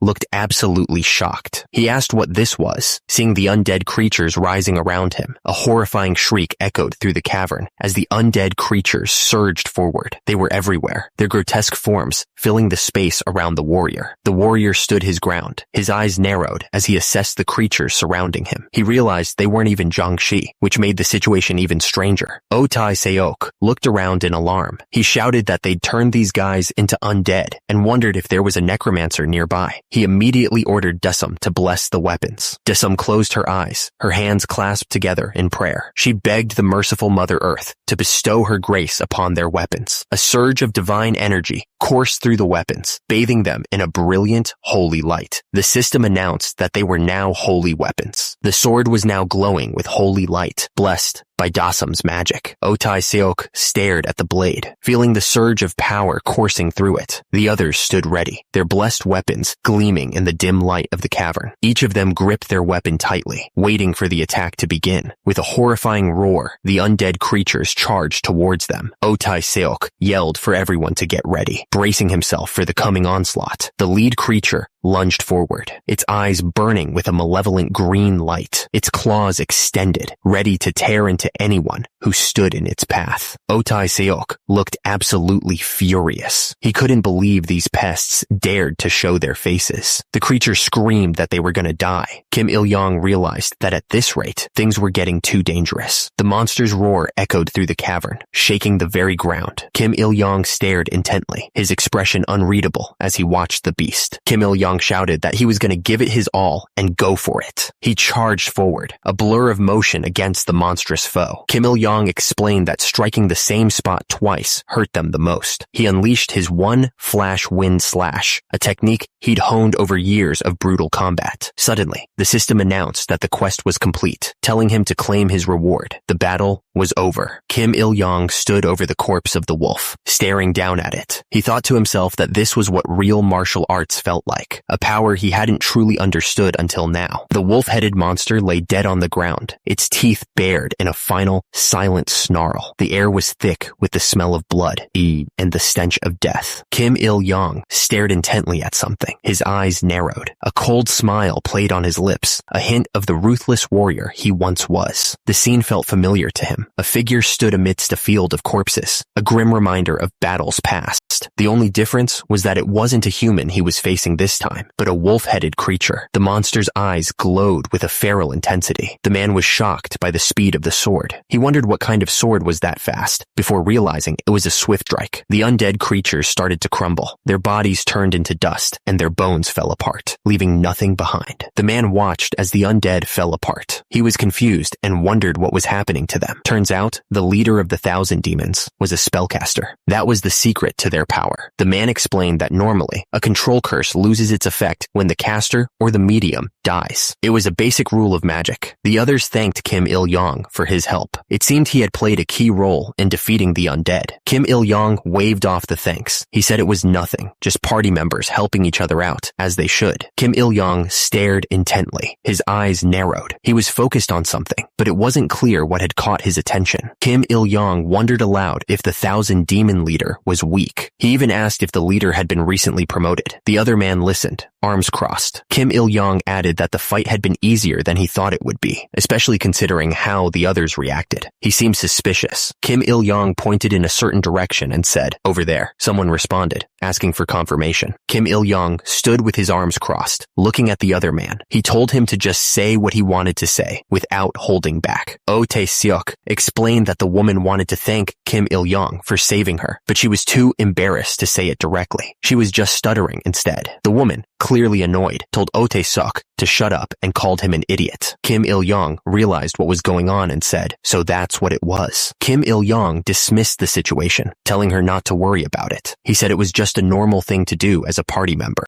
The man agreed, but added that it was only natural in a genuine party built on trust. He implied that in a temporary party like theirs, things were different. The man on the right huffed, telling them to do whatever they wanted. He was clearly irritated. The woman and the other man stood behind him, watching the scene unfold. The man looked absolutely furious, his face contorted in anger. He shouted that the other man's statement was rude. Silence filled the cavern. The only sound was the echo of their voices bouncing off the stone walls. Lying on a piece of cloth were the spoils of their adventure: a red stone, a blue stone, and a simple ring. The man announced that it was time to sort out what they had gotten from the dungeon. He seemed ready to move on from the argument. The party leader held up the scroll. It was covered in strange glowing symbols that pulsed with a faint light. Someone asked the party leader what he was holding. He explained that it was an intermediate appraisal scroll. The party leader revealed that the scroll was worth 1,000,000 won. He seemed surprised by how ridiculously expensive it was. The system displayed the attributes of the items: mana stones of low grade and a ring of feral invisibility, which slightly increased the wearer's strength and allowed the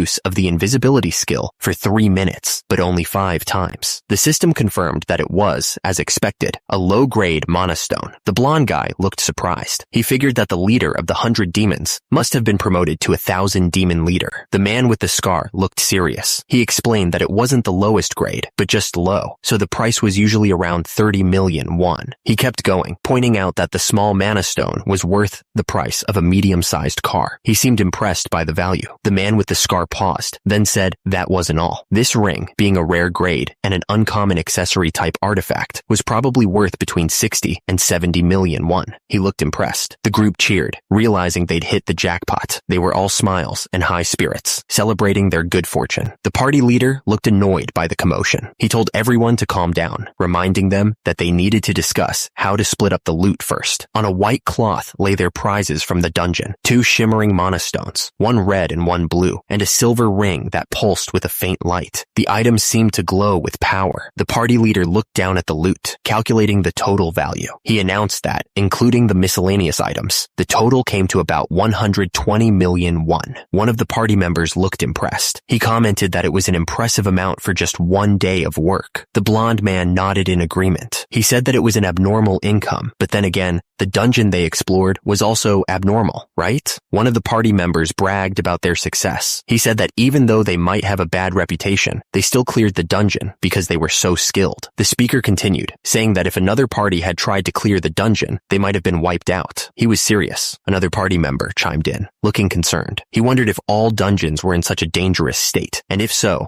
the monster waves could be pretty bad. The female party member didn't seem to care. She said that it wasn't their business. One of the men looked at the party leader, eager to get paid. He told him that he had to tell them their share now, sounding impatient. The party leader looked thoughtful as he considered the numbers. He figured that after deducting the porter's wages and the 20% tax for Illidel and the Earth, they could split the remaining amount into 6 parts. One of the men scoffed, clearly annoyed by the tax deductions. He wondered what the country had ever done for them to justify taking away 20%. He then suggested that if it bothered them so much, they should become A-class adventurers and get a tax exemption. The party leader then announced that each person would get about 16 million won. He paused, then added that it wasn't bad. Kim Il-young stared blankly, thinking about the money. He thought that 16 million won was a significant amount, but it was still pretty depressing compared to the initial 120 million they had heard about. Another adventurer spoke. spoke up, directing his question at the party leader. He wondered if that worthless iron ring was really that expensive. The adventurer watched his companion. The guy looked pretty worn out, like he was about to collapse right there. Otai Seok's face tightened. He looked like he was thinking about something really hard. Someone explained that even though it's just a piece of armor, there are 10 places to wear a ring-type artifact, which makes them expensive. An invisibility ring looked really tempting. The thought of being able to just disappear was on someone's mind. Someone raised their voice to get everyone's attention. They had something important to say. The party leader smiled, looking at his team. He told them they all worked hard today. He added that they managed to hold out without anyone getting hurt, even though it was chaotic with the appearance of the 1,000-man commander. The party leader held up a small bottle. He said he would treat them to this low-grade potion. The leader explained that everyone should have a bottle in case there were internal injuries. One of the guys thanked the party leader. He said that it was just in time. His pierced wound was aching, and he'd drink it right away. The man brought the potion to his lips. He said he wasn't going to refuse anything free. He added that the potion tasted like a mix of red ginseng and herbal medicine. The man grimaced after swallowing the potion. He said that they say good medicine tastes bitter. The man frowned, tilting his head slightly. He wondered if the potion was supposed to taste this sweet. Suddenly, the man clutched at his chest, his face contorted in pain. He coughed violently, and blood splattered on the ground. The man groaned, collapsing onto the cavern floor. He was clearly in agony, struggling to breathe. Kim Il-yong was taken by surprise at the sudden turn of events. He wondered what was going on. Another man glared, pointing a shaky finger. He demanded to know what the party leader had given them. The party leader stood tall, looking down at the adventurers, who were now lying helpless on the ground. The silence was broken only by the sound of their ragged breathing. The party leader grinned, a sinister expression on his face. He commented that the poison was quite deadly. He remarked that, as expected, outsiders make at least one good item. The other party members looked absolutely stunned, their faces etched with disbelief and horror. They were clearly shocked by the party leader's words. He asked them what he had given them, then revealed it was a potion concentrated with mana poison. A narration box appeared, noting that the main character had the devil's luck. No matter how strong an adventurer was, consuming the poison would mess up their mana. The adventurer gasped for air, clutching at his throat. He cried out that it was mana poison. The leader clicked his tongue, remarking that it was an useless struggle. The leader's grin widened. He stated that if they swallowed it, it was already over for them. The party leader smirked, explaining that the poison would make their mana feel like a heavy stone, making it hard to breathe.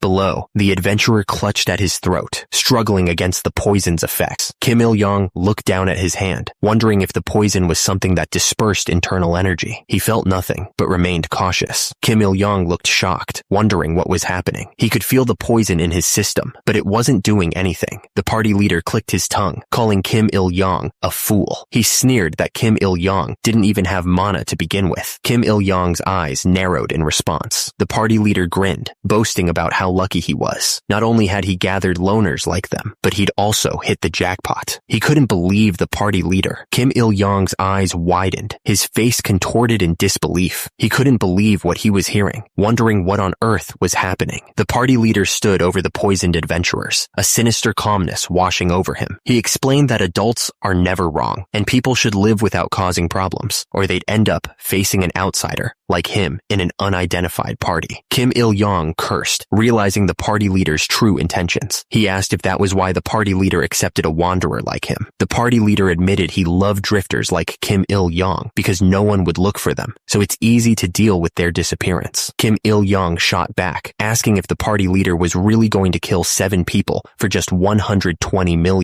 The party leader laughed, scoffing at the idea that it was just 120 million. He sneered, asking if they thought their lives were worth $1 billion. The party leader's eyes narrowed, his expression twisted with disdain. He figured that guy's way of thinking was completely different from normal people, and his perception of murder was twisted. He asked if Il-yong still had magic equipment left, chuckling to himself. Kim Il-yong's face was contorted with rage, his voice trembling. He demanded to know what the party leader thought a human life was worth, asking if he was even human. He spat out that the party leader was despicable scum, with slime instead of a brain. The party leader's eyes narrowed, his expression cold and dismissive. He told him to go ahead and babble, considering it his last words. He drew his sword, ready to strike. Suddenly, The system flashed a notification. A request was initiated with the name Justice Realization, difficulty low. The details stated that he is garbage born from Earth, created by Pangea, and needed to be cleaned up. The achievement was party leader's disposal 0/1, with a reward of 1 non-tradable pill. Kim Il-yong smirked, the timing always perfect. He was ready to fight. Kim Il-yong gripped his sword, ready to fight. He was about to make his move. The party leader was completely stunned. He demanded to know how Kim Il-yong could still move, asking if he'd ever heard of someone with 0 mana. Kim Il-yong moved with blinding speed. In a flash, he was right in front of the party leader, sword raised. Kim Il-yong's blade sliced through the air, aimed directly at the party leader. He declared that you reap what you sow. The party leader screamed as blood spurted from his arm. He couldn't believe the mana poison wasn't working. Kim Il-yong simply stated that it was because he had 0 mana. The party leader looked absolutely furious. He couldn't believe what was happening, exclaiming that no adventurer could exist without mana. Kim Il-yong stood over him, sword in hand. He pointed out that he was right there, warning the party leader not to come any closer. Kim Il-yong added that he really didn't want to do it, but he would. The party leader held up his hands, begging to talk. He cried out that it was murder, especially since they were both Korean. Kim Il-yong just scoffed, remarking that trash sure could talk. Kim Il-yong's eyes narrowed. He declared that even in the past, there was no history of sparing backstabbers. He wasn't about to start now. Suddenly, the system notified him that the request was complete. Kim Il-yong felt a surge of power as he leveled up. The sun was beginning to set over the city, painting the sky with shades of orange and red. It was a pretty sight, but it didn't last long.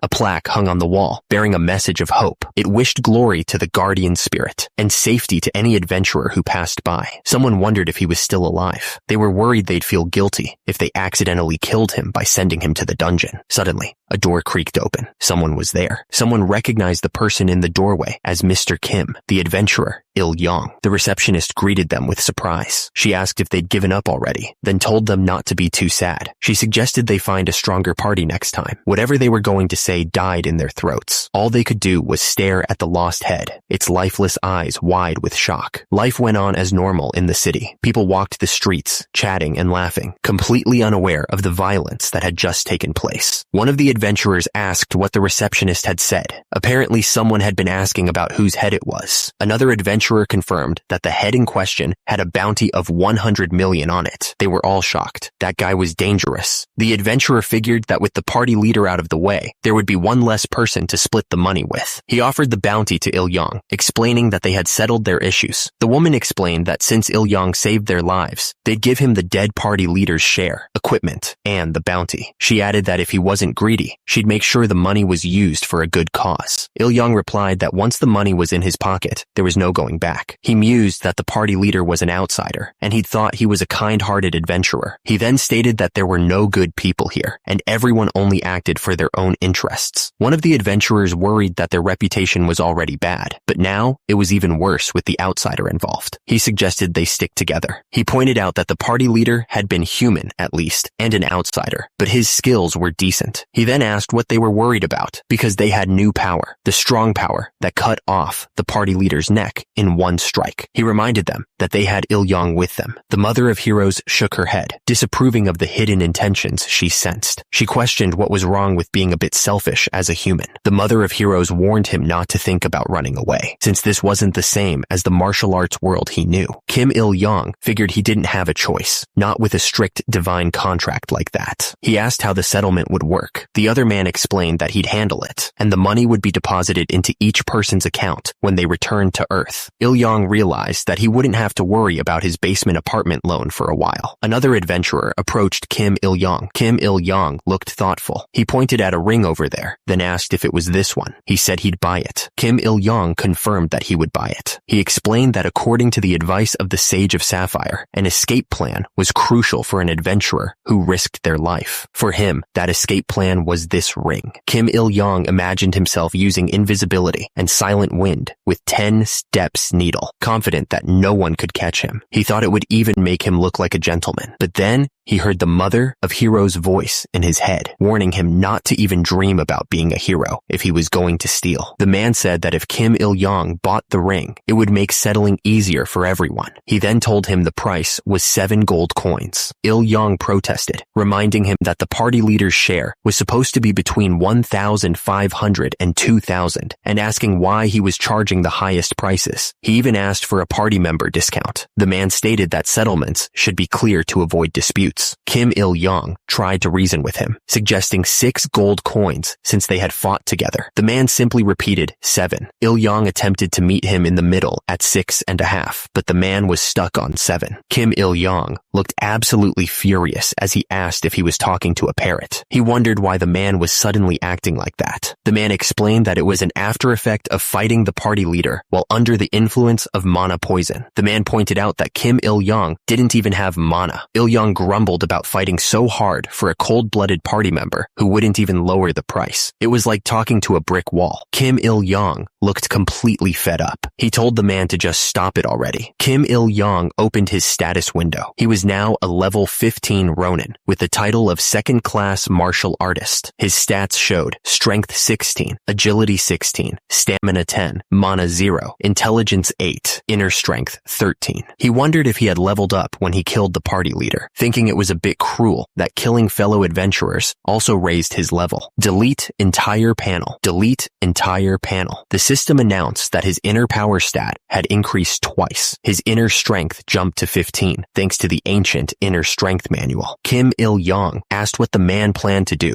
with the remaining gold coins. He figured that now that he knew how good it was to be an adventurer, he should reinvest everything. The man told him that the job's income wasn't steady, so it was better to save some of it. He suggested that if Kim Il-yong wanted to buy equipment, he should go to Tangara Mountain and check out the blacksmith there, saying they were really good with metal. Kim Il-yong thanked him and said he'd go get some gear. The man said his first payment would be in his account that day. The man said that was some welcome news. He figured he could treat himself to some chicken that night. He told Kim Il-yong to meet him at the Adventurers Guild the next day at noon. Kim Il-yong just shrugged and said he might not even show up. The man reminded Kim Il-yong that he still had a second payment coming, so he shouldn't get any ideas about skipping out. Kim Il-yong just said something. A blacksmith shop stood there, ready for business. The warm glow of the forge spilled out from under the door. A man in a bandana demanded to know who was there. Kim Il-yong replied that it was a customer. The blacksmith eyed Kim Il-yong up and down. He remarked that it had been a while since he'd seen a human customer. He told him to just pick something from over there, if he could find anything he liked, that is. Kim Il-yong looked around the shop. He thought to himself that the blacksmith didn't seem too eager to make a sale. He wondered if any of the weapons were worth buying. Kim Il-yong examined a particular sword more closely. He thought it looked like something you'd see in the Central Plains, a region known for its martial arts. The system popped up a window showing the sword's stats. It was a rare grade short sword with an attack of 42 and durability of 78 out of 100. The special effect was listed as Calm Reflection. Kim Il-yong asked the blacksmith if he had made the sword. The blacksmith said someone else had sold it to him and left it there. He added that no one had bought it because of how it looked, but if Kim Il-yong liked it, he could buy it. The blacksmith admitted he actually liked it himself. Kim Il-yong asked the price, and the blacksmith said it was 4 gold coins. Kim Il-yong said he couldn't afford 4 gold coins. He offered 3 gold coins instead, pointing out the sword would just rot there otherwise. The blacksmith countered with 2 gold coins. The blacksmith countered, saying 3 coins was his final offer, since it was a rare grade item. He added that the price included repairs and maintenance. He then asked Kim Il-yong what he thought. Kim Il-yong agreed to the blacksmith's offer. He figured it was a fair deal. Kim Il-yong thought to himself that the sword was made with good materials by a skilled craftsman. He decided that this was the sword for him. The blacksmith remarked that Kim Il-yong had a unique taste in swords. Above, the sign of the blacksmith shop hung steady. Down below, the blacksmith grinned, happy to see Kim Il-yong had returned. Kim Il-yong stood there, ready to test the blade. He asked if he could try drawing it out. The blacksmith gave him the go-ahead. He saw the true form of the short sword revealed before him. The blacksmith asked if he was satisfied. The blacksmith explained that he'd thrown together a temporary sheath for the sword. He said there wouldn't be an extra charge for it, just to use it well. Kim Il-yong thought the guy really didn't want to do business. Kim Il-yong held the sword, the sheath fitting perfectly. The blacksmith remarked that it suited him well, like watching a longtime daughter getting married. He then asked if he should call him his father-in-law now. Kim Il-yong warned him not to push it. He then asked what the sudden ringing sound was all about, looking around the shop suspiciously. The blacksmith's face turned pale. He shouted that the ringing meant the city was being invaded. Kim Il-yong repeated the word invaded in confusion. The castle stood tall against the colorful sky, its flags flapping in the wind. The air was still and quiet, but something felt wrong. The woman sat on her throne, her face etched with worry. She looked at the messenger and demanded to know what he had just said, her voice barely a whisper. The Persia Knight's captain kneeled before his lord, his head bowed in shame. He reported that the monster wave assault had failed, and the D-class and E-class hunters were suffering near total devastation and retreating. The woman on the throne was stunned. How could this happen with just a monster wave? The captain explained that it wasn't a simple monster wave, but a well-organized invasion, as if they were waiting for them. The woman's eyes widened in horror. Could it be that someone was deliberately targeting IILDEL? The captain confirmed that the monsters were marching in formation like an army, and they looked withered and twisted, much like undead. The woman on the throne looked absolutely shocked. The thought of undead being controlled by someone was a terrifying prospect. The captain confirmed that the assumption was a high-ranking necromancer in the enemy camp. Ordinary monsters were already bad enough, but undead? That was a whole different level of trouble. An immortal army that knows no defeat. The thought sent chills down everyone's spines. The city burned, smoke rising into the sky. If this continued, there wouldn't be anything left. The woman looked at the steward, her face etched with worry. Ildel, which they had protected and governed for generations, was on the brink. They were only prepared for an ordinary monster wave. She asked if he had any good ideas. The steward admitted to the Lord that he had no knowledge of combat. He looked nervous, knowing the situation was dire. The woman on the throne asked if they had heard from the allied king they had been trying to contact. Turns out, since other territories were also being invaded, immediate support seemed unlikely. The Lord demanded that they contact them immediately, telling them that Ildel wanted to repay their kindness. She then warned the steward that if they didn't send reinforcements, she would have no choice but to test his capabilities. The steward simply responded with a quiet yes. He knew what a terrible situation they were in. The steward continued, explaining that adventurers were like mercenaries, only moved by money. He added that they must have hesitated to help because they were offered more money elsewhere. Moreover, there were rumors that a significant portion of the funds that were meant for the clans ended up in someone's pocket. The captain argued that they should have focused on building up Ildel's own army and knights. He looked absolutely furious, placing the blame squarely on someone else's shoulders. The captain agreed that the captain was right, but insisted that now wasn't the time for blame. The steward then reported that they had only about 100 soldiers left, but could gather around 400 more if they conscripted people. He also mentioned that some adventurers hadn't participated in the monster wave. The steward explained that it would be difficult to get the remaining adventurers to help. He pointed out that they hadn't even been invited to the Lord's castle and had been ignored by him the whole time. The captain accused the steward of scheming, saying that the adventurers had no reason to help Ildel. He looked absolutely furious, convinced that they wouldn't get any assistance. The Lord sighed and ordered them to lock the gates immediately, promising to take responsibility for any anger it caused. She told them to empty the entire vault if they had to, just to get the adventurers on their side. She was willing to do whatever it took. Someone shouted in shock, asking if monsters were really invading Ildel. The sky seemed to reflect the danger, glowing with an ominous red light. Voices erupted with urgent questions. What happened to the adventurers who went out to intercept them? Why on earth did they lock the gate? Someone called for everyone to be quiet,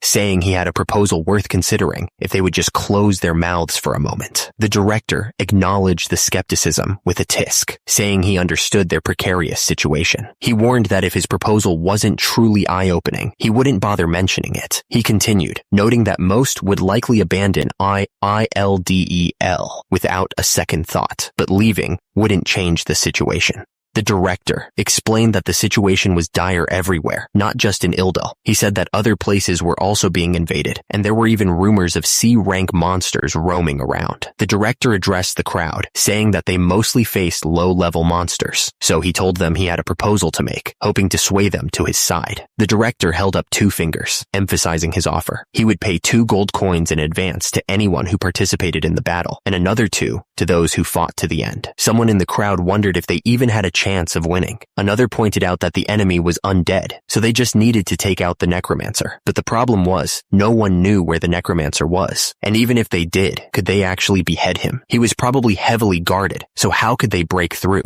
Someone asked Kim Il-yong what he was going to do. Kim Il-yong replied that he didn't really need the money urgently, thanks to his recent windfall. Someone scoffed, asking if it wasn't better to make money while he could. They accused Kim Il-yong of being greedy and repeated the word for emphasis. One of the men chuckled, saying that just pretending to fight in the battle would earn them 20 million won. One of the men said that they wouldn't let them go easily, as they had invested their money too. The other one said that the Lord's cherished clan members would take care of them, so they would just pretend to help and then make their escape. One of the men wondered what would happen if Ildel really fell, since there aren't many territories where E-rank adventurers could operate. The other man shrugged it off, saying it was none of their business, even if it was a disaster for the Heaven Peninsula. He added that at this point, she must be quite frustrated. The system gave a sarcastic announcement that this was why quests like this occur. A quest appeared, Call of Duty, Man to God difficulty medium. The objective was to defeat one enemy with a reward of 352 experience points. He considered the offer. This Hildegren was said to be made from absorbing natural energy in a mountain range with mystical power for 1,000 years. It sounded like a pretty good deal, but the difficulty was medium. He remembered almost dying even when the Dark Orc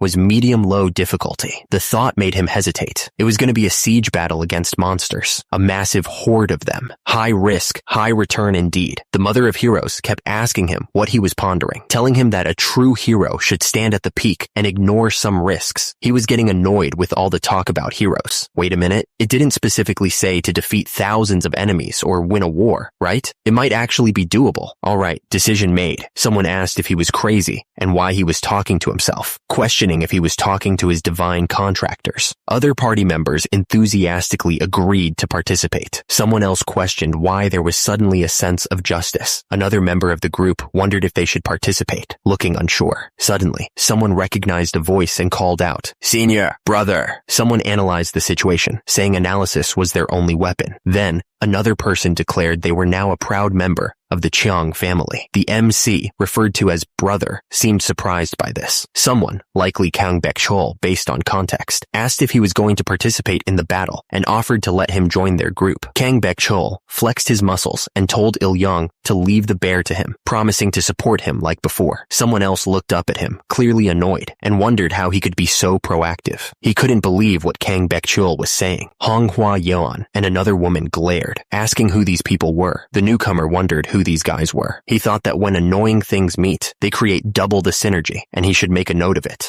Honghwa Yeon and the other woman argued that they were the ones who had been through hell and back, the real comrades who had struggled and suffered. Someone asked them to not drag him into such a bothersome and tedious situation. The Mother of Heroes chuckled, glad to see two women fighting over Il-yong, calling it a wedge for women. She said she was glad to have a hero who could play with women's hearts, but someone told her to not do it. Honghwa Yeon and the other woman pleaded with Il-yong to choose them. Kang Baek-chol reminded Il-yong of the roaring cry he let out in the Dungeon of Proof and begged him to go with them. Il-yong felt this was getting more and more burdensome, and every time he saw Kang Baek-chol, his hairline seemed to be receding. Someone asked Il-yong if he would continue to go with them. Il-yong realized this was a situation where either side he chose would lead to criticism. He decided that he could not choose just one side. In order to save Il-yong, the time for everyone to join forces would do. He declared that they would all do it together, thinking that was very cool. Someone said they knew their senior would say something like that, but it was still a bit cringy. He told Honghwa Yeon, calling her Ms. Senior, to come with him for a moment. Il-yong thought to himself that this was getting so burdensome. He really didn't want to deal with all this. High above the castle walls, the wind howled, the flags flapped wildly in the night, illuminated by the dim lights from within. Inside the castle, Il-yong and Honghwa Yeon walked down a long hall, their footsteps echoing in the empty space. The silence was broken only by the crackling of the torches on the walls. The halls were lined with gold, and the guards stood tall in shining armor. Il-yong couldn't help but notice the stark difference between the level of class inside the castle and the town outside. The doors opened wide, revealing Honghwa Yeon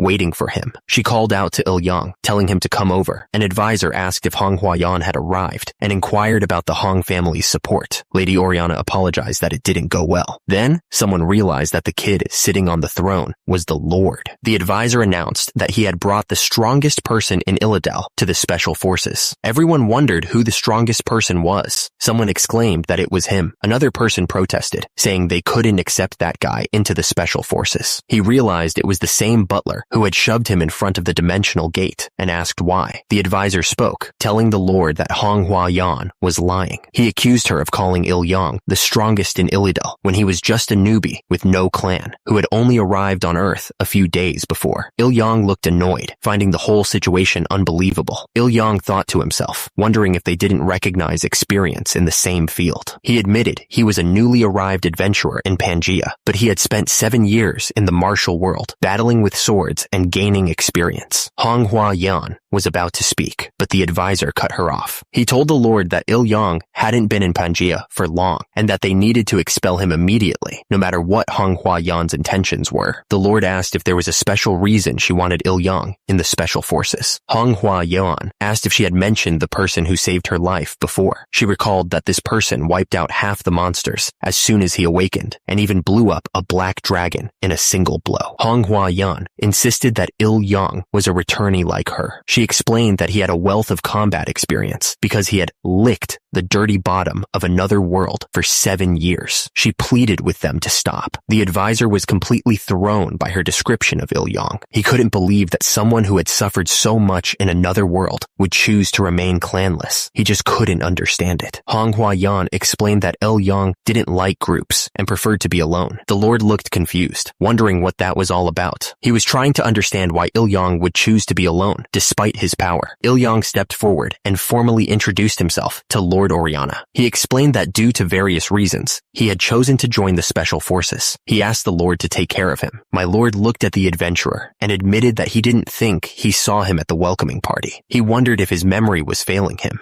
The adventurer explained to my Lord that he wasn't invited to the party because he didn't sign a contract with a clan. He then turned to the head butler, asking him to explain the situation. My Lord questioned the head butler, asking what the meaning of this was and whether the head butler knew about it. My Lord reminded him that he had left everything related to adventurers to the head butler's discretion. The head butler started to sweat and stammer, explaining to my Lord that the adventurers were merely leftovers. He claimed they could dispose of them as they wished, and there was no need to spend precious resources on them. My Lord interrupted, stating that all he asked was to invest in adventurers, not make arbitrary selections. The head butler protested that he was just trying to reduce waste by making his own selections, and defended his own loyalty when my Lord questioned him. My Lord commanded him to silence, confronting him about spreading wicked rumors about commoners around the castle. My Lord looked absolutely crushed. He said that he didn't want to believe it until the end, wishing it wasn't true, but he realized just how wrong his decisions had been. My Lord accused the head butler of not wanting the adventurers to get what should have gone into his own pockets. The head butler tried to deny it, but the accusation hung heavy in the air. My Lord stared down at the head butler, his eyes filled with anger. He asked the head butler if he really thought he wouldn't find out what he was up to. My Lord reminded him that he was now a grown-up 16-year-old, ordering her to confiscate the head butler's position and kick him out, but considering his past contributions, to give him some consideration and ensure he wouldn't starve. Script correctly identifies speaker, but missing critical fact, OCR, shows it's Othello Waterman. This is the head butler's actual name being revealed. The script should clarify that the head butler is Othello Waterman, not treat them as separate people. My Lord sighed, ordering the knights to take the old rascal away immediately. Othello Waterman screamed that he didn't deserve this, struggling against the guards as they dragged him away. He thought to himself that Red Lotus was a terrifying woman. My Lord looked at the others, apologizing for making them see such an unpleasant sight. He seemed genuinely sorry for the trouble. Red Lotus reassured my Lord that it was okay. She said that even if it hurt, the pus had to be drained, especially with the fate of the city hanging in the balance. She added that draining pus could be quite satisfying, depending on who was watching. My Lord thought to himself that Red Lotus wasn't just scary, she was creepy. Red Lotus held my Lord's hand, stating that now that they had removed the pus, it was time to save Illidel. She added that the enemy was probably closing in on Illidel as they spoke. My Lord turned to Captain Persia, asking if he had located the commanding sorcerer. He looked impatient, eager to get moving. Captain Persia apologized, explaining that they all looked similar, so it was taking time. However, after compiling reports from the reconnaissance team that had successfully infiltrated, there was one strange guy. Captain Persia described a strange guy with a monostone on his forehead and green light coming from his eyes. Kim Il-yang confirmed that he saw the guy commanding the undead, so it had to be him. Captain Persia recalled recalled hearing a report about a new adventurer catching an outsider and realized it was Kim Il-yong. Manhwa was amazed by what Kim Il-yong had done in such a short time, especially becoming friends with the Lord in just one day. Captain Persia asked Kim Il-yong if they could identify the individual with the mana stone as the necromancer, and Kim Il-yong confirmed that they could. Captain Persia suggested that they discuss how to approach and deal with the necromancer. Kim Il-yong said that he had a way to do it. Manhwa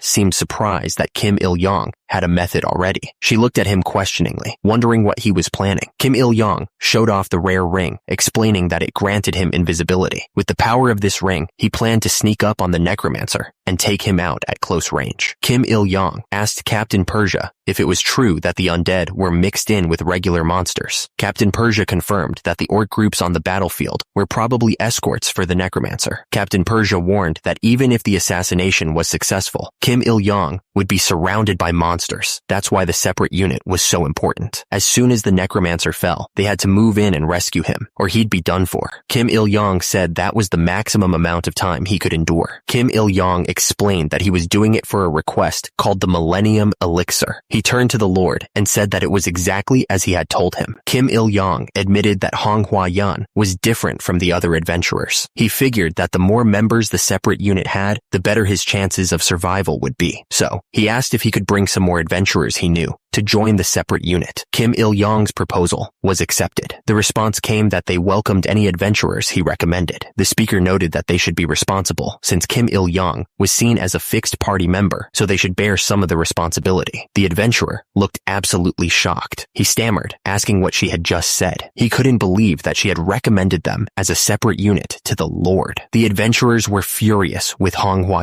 One of them yelled that she was crazy, calling her a real piece of work. They looked ready to explode. Kim Il-yong tried to calm them down, holding up his hand to show 5 fingers. He explained that the participation reward for the separate unit was 5 gold coins. Plus, depending on their performance, there would be bonus pay. He reminded them that they were going to participate in the battle anyway, so why not do it for 5 gold coins? One of the other adventurers called out to the rookie, asking why he was acting like he didn't owe anything to Kim Il-yong. Kim Il-yong smiled, saying it was because he was the only one who could do it. He told them all they needed to do was deal with the remnants of the weakened undead and save him. He added that they should try to get some of the Millennium Elixir, too. One of the adventurers thought about the offer. Another among them muttered that it might be okay. He was thinking about the 5 gold coins. Kim Il-yong smirked, ordering them to try saying thank you to him. One of the adventurers replied that he guessed he should be thankful. One of the adventurers admitted he actually wanted to see Kim Il-yong panicking for once, but for the sake of additional pay, he would do his best. Kim Il-yong laughed, saying that what really moved people wasn't friendship or hope, but money. He told the adventurers he'd see them at the North Gate Wall and wished them good luck. He seemed confident in their greed. Kim Il-yong stared ahead, a serious look on his face. He knew he should also get ready for battle, because the situation was about to get real. The city stood tall against the horizon, a beacon of hope. But closer to the castle, the sky turned a menacing orange, as if the world itself was warning of the horrors to come. The soldiers stood shoulder to shoulder, their faces grim. Before them stretched an endless sea of undead, their numbers seeming to multiply with every passing second. The undead roared, their teeth bared and eyes burning with an unholy light. The soldiers braced themselves, fear gnawing at their resolve, but they stood their ground. He muttered that they shouldn't have been defeated by just 2 gold coins. The soldier yelled for them to pull, his voice cutting through the chaos. The other soldier's face was pale with fear, but he gripped his weapon tighter, ready to follow orders. The archers stood ready, bows drawn, awaiting the order. The commander's face was set, his eyes narrowed as he scanned the field, anticipating the coming clash. The order to fire rang out, and a storm of arrows flew towards the approaching undead. The arrows rained down on the horde, each one carrying a spark of hope against the encroaching darkness. The undead screamed as the arrows found their marks, but they kept coming, their numbers seemingly endless. The commander frowned, realizing that these were not ordinary creatures. The commander requested fire arrows, his voice urgent. The Lord granted permission without hesitation, knowing the situation was getting desperate. The order to load fire arrows was given, and the archers quickly complied. They pulled back their bows and let loose a volley of flames, hoping to turn the tide of battle. The sky rained fire as the archers unleashed unleashed another volley of flaming arrows. The undead horde was engulfed in flames, their screams echoing across the battlefield as the arrows struck home. The undead continued to scream as they were hit by the arrows. The commander yelled at his soldiers to keep firing, his voice barely audible over the din of battle. Arrows kept flying, striking the undead one after another. The undead howled in pain, their bodies riddled with arrows. A soldier rushed to the commander, his face pale with fear. He reported that the enemy's ladders were reaching the walls. The undead were about to pour into the fortress. Undead swarmed up the ladders, their rotting hands grasping for the top. The commander screamed for boiling oil to be poured down on them, a desperate attempt to stem the tide. The undead continued their climb, even as flames engulfed them. One of the creatures snarled, its rotting flesh burning, but it didn't stop. A soldier yelled, wondering how the boiling oil didn't stop the undead. The commander looked absolutely shocked. The undead were still climbing the walls, ignoring the defenses. The soldier screamed for them to stop the undead. The creatures just kept climbing, stepping over the bodies of their fallen comrades. The undead attacked, their rotting claws tearing through armor. The soldiers fought back, but the creatures were relentless. A soldier told the knight commander that it was too dangerous and he needed to retreat to the inner fortress. But the knight commander refused, saying that if the outer fortress fell, the inner one wouldn't last much longer either. The Lord knew what the soldiers would think if they saw him running away. He'd rather share his fate with Illidel. The soldier understood and agreed to stay by his side at all times. On the battlefield, the knight called out for the adventurer, Kim Il-yong. He hoped that the blessings of the benevolent Jimo god would be with him. Below, the undead horde continued to advance, their guttural growls echoing across the battlefield. They were a terrifying sight. Arrows rained down on the undead, exploding into flames as they hit their targets. But even the fire seemed to do little to slow their advance. Suddenly, Kim Il-yong appeared in the middle of the battlefield, his feet planted firmly on the ground. He felt the heat from the flames around him. Kim Il-yong thought back to his days as a mercenary. Back then, on the battlefield, a mercenary's life wasn't worth much. The employers saw it as a loss if too many mercenaries survived. He had seen countless showers of arrows coming from both friend and foe, but this was the first time he had seen fire arrows used like this. Of course, this time the arrows weren't meant for him. That meant he had hidden himself pretty well. Kim Il-yong yelled at the troops to push the undead back. He knew that the swordsmen belonged right there on the front lines. The undead continued their relentless assault, swarming forward with terrifying speed. They were determined to break through the defenses. Kim Il-yong saw that his invisibility skill had about 2 minutes left. He figured it was worth 6 god coins after all. He knew that an ordinary adventurer with weak movement skills would have been caught 3 minutes ago, but there were just too many undead blocking his view. Someone wondered where on earth Kim Il-yong could be. The undead made weird noises as they moved. It was like they were communicating with each other. Finally, Kim Il-yong found him. The ground shook as the undead horde advanced, their guttural roars filling the air. The sheer number of them was enough to make anyone freeze in terror. The fighter yelled, urging everyone to push the undead back. He was determined to hold the line, no matter the cost. The fighter smashed the zombies with brutal force, determined to wipe them all out. He looked absolutely furious. The battle raged on,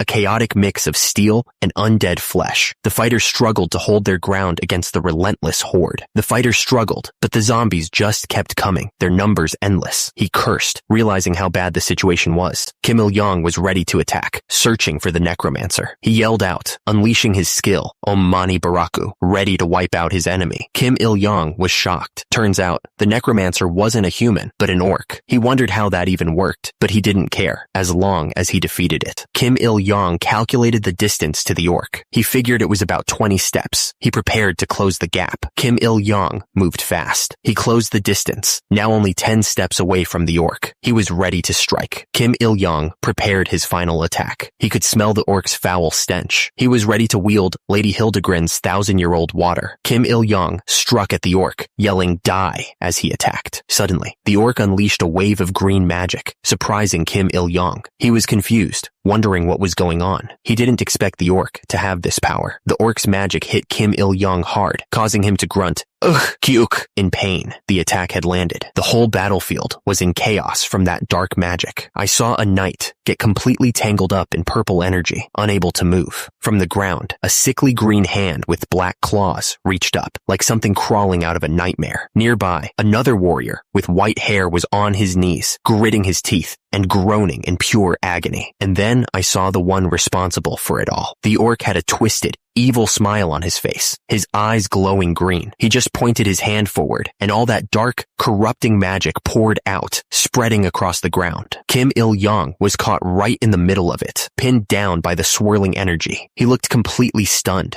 cursing to himself about what kind of sorcery this was. This wasn't martial arts. It felt like he'd been dropped into some cursed fantasy world. But the orc wasn't stopping. He began to gather even more power, forming a massive, glowing ball of energy right in front of him. A bright ring of light spun around it as he charged up the attack. Even with that dark energy swirling all around him, trying to hold him down, Kim Il-young refused to quit. He grunted in pain, planting his sword into the dirt and using it to force himself back onto his feet, ready for whatever was coming next. Suddenly, something went horribly wrong with Kim Il-young. He let out a pained grunt as his mind was flooded with terrible thoughts. He had this overwhelming urge to chew on human flesh, to drink blood and kill. It was like a dark voice whispering inside his head, telling him to crush bones and eat people. At that moment, a message appeared in his vision, a desperate warning from someone called the Mother of Heroes. It screamed that he was under a transformation spell and was losing his mind, begging him to regain his sanity before it was too late. But the warning didn't work. He let out a low, animalistic growl, his face twisting into a horrifying snarl. The only thought left in his head was the hunger for human flesh. The transformation finished, and he was no longer human. He had become a terrifying, skeletal monster, his body wrapped in dark energy, and his eyes glowing with a mindless hunger. Without any hesitation, the monster lunged forward. It moved with terrifying speed and slammed its arm into one of the soldiers. The impact was brutal, sending the man flying backward into the wall as dark energy exploded from the blow. Another knight, a woman in full armor, quickly stepped in to stop it. She raised her sword just in time to block a powerful swipe from the creature. Sparks flew as her blade met the monster's attack, holding it back for a moment. Elsewhere on the battlefield, the situation was getting desperate. A soldier rushed to his commander, shouting that their southern forces were being destroyed by the undead. He warned that there were still civilians who hadn't escaped the chaos. Another soldier ran up, yelling that it was going to be tough, but begging his lord to hold on. Then, a third man delivered the worst news yet. Their archers were completely out of arrows. The battle was a complete mess. All around the commander, his soldiers were screaming as they were cut down by the undead. One of them got a spear right through the chest, letting out a choked cough as he fell. The commander just stood there, his face grim, watching his men get slaughtered. One of the undead monsters let out a horrifying roar, and a female knight froze, her eyes wide with shock. The commander looked down, clenching his jaw in frustration. He cursed under his breath, completely powerless to stop the chaos. Suddenly, one of his soldiers grabbed him and started pushing him back towards the fortress. He yelled at his lord, begging him to get inside and take cover while he still could. More soldiers crowded around him, their faces filled with panic. They begged him to tell them what to do, pleading with him to escape quickly. They shouted that they were at their limit and couldn't hold the monsters back any longer. Their only thought was for him to retreat into the fortress before it was too late. One of his men called out his name one last time. The female knight just stared, her expression grim. Suddenly,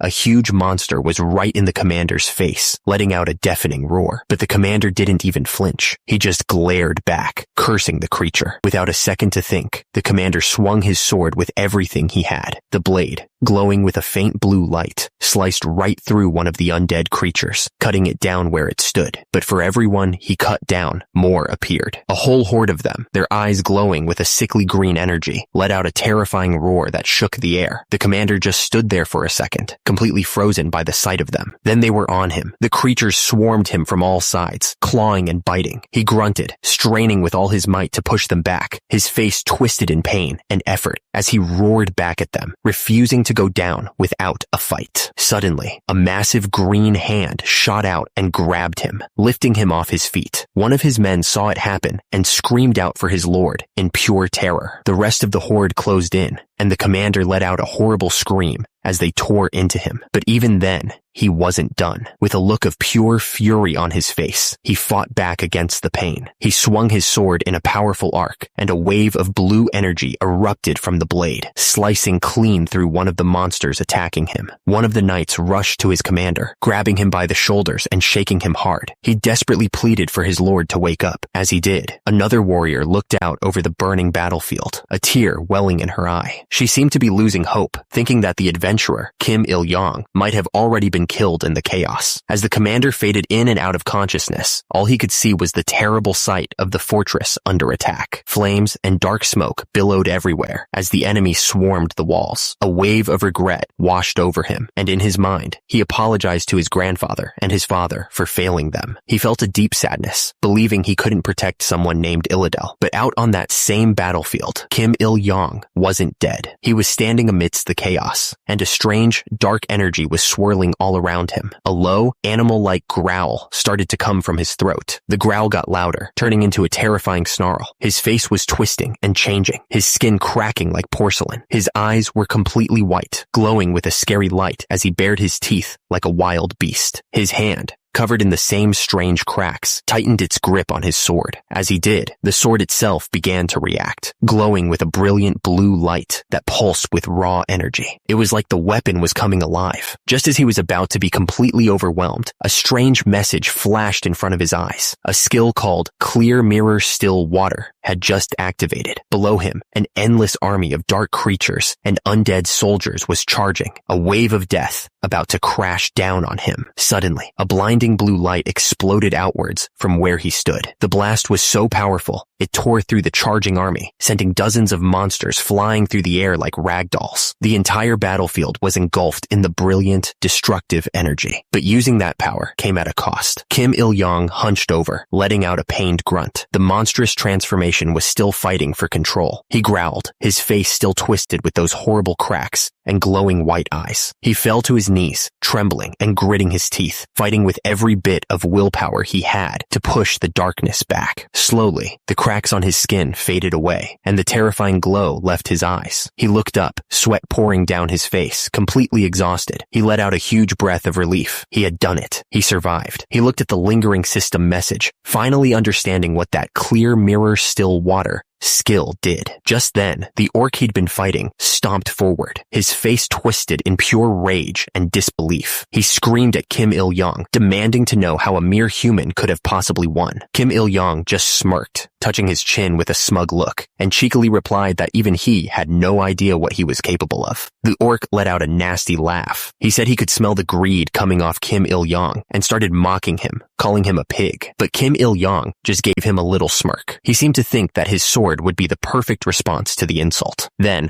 holding the sword up high, he basically told the orc to eat this. He pressed his thumb into the jewel on the sword's handle, and it began to glow with an incredible light. Suddenly, a blinding flash erupted from the weapon. The orc threw his hands up to cover his face, letting out a huge scream as the light seared his eyes. But it wasn't just a flash. A massive explosion of golden energy ripped across the entire area. All the demonic creatures nearby were caught in the blast, screaming in pure agony as the light completely destroyed them. One after another, they were turned to dust. After the blast, a message appeared in front of him. The system called it a flash explosion and told him he still had 4 more attempts left. Turns out, the power he'd just used came from something that happened just 1 day ago. The story jumps back to a city at night, showing us exactly how he got that incredible weapon. Back then, Kim Da-young was walking alone through the empty streets. Suddenly, a voice from behind called out, telling the newbie to hold up. The man who stopped him had long, dark hair and a serious look on his face. He wanted to have a quick chat, and he called him by his full name, Kim Da-young. Kim Da-young looked a little on guard and asked him what he wanted. The long-haired man seemed surprisingly nervous, stammering and struggling to find the right words. Finally, the man got to the point. He asked if Kim Da-young was really serious about his plan to go kill the necromancer all by himself. He warned him that it was a suicide mission, but Kim Da-young didn't flinch, confirming that he was willing to take that risk, all for something called the Millennium Water Dragon. The man admitted that Kim Da-young was capable, but he reminded him of a promise he'd made to help out if things got bad. With that, he held out his hand, offering him a small, glowing ring. Kim Da-young stared at it, wondering what it could possibly be. His eyes widened in shock as he realized what it was, a rare artifact with flash magic. He jokingly asked if the man had stolen it, which set the guy off completely. The long-haired man yelled that he was the one who got stolen from first, and this ring was just him taking back what was rightfully his, and that's how he got the ring. As Kim Da-young prepared for his mission, the man who gave him the artifact couldn't help but smile. He thought to himself that Kim Da-young was quite the rogue himself. The golden light exploded outwards, a wave of pure energy that just tore through the monsters. They screamed as the holy light burned them away, turning them to dust in an instant. He pushed forward through the remaining creatures, the light acting like a shield. He couldn't help but be impressed. The rare artifact was even more powerful than he'd expected, but the leader of the monsters, a powerful-looking necromancer, was still standing. He snarled, surprised that Kim Da-young had already recovered, and dared him to try that again. Without a word, Kim Da-young readied his weapon for another flash. He tried to activate the ring, but nothing happened. A system window popped up in front of him, showing a 24-hour cooldown. He realized with a sinking feeling that he couldn't use it 2 times in a row. The necromancer saw his chance. With a furious scream, he told Kim Da-young to just die already. A blast of dark, purple energy shot straight towards him, but Kim Da-young just smirked, saying that wouldn't work on him. He activated his own skill, the clarity technique. A brilliant blue aura exploded around him as he unleashed a counterattack that sliced right through the dark magic. The necromancer stumbled back, letting out a strange cry for help. A moment later, 2 massive orcs appeared at his side. Kim Da-young realized they must be his bodyguards. He didn't even hesitate, calling them meat shields. He charged right at them, his blade glowing. He screamed that there was no escape as he cut a path straight towards the necromancer. He leaped high into the air, his sword raised above his head. With a powerful scream, he brought the blade down with incredible force, aiming right for the bodyguard. The necromancer collapsed onto the ground, his body twitching. All the other monsters around him seemed to freeze, confused and scared now that their leader was down. With the necromancer dealt with, Kim Il-young turned to the last bodyguard. The orc was on his knees, begging him to stop, but Kim Il-young just stared at him coldly and refused. The orc continued to plead for his life, but it was too late. Kim Il-young unleashed a final, powerful slash, declaring that he wouldn't miss an opportunity like this. With the last enemy down, the system lit up in front of him. A message appeared, confirming the request was completed. He leveled up twice in a row, and even got a new title, felled the enemy leader. But that wasn't all. A new message popped up, announcing that a skill called Hero's Ballad had been activated. A massive golden aura of fire erupted around him, and he could feel the power surging through him. A confident smirk spread across his face as he recognized the feeling. He remarked that it had been a while since he'd felt this power. At that moment, the remaining monsters on the battlefield started screaming in fear. His new aura was clearly having a huge effect on them. They roared and flinched back, their bodies starting to crumble under the pressure of the golden light. Kim Il-young gave a satisfied smirk. His plan to take down the necromancer had worked perfectly. Far below, the soldiers on the front lines stared in disbelief. They couldn't believe what they were seeing, wondering how one adventurer could have possibly pulled it off. The golden aura wasn't just for show. All across the battlefield, the holy light washed over the demonic creatures. They began to crumble into dust, their assault on the castle walls coming to a sudden halt. One by one, the monsters were completely erased, their bodies dissolved into nothing, their screams silenced almost instantly. The soldiers could only watch, stunned by the overwhelming power. The confusion on the front lines slowly turned into hope. A woman in red armor smiled faintly, as if she knew all along that he would succeed. The soldiers started to realize that the impossible had happened. They had won. With the monsters finally on the back foot, the soldiers' fighting spirit returned. One of them gripped his massive sword, eagerly asking if it was their turn to charge in. But their commander, Knight Orion, held up a hand. He watched the chaos with a serious expression, telling his men to wait and see what would happen next. The tension finally broke. The soldiers threw their fists in the air, shouting with pure joy and relief. They had actually stopped the horde. A soldier rushed to Knight Orion, confirming that Kim Il-young had defeated the necromancer, but he quickly followed the good news with a warning. He urged his lord to send backup immediately, because now Kim Il-young was all alone, completely surrounded by the remaining monsters. The flash of light had wiped out many, but the horde was far from finished. The monsters that survived let out furious growls, their eyes locked on the single man who'd caused all this destruction. But Kim Il-young wasn't intimidated in the slightest. He looked out at the sea of enemies with a confident grin, thinking to himself that there were still plenty left to fight. He glanced at his status. The system showed he still had the Hero's Ballad active, with just under 10 minutes remaining on the clock. He gripped his sword, knowing that was more than enough time. He raised his sword, his body glowing with a golden aura. He declared that 10 minutes was plenty of time to slaughter every last one of them, and then he screamed for them to bring it on. The monsters actually hesitated for a second, thrown off by his sheer nerve. Seeing his chance, Kim Il-young didn't wait. He told them that if they wouldn't come to him, he'd come to them, and then he dashed straight into the heart of the enemy lines. He decided he'd go first. With a smirk, he slammed his sword into the ground, unleashing a massive pillar of golden light. He moved like a blur, cutting through the first line of monsters before they could even react. A wave of golden energy exploded from his sword, clearing a path in front of him. He glanced back at the shocked monsters and told them it was way too early to be surprised. He engaged another one up close. The monster looked completely terrified as it struggled to block his attack. The other monsters stared back, their fear obvious. He mocked them, asking if they were scared of how fast his sword was. He didn't give them time to think. He just screamed for them to come at him all at once. And with that, he dove back in, cutting through them like they were nothing. He was in one-man army, tearing the horde apart. The system showed he had just 2 minutes and 40 seconds left on his hero's anthem skill. He wasn't worried about what would happen when the time ran out. For now, all that mattered was the fight. One of the orcs roared, challenging the human to come forward. Kim Il-yong didn't hesitate. He accepted the challenge and charged right into the horde. He moved so fast, the orcs were cut down before they could even see the blade. He knew that anyone who hadn't strengthened their eyes with inner energy couldn't possibly keep up with his movements, especially with the hero's anthem active. This temporary power was just a taste. If he could survive this battle, the system would make the buff a permanent part of his stats. But that was a big if. The remaining orcs watched in terror, finally understanding just how dangerous a single human could be. He taunted them for scattering instead of facing him head on. His plan was simple. He had to cut down their numbers, even if it was just one at a time.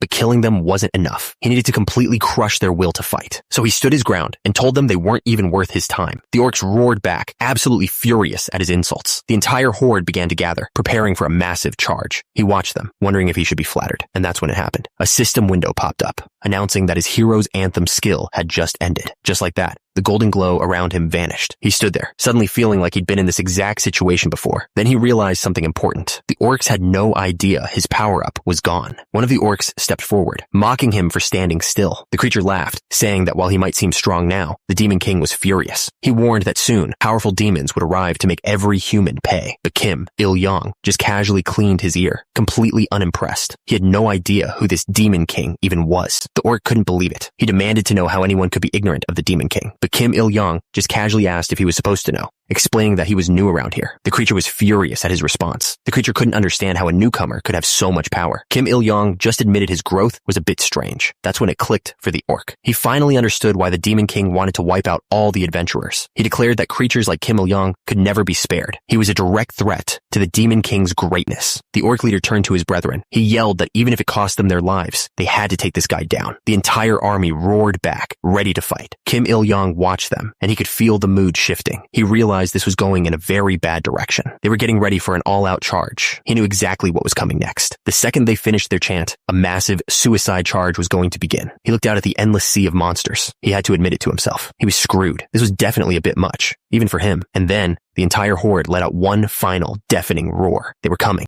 He tightened his grip on his sword, deciding to go as far as he possibly could. A dark energy began to glow from a ring on his finger. But just as the horde closed in, a massive flash of blue light erupted from behind him. He glanced back, completely stunned. The attack wasn't aimed at him. It was tearing through the front line of the orc army. He couldn't believe what he was seeing. That's when he saw them. A team of adventurers was charging straight into the fight, led by Manhwa. They yelled out orders, telling each other to get ready and push the monsters back. A smile crept across Kim Il-yong's face. He knew their arrival changed everything. The orcs were about to pay. One of the new adventurers, a woman with long black hair, began to chant. She was calling on the spirits of the earth to grant them power. A huge wave of golden energy washed over them. Feeling the power surge through him, Kim Il-yong activated his own skill, Enchant Weapon. He grinned, telling the orcs it was time for a change. The party's archer was the first to strike. He let loose a barrage of arrows that rained down on the front line of the orc army. The arrows found their marks, but it wasn't enough to stop them. One of the orcs just laughed, completely unfazed by the attack. Seeing this, Manhwa tightened her grip on her staff. It was her turn. She unleashed her skill, Song of Sowing Seeds. Golden vines of pure energy shot out from her, wrapping around the entire orc horde. The creatures were caught completely off guard. They struggled and cried out, trapped by the magical vines. With the orcs held in place, the team's warrior charged forward. He yelled that he was coming through like a truck with no brakes, smashing everything in his path. The party's warrior looked down at Kim Il-yong, annoyed. He yelled at him to get up and stop wasting time, telling him they needed to finish this fight quickly. The warrior didn't wait for a response. He roared and unleashed his skill, Cross Slash, cutting straight through one of the orcs. As the others continued to fight, Manhwa stepped forward. With a confident look, She announced that she would take care of the rest. A huge wave of fire exploded from her, wiping out a huge chunk of the horde in a single blast. Kim Il-yong watched with a small smile. He had to admit, this wasn't a fight anymore. It was a massacre. From the city walls, a massive cheer went up. The people watching knew the battle was over. They had won. The crowd started chanting their name. The Constellation Brigade had returned. The gates opened, and the party walked through. The people of Illidel cheered for their heroes, chanting the name of the Constellation Brigade over and over. Hong Hua-yan forced a smile, clearly uncomfortable with all the attention. She muttered that this was supposed to be a hero's welcome. The warrior looked a bit embarrassed by all the cheering, but Kim Il-yong was just pissed. He couldn't believe they were celebrating these guys when he did all the important stuff. A system message appeared from the mother of heroes, asking how it felt to be a hero. He just grinned and told it to keep the blessings coming. The system seemed to at his attitude, noting he was far from a real hero. He just wondered if a hero wasn't allowed to enjoy the rewards. When the system asked if he was just after the benefits, he confirmed it with a confident smile. Yes, he was. That's when a woman named Kim Da-young walked up and demanded her artifact back. He looked down at the ring on his finger and casually mentioned how powerful the stolen item was. She was furious that he'd call her a thief in front of everyone. He just laughed it off, pointing out that her theft actually saved the entire city. He joked that she'd probably be called a righteous thief now, which only made her angrier. One of their party members walked over, asking if they were having a lover's fight. Kim Da-young quickly insisted it was nothing. She told him to just give back what he'd borrowed. Instead, he asked if she'd be willing to sell it. He promised to use his reward money to buy it from her, placing the ring in her outstretched hand. He tried to reason with her, explaining that he needed the ring for protection and would have plenty of reward money to pay for it. But she just stood there with her arms crossed, not budging an inch. One of the other adventurers, a blonde warrior, stepped in. He questioned how a F rank could possibly hold back an entire orc horde. He pointed out that even a D rank would have struggled, saying the rank just didn't match the power Kim Il-yong had shown. Kim Il-yong just smiled and claimed it was all luck from some strange buff he'd received. The warrior wasn't buying it. He ran through the facts in his head. A unique class, a rare artifact, and now an unknown buff that let him use skills without mana. The other party members overheard. The man with the ponytail complained that the world was just unfair. Kim Da-young shot Kim Il-yong an angry look, snapping at him for not even pretending to be humble about his luck. Kim Il-yong's smile vanished. He told them it wasn't unfair at all. It was his 7 years of hardship finally being rewarded. A memory flashed in his mind of a time when he couldn't even tell the difference between good and bad fortune. But now, he said, he could. He thought back to the contract he'd made, calling it a true stroke of good fortune. He asked Hildegren if she agreed. The system, the mother of heroes, seemed to respond with a cough, telling him he should at least know to be grateful. Suddenly, a loud voice cut through the celebration, ordering everyone to open a path. The crowd of people immediately started to part. A group of heavily armored knights marched through the opening. The blonde adventurer looked on in surprise, muttering the name Persia as he recognized them. The blonde adventurer couldn't understand why the knights looked so serious. He had a sinking feeling it had something to do with Kim Il-yong. That's when he saw who was leading them, a woman he recognized as Lady Oriana. Kim Il-yong was caught completely off guard. Oriana, the ruler, was calling out his name. She ran towards him with a huge, bright smile. Her eyes were sparkling as she looked at him. She told him he was truly amazing. Before he could even react, she threw her arms around him. Kim Il-yong froze, completely stunned. His party members couldn't believe what they were seeing. Sometime later, they were all brought inside the castle. As they walked through the grand hall, his party members immediately started teasing him. The red-haired woman pointed out how pleased he looked, saying he couldn't wipe the smile off his face. She leaned in closer, reminding him that by Earth standards, Oriana was still underage. She called the whole situation scandalous, and Kim Il-yong started to sweat. He argued that Earth's laws didn't apply here, but she just laughed. She threatened to spread a rumor at their school that he was hugging a 16-year-old girl. He completely lost it, yelling that his reputation at school was already terrible. He insisted that she threw herself at him, but the system chimed in, doubting his story. As he argued that Oriana was considered an adult here, the red-haired woman just laughed, admitting it was fun to tease him. He yells at her for teasing him, but she just smiles. She tells him that once he returns to Earth, he's going to be famous. He doesn't get it, pointing out there's no internet or social media here. She explains that rumors travel, and eventually, word of what he did will reach Earth. The other adventurer chimes in, reminding him that everyone on the castle walls saw him take down the sorcerer and fight off dozens of orcs. The thought of being famous just sounds like a hassle. But then he pushes that aside. Right now, only one thing matters: collecting his rewards. As they walk into the throne room, the guards are already talking about him. They're amazed that someone so young could be so skilled, agreeing that he's an ally they must keep. Oriana calls out his name from her throne. Kim Il-yong immediately gets nervous, hoping she won't hug him again in front of everyone. A knight commander named Persia steps in, reminding her to maintain her dignity. She teases him, saying he's taken over the butler's nagging role. Persia just sighs, admitting that someone has to do it. With that settled, Oriana formally addresses the adventurers, asking them to step forward. She then orders Persia to bring her the item she prepared. A large, glowing chest is brought out. This was his reward. Oriana revealed their reward, a massive chest overflowing with gold coins. The adventurers stared, completely stunned by the sheer amount of wealth in front of them. The other adventurers were already celebrating. They started talking about buying rare chainmail and how this money would make conquering D-rank dungeons a piece of cake. They were shouting about hitting the jackpot, already eager to do it all over again. But Kim Il-yong just watched them, not joining in the celebration. In no time at all, the chest was empty. The reward had been paid in full. But Kim Il-yong was thinking about the cost. It was a huge amount of money. He realized she wasn't just paying them. She was earning her people's trust. He knew that with a ruler like her, this city would be just fine. That's when Oriana called out his name, asking him to step forward. Persia presented him with a folded robe. Oriana explained it was a personal token of her appreciation. Kim Il-yong looked confused, wondering why he was getting something extra. He was shocked. This wasn't more gold. Oriana told him it was a family heirloom, a robe her own grandfather wore to war, and she hoped it would protect him. A blue window popped up, identifying the item as the Robe of Twilight. It was a rare grade item that could resist heat and cold and even absorb damage. Kim Il-yong accepted the robe, promising to put it to good use. He joked that it was a bit musty and itchy, but still, a great piece of gear. Oriana smiled, then told him she had one more personal request. She wanted to give him the title of honorary knight. Kim Il-yong was completely caught off guard by the sudden offer. He thought about it for a second. All the rights of a knight with none of the duties. He grinned and said he'd be grateful to accept. So Oriana made it official, declaring that even though he was an adventurer, he was the most honorable person she'd ever met. She then presented him with a small golden brooch. It was the official symbol of his new status as an honorary knight, and she hoped he'd wear it with pride. Oriana apologized for keeping him so long, knowing adventurers were always busy, but he just smiled and said everyone was on the clock, not just them. He thanked her again and promised that his people would always stand by her side. With that settled, he told Lady Oriana it was his pleasure and turned to leave the hall. As he walked away, Oriana watched him go. She quietly called him my knight. Back at the Adventurers Inn, Kim Il-yong was getting ready for his next move. He had a special herb, something that could boost his power. He wasn't going to waste a single bit of it. Without another thought, he chewed it up and swallowed it down. A golden energy started to burn around him. He could already feel how intense it was. The energy grew stronger, pouring out of him. He gritted his teeth, fighting through the intense pain. But something was wrong. A dark energy started to leak out, and he realized he was losing control. If he wasn't careful, this could go very, very badly. He regretted not testing something so powerful first. Just as he was about to fall into that dark state, his sword began to glow. The system announced that his spirit vision had been activated. This was his only chance to get things back under control.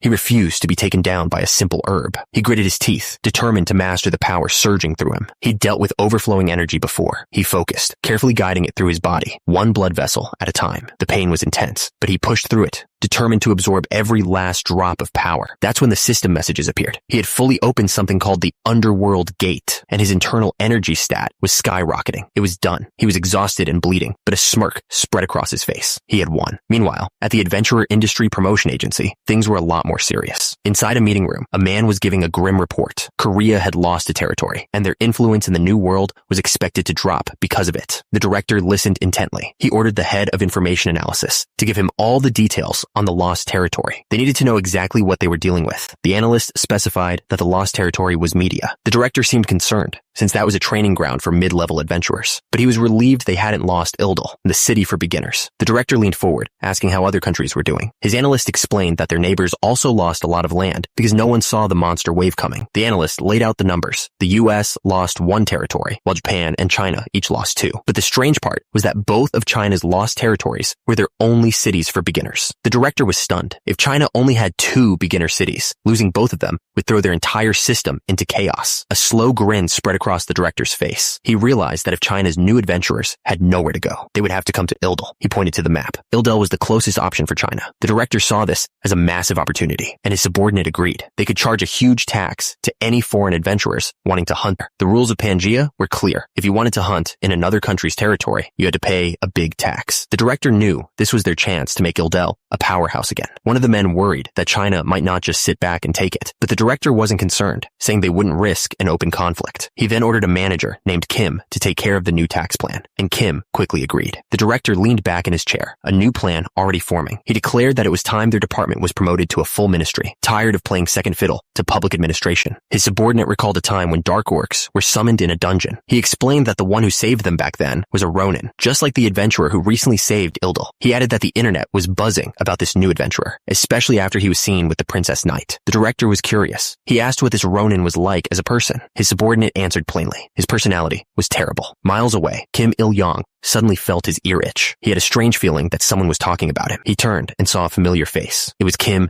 Da-young, the woman who was always nagging him to raise his level. He decided to check his status. He was level 17, a Ronin, with his strength over 100. But the most shocking part was his inner strength. It was at 30, a number that should have taken him 15 more levels to reach.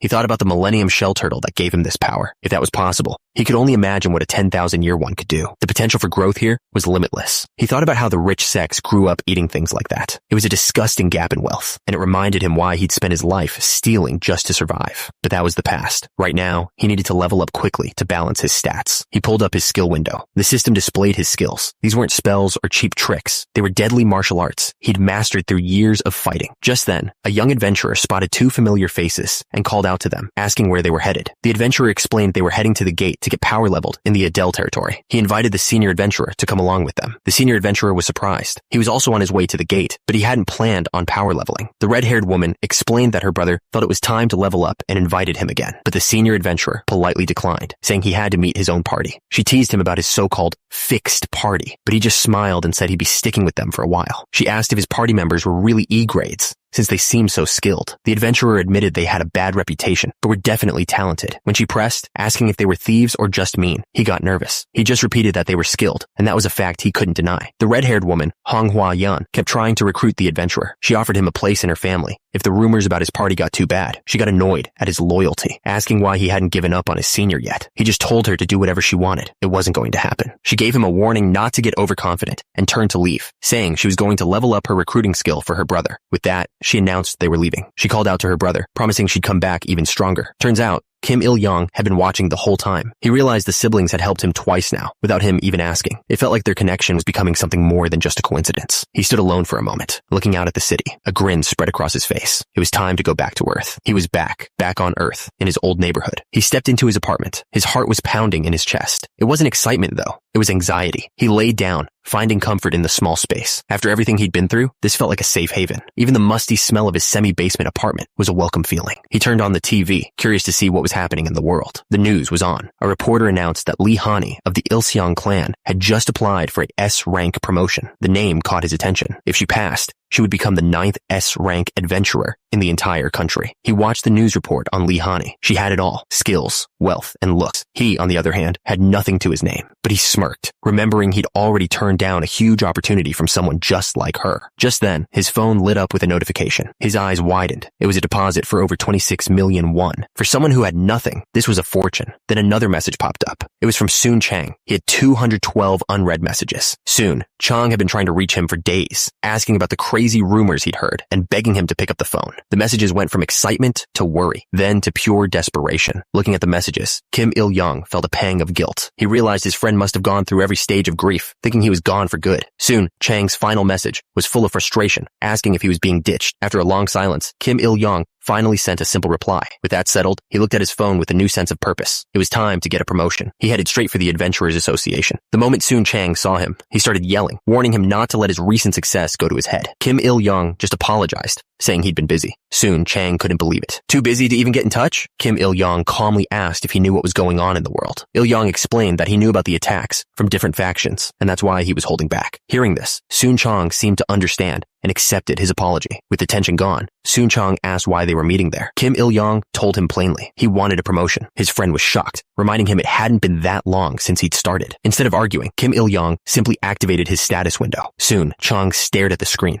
completely stunned. Not only was Kim Il-yong's class Ronin, but he was already level 17. His stats were just as shocking. Soon, Chang yelled at him to give him a heads up next time. But Kim Il-yong just smirked, saying that as a unique class user, this was just normal for him. Soon, Chang asked where on earth he'd been all this time. Il-yong explained he was in a place where swords and wind swirled around. His friend didn't get it, asking if he was talking about some kind of martial arts story. Kim Il-yong just smiled. He pointed out that if a fantasy world existed, then it wasn't so strange to think other worlds did too. Soon, Chang admitted that with his progress, he might even reach E rank in no time. He called it cheating, then asked what rank Il-yong was now. Kim Il-yong calmly told him he was A rank. His friend's jaw dropped. He couldn't believe it. Soon, Chang tried to play it cool, telling him not to get so worked up over a small thing. He then joked that Il-yang was making the martial arts world look bad, and that he felt like taking him down a peg. But Il-yang had enough of the teasing. He snapped, telling his friend to just shut up. Soon Chang thought back to a time he'd asked Il-yang how long he could hold out. The guy had answered so confidently that he could last a long time. He should have realized it then. He told Il-yang to stop being a baby, saying it was getting irritating. Soon Chang admitted that even for an A-rank adventurer like himself, Il-yang was just overpowered. He pointed out that not even Director Lee Hani had progressed that fast. With that, he decided it was time to go take the promotion exam. They arrived at what looked like the Adventurers Association building. The two of them walked inside. Right away, people in the lobby started to notice them. Someone recognized Park Soon-chang, the A-rank adventurer. Another adventurer overheard, shocked to see the famous, unparalleled mage in person. Il-yang looked completely confused. Soon-chang just smirked, telling him that he didn't make up the title himself. A staff member at the association immediately recognized Park Soon-chang and asked what brought him here. Soon-chang casually explained that his friend was looking to get a promotion. Hearing this, the employee promised to help them right away. The man smiled and led them through the building. Il-yang couldn't help but think that having the unparalleled mage as a friend was making this whole process a breeze. The staff member then called for Kim Il-yang to come forward. He explained that to proceed with the exam, Il-yang had to display his full information window through his bracelet. Il-yang opened his information window. It showed he was level 17.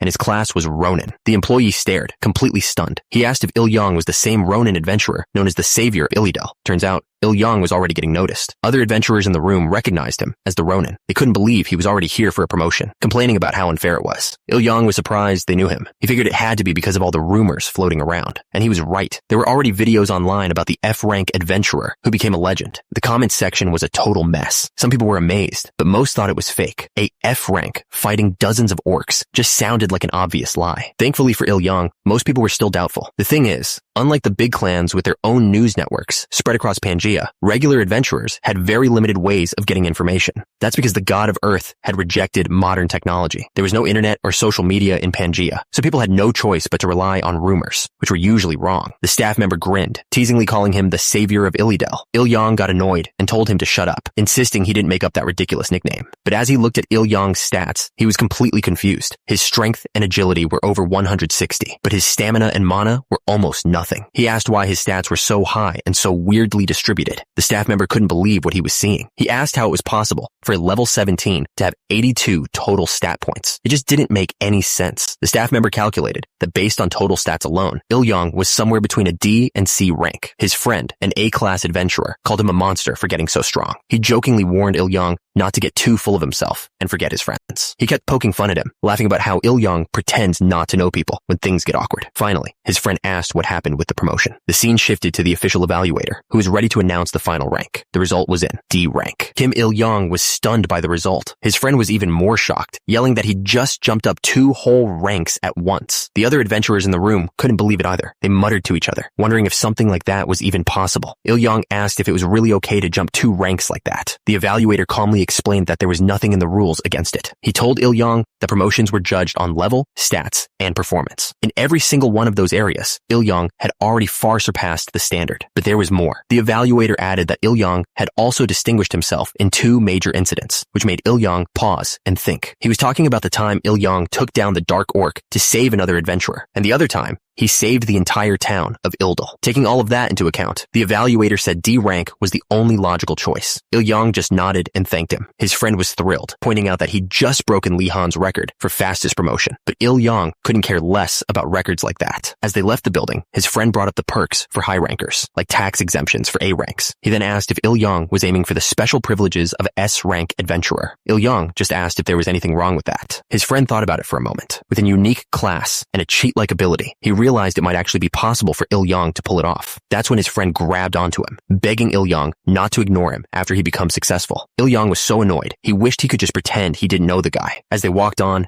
neither of them noticed someone watching them from a closing elevator. She stepped out and started walking in the same direction, keeping her distance. Suddenly, his friend stopped. He recognized a woman sitting behind a desk and called out a weird nickname to her. She immediately got mad and told him not to call her that. He just laughed it off and started teasing her, asking how she knew Li Han. The woman just gritted her teeth, clearly getting more annoyed with him. She ignored his teasing and cut straight to the point, asking if he was there for a promotion test, too. Soon Chong tried to get Il-yang's attention, asking if he was hungry and wanted to leave. But Il-yang just kept walking away from them. Il-yang didn't even look back. His friend started getting mad, complaining about how Il-yang had made him a laughingstock before. The woman just seethed, furious at how he was treating her. She decided to try a different approach. Assuming he was still at F rank, she asked if he'd managed to get his promotion. She then pitched her offer. If he joined their clan, all the unpleasant incidents from his past would disappear. Il-yong cut her off. He calmly stated that he was a D rank adventurer now, and that she needed to raise her offer. The woman was stunned, pointing out that it hadn't been long since he'd even entered the promotion dungeon. As proof, he held up his new D rank coin. He coldly asked if she was done talking now. Her face just said it all. This was absurd. A smirk spread across his face. He told her he just tends to grow a bit faster than others. He mentioned that he'd heard he broke the record, and asked again if it wasn't time to raise the stakes. She just stared, completely lost. None of this was making any sense. Il-yong knew exactly what she was thinking. He pointed out that she had to swallow her pride just to speak to him. But now, he had become a returnee with a growth potential she couldn't even imagine. The woman was shaking with anger. She demanded to know what kind of person he was. Il-yong just calmly repeated the question right back at her. She completely lost her cool, yelling at him to stop copying her. She demanded to know what kind of special ability he had to be growing so fast. He just smirked and flipped the question right back at her, asking what her special ability was. He knew she couldn't answer. The woman looked down, completely defeated. She looked away, muttering to herself that you can't trust what you see on TV. She figured famous adventurers like Lee Hani were just all for show. But just as she said that, Il-yong's head snapped up. He'd heard someone say the name Lee Hani. The woman was confused, asking if he meant the famous Princess Knight. Soon Chang looked around, trying to spot her. And there she was, walking down the street a little ways away. Suddenly, a huge crowd of fans rushed past them, screaming Lee Hani's name and begging for autographs. The recruiter just looked annoyed by all the noise. She decided that was enough for one day. As she got into her car, she promised herself she wasn't backing down. She'd get him one way or another. As the car drove away, Il-yong wasn't worried. He figured anyone who has to say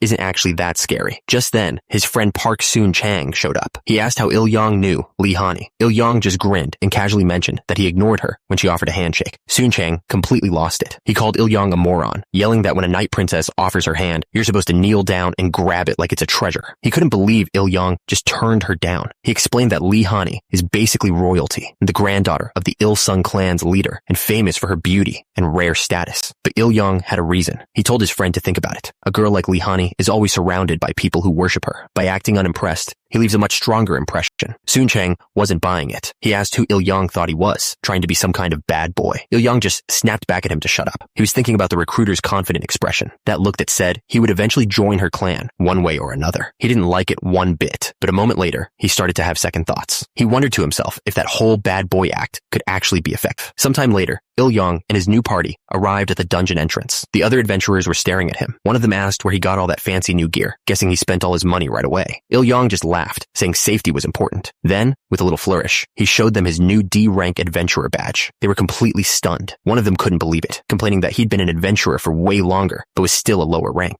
The rest of the party just stared, completely floored by how fast Il-yong was climbing the ranks. Il-yong ignored their shock and got straight to business, asking what kind of dungeon they were dealing with. The archer explained it was a D-class dungeon filled with rat men, the hardest one in the area. Il-yong asked if there were any traps or other tricks to watch out for. The archer told him rat men weren't smart enough for that, but there was one other thing. Turns out, this dungeon had never been cleared. The party explained that the first group to clear a dungeon gets all the best rewards, but no one had ever managed to finish this one. Il-yong cut straight to the point and asked what the clearing condition was. The archer explained it was usually simple, wipe out all the monsters or defeat the boss. But he admitted something was strange. Dozens of parties had passed through, yet the dungeon was never cleared. Il-yong processed this. If other parties had already done all that and still failed, it meant there had to be something else, something they were all missing.